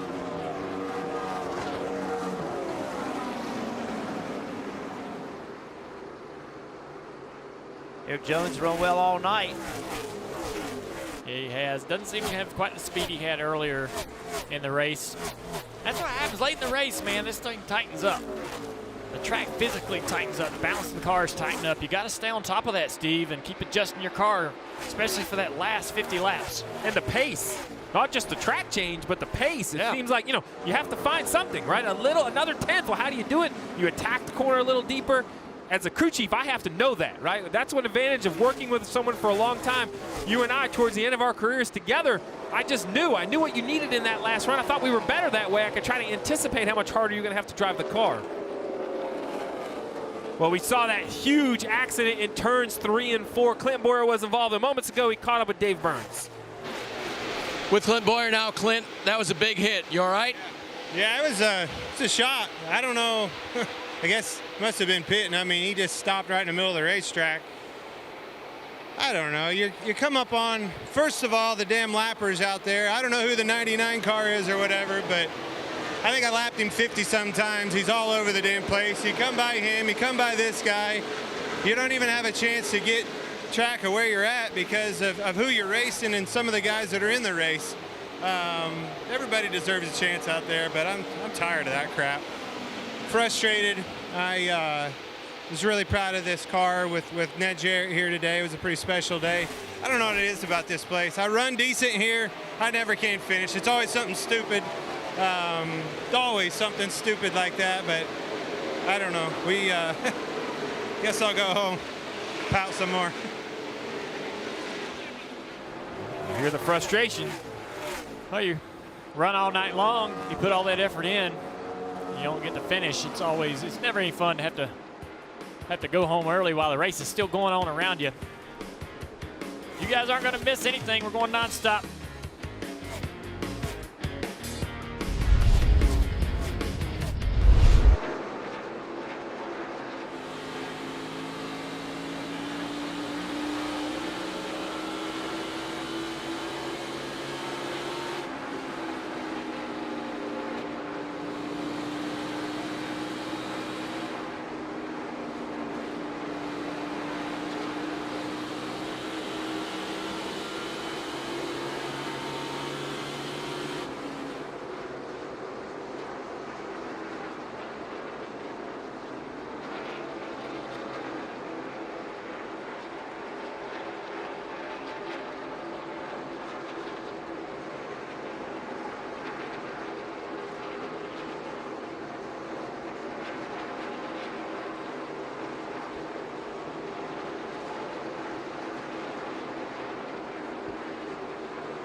Caution here at Darlington for the 96 of Jeffrey Earnhardt, and the drivers will take this opportunity rather to come back to pit road, including the two of Brad Keselowski. That last run, he said he was a little bit loose getting into the corners and off the corners, tight through the middle, but he said the 42 is beating me on corner entry. They're going to give him 4 fresh Goodyear tires to see if that helps him out. Marty?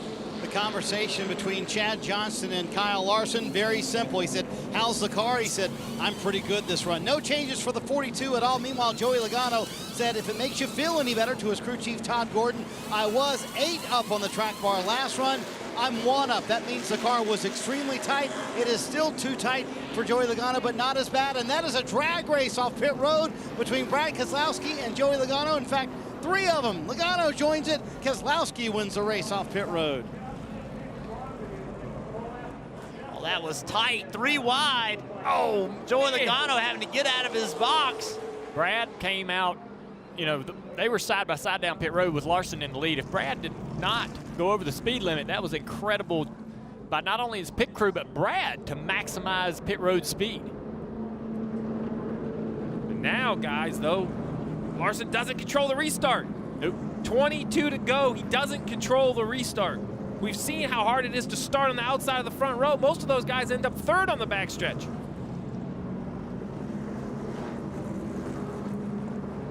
Larson just got to be like thinking, man, how in the heck? Been dominating all night long. That was crazy off pit road. I mean, those three guys, not to run into each other. Reason for this caution, we were following along on nonstop, but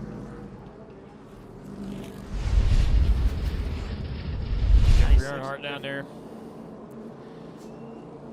Loose. Some kind of a problem, I'd say, for sure. Wow.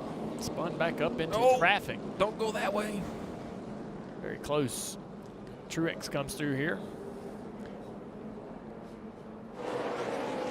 He's knocked that right rear quarter panel off. You know how hard these cars are to drive without that quarter panel on there. And you see the reaction on the pit box of the 42 car. That caution comes out. They had a comfortable lead. 25 laps to go. And now they don't have the lead anymore. But guys, it's been all the way back to lap 134. The great thing about it, though, is this car's so dang good.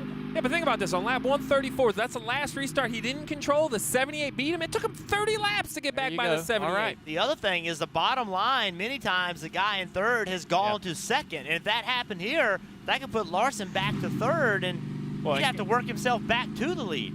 But pit road to me was fascinating. How in the world they came off pit road with Joey Logano blending up in there with them and no contact. Look at Joey Logano. He's got to swerve to miss Denny Hamlin, and what a great job by all three of those guys not to make contact. And look how close.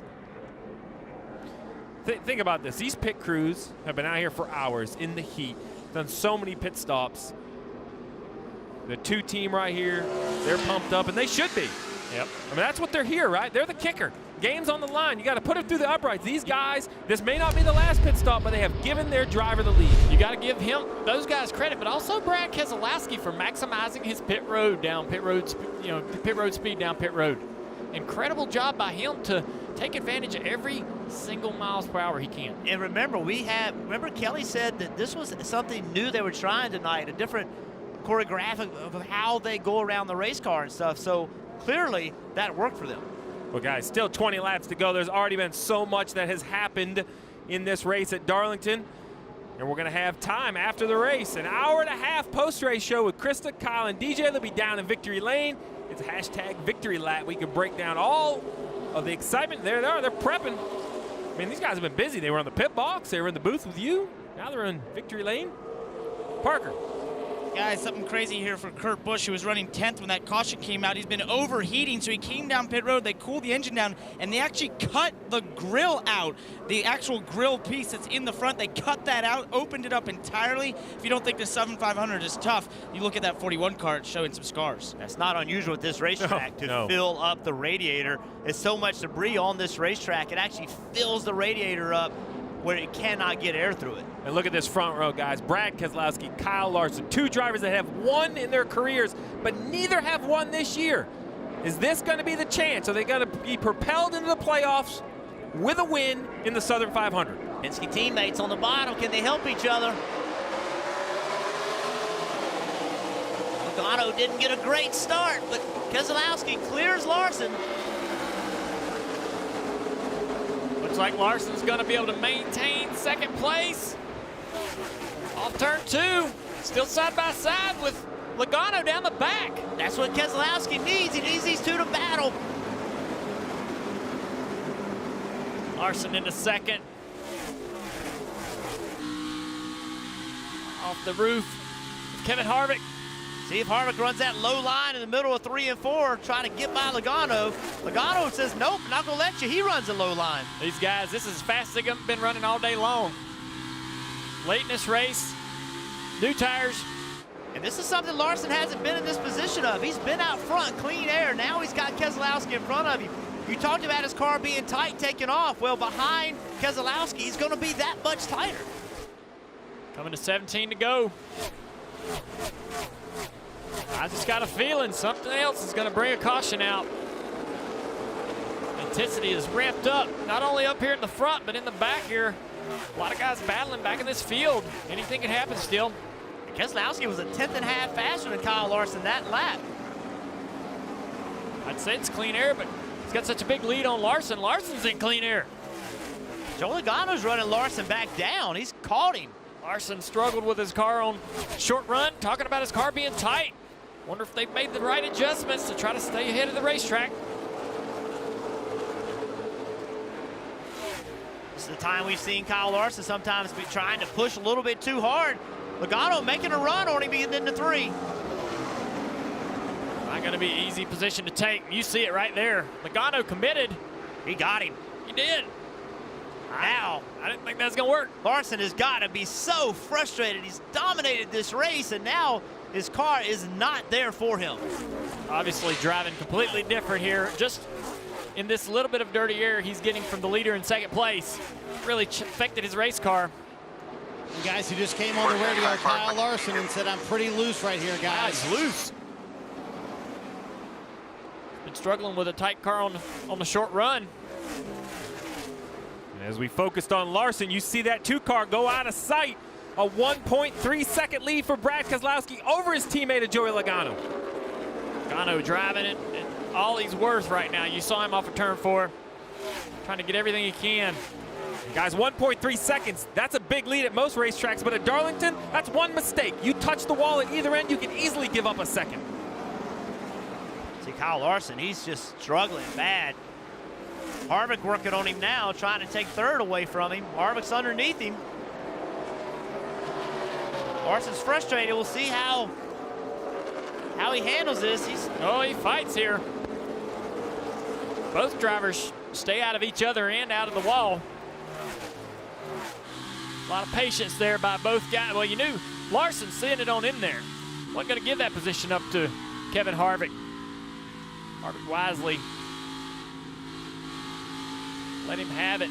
Trying to fight back to that inside. He's going to get another run. Going to turn left. Going to push him, actually. Yeah. Push him down the front straightaway. Maybe a little. Trying to drive underneath him right here. He knows he's loose. Trying to roll the middle, get beside him.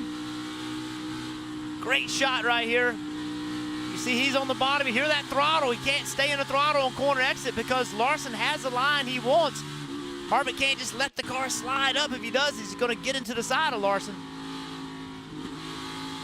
See him roll the center of the corner really quickly. Larson's going to pull him down the straight. See if Harvick tries that again.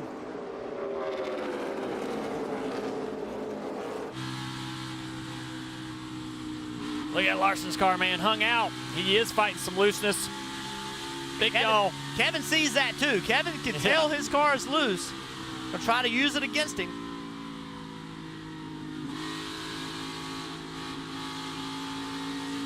A little different approach that time with Harvick. Harvick waited on the throttle and then tried to go, instead of going to the throttle sooner, he waited on it and then tried to get more throttle. Well, and you see right there a lap car come into play as Brad Keselowski went by the line that time. It's 10 to go, 1.3 seconds over Joey Logano, but Brad Keselowski has started to catch a little bit of lap traffic.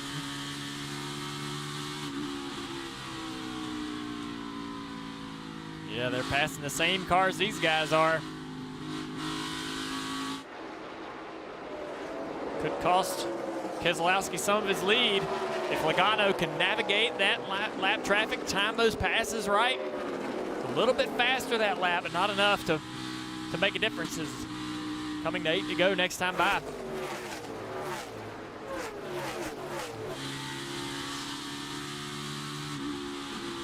Right, here's the race right now for 3rd. And it is a battle. Yeah. It's like Larson's car maybe getting a little more comfortable. You'll see that sometimes. Car will take off really loose and it'll get better as the run goes on. And you see Larson's car is still moving around, but not as much as it was earlier. That time back in, Joe Logano just a little bit faster, half a tenth, still 1.3 seconds back. Coming to 7 to go. Listen to Harvick work that throttle.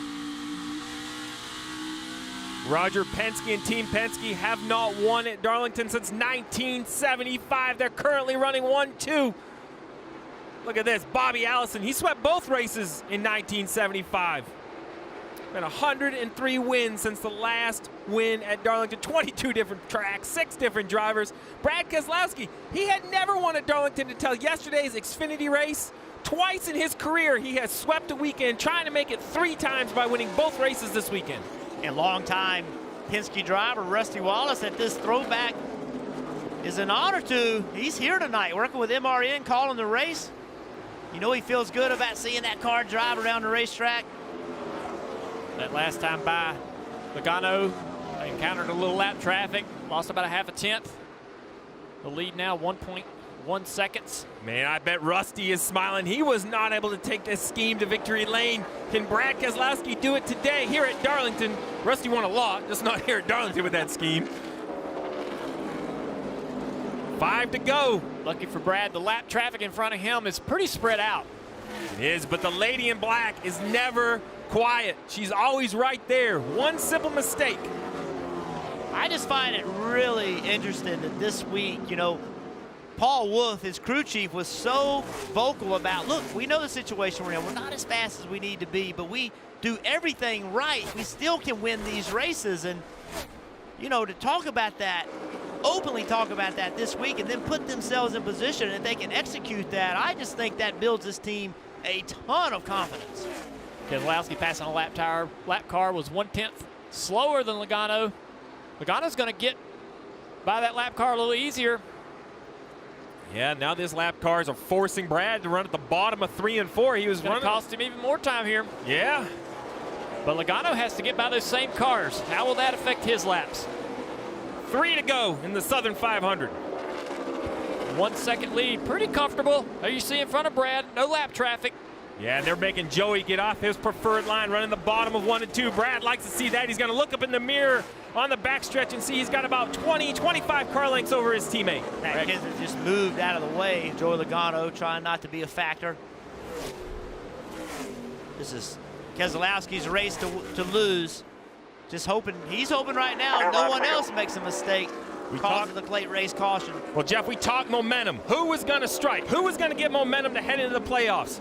We mentioned Jimmy Johnson. Maybe it was going to be Kyle Larson. He dominated the day. Now it looks like it could be Brad Keselowski. Could he get his first win of 2018, carry that momentum into the playoffs? Never won at Darlington until yesterday. Won the Xfinity race.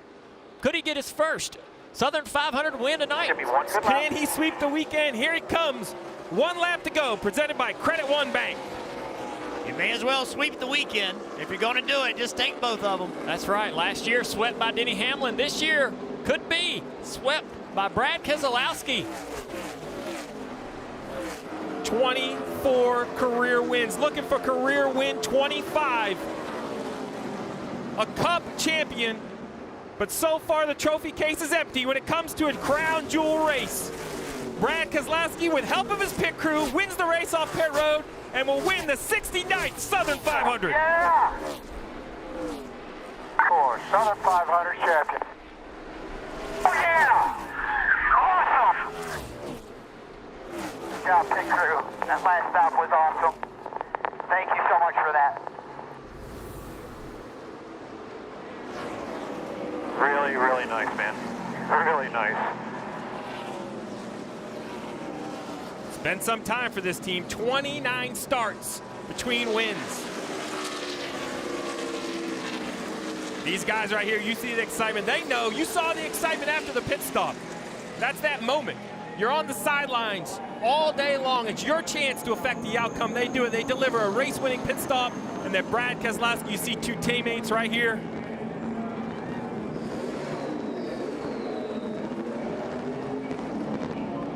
Pit crew, they're just like special teams, another sport in football where they sit on that sideline, and at that big moment they got to step up. And this is Brad Keselowski's signature move, American flag in the left side door.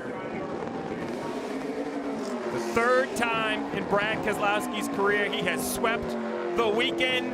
The American flag in the smoke. This moment is presented by Sunoco, fueling victories all season long.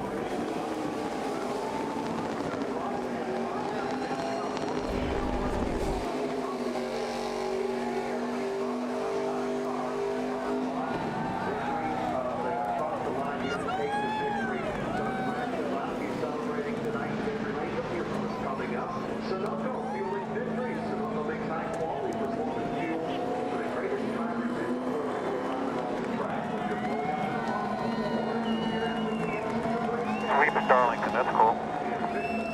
You're darn right, man. Thank you.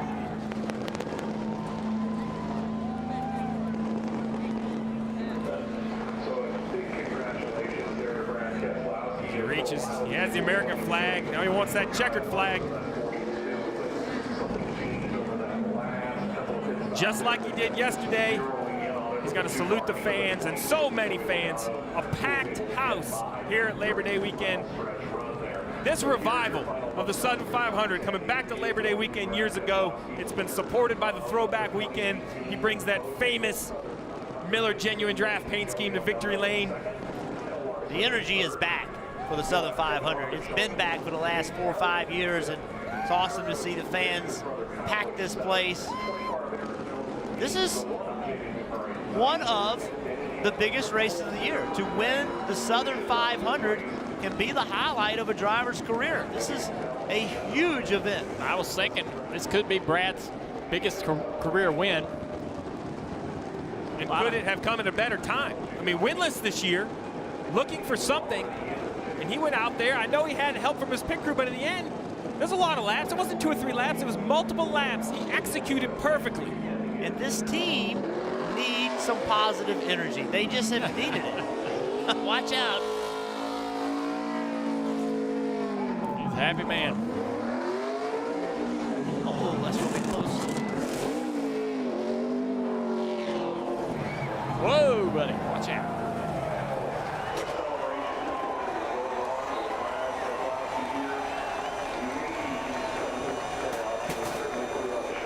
See the excitement.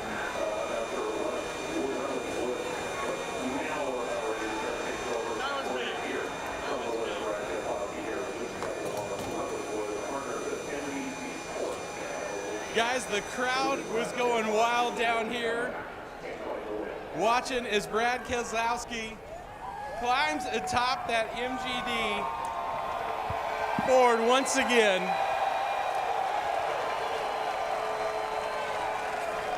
Brad going with the sweep. Woo. Labor Day weekend. Am I dreaming, Rutledge? You're not dreaming, Brad. Not only did you win last night, but you've won tonight on a track that you have never won. Talk about a throwback. Penske hasn't won here since '75, and you brought the victory back home, brother. Congratulations. Thank you. Thank you, Rutledge. You know, I got to give a lot of credit to my pit crew. We were running second. That last stop, they nailed it. It got us out in the lead. I thought Kyle was really good, Kyle Larson, and he was flat out flying, but I know how that goes. You know, 2015, we led a bunch of laps and lost it on the last pit stop. Today, my team won it on the last pit stop. And it was just me just hitting all the marks and not screwing it up, Rutledge. But how cool is this? In Rusty Wallace's throwback car, Southern 500, throwback weekend. How about these packed stands again? One of the biggest races we have all year. That's just sweet. This is, you know, the Southern 500 has always been a major deal, and you know, I give credit to the whole team that runs the track here at Darlington. They made it even bigger yet. This is a must-see weekend, and we won it. Yes, we won it, Rutledge. Ladies and gentlemen, make some noise for your winner, Brad Keselowski.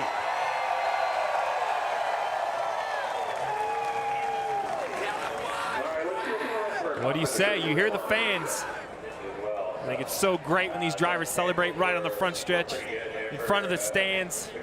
And you can hear it. He's won 25 races. You can hear the excitement of what this race means.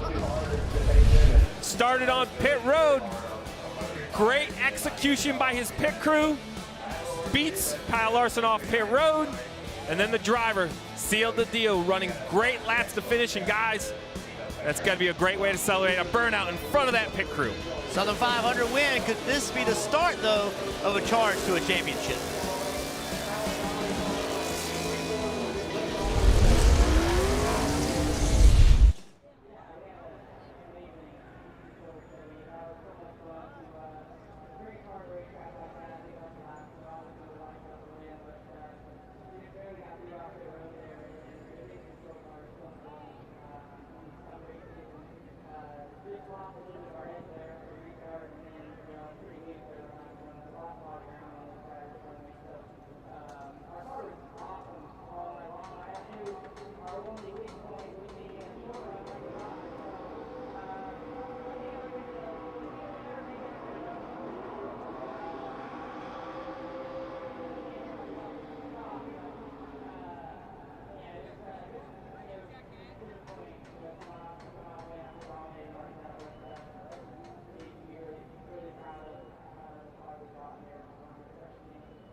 I don't think there's a better drive in sports than the drive to victory lane after a hard-fought, hard-earned victory, and it was a hard-fought victory for Brad Keselowski. Nothing comes easy in NASCAR, and I can assure you nothing comes easy at Darlington.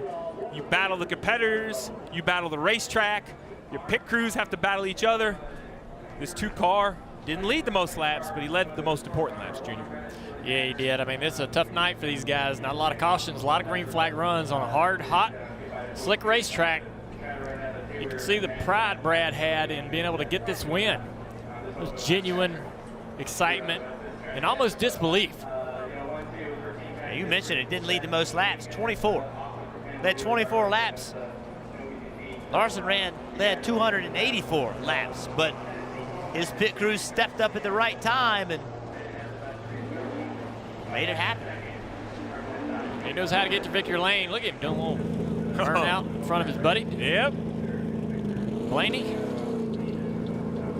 He pulls into victory lane for the second time in 2 days. Yeah, I was going to say, he better know how to get there. He's just there 24 hours ago, bud.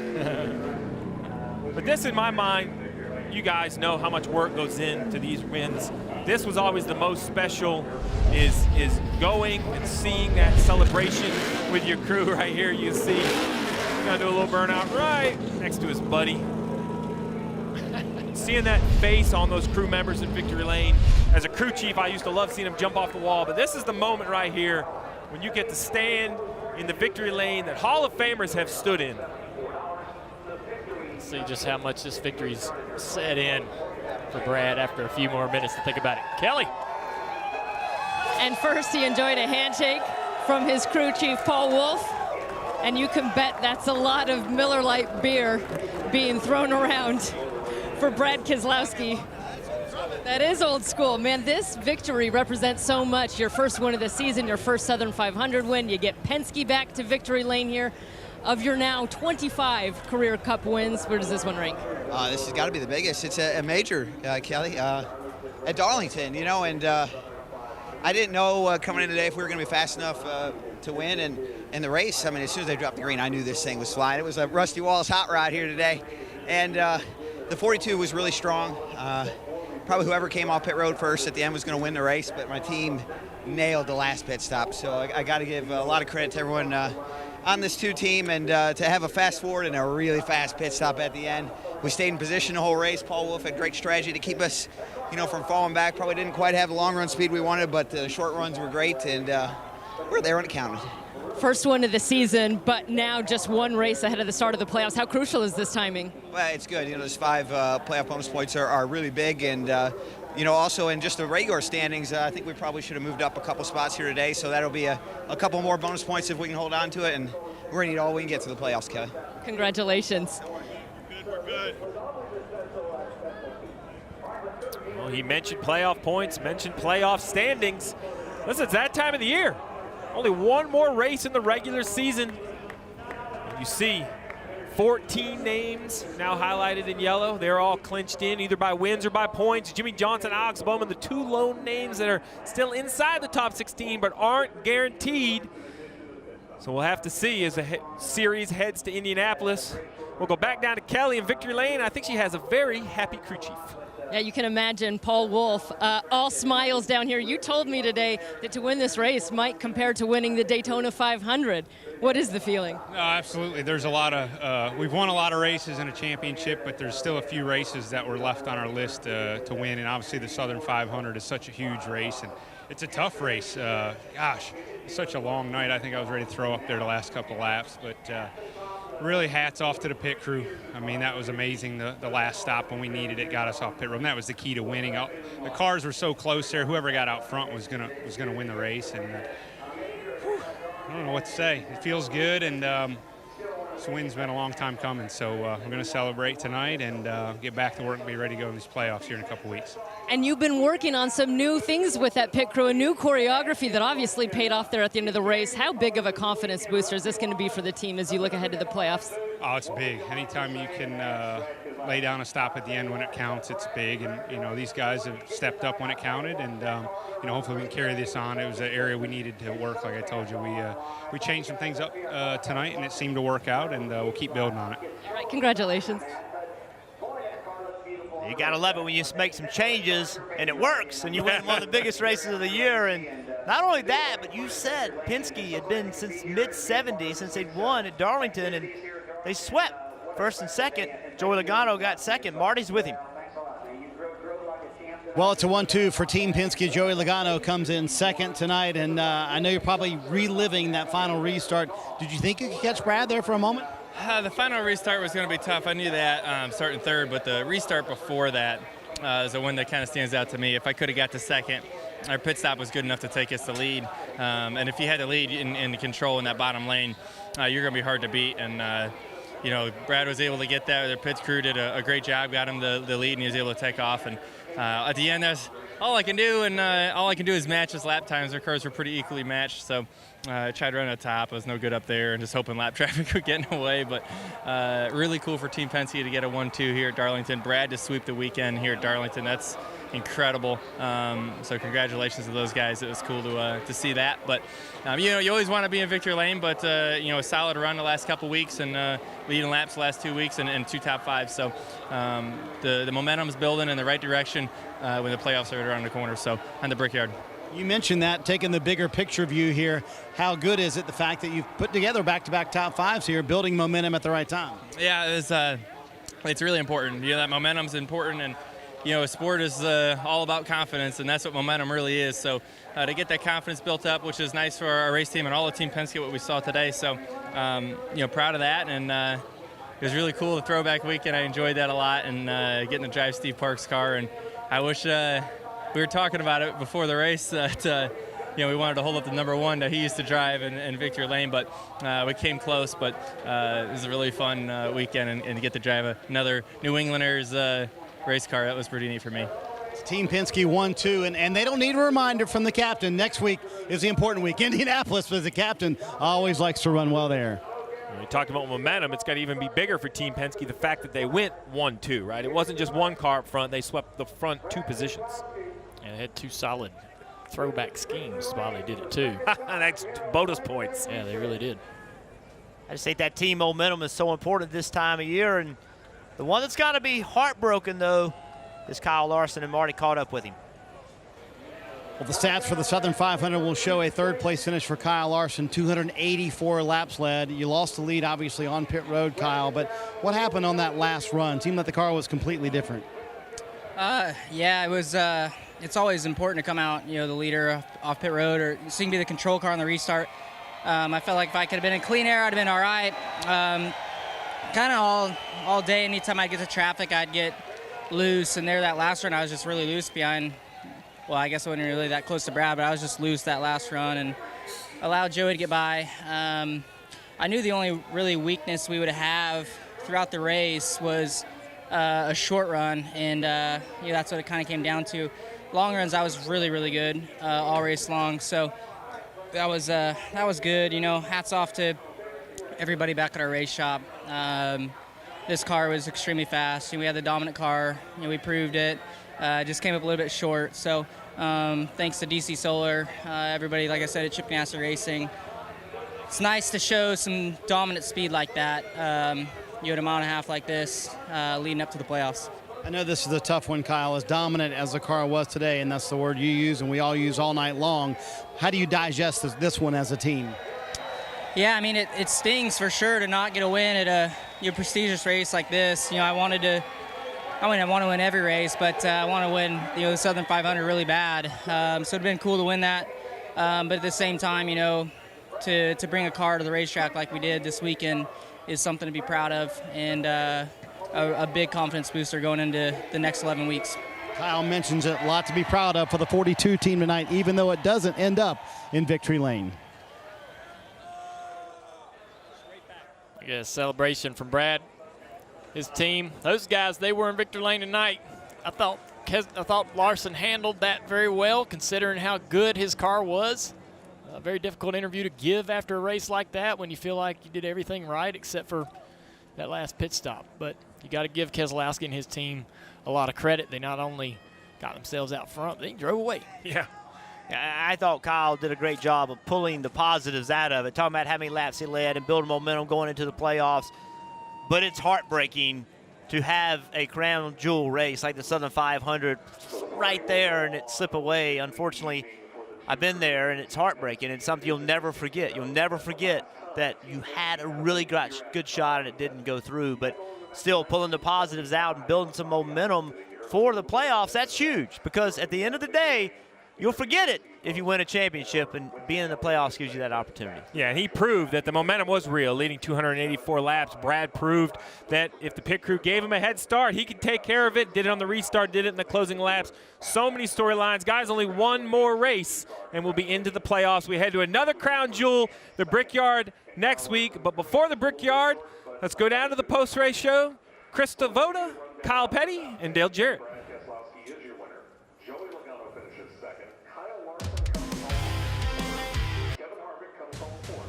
This copyrighted telecast may not be reproduced, retransmitted, or used in any form without the authorized written consent of NASCAR Broadcasting. NASCAR would like to thank all of our fans for your support, and we hope you enjoyed today's broadcast.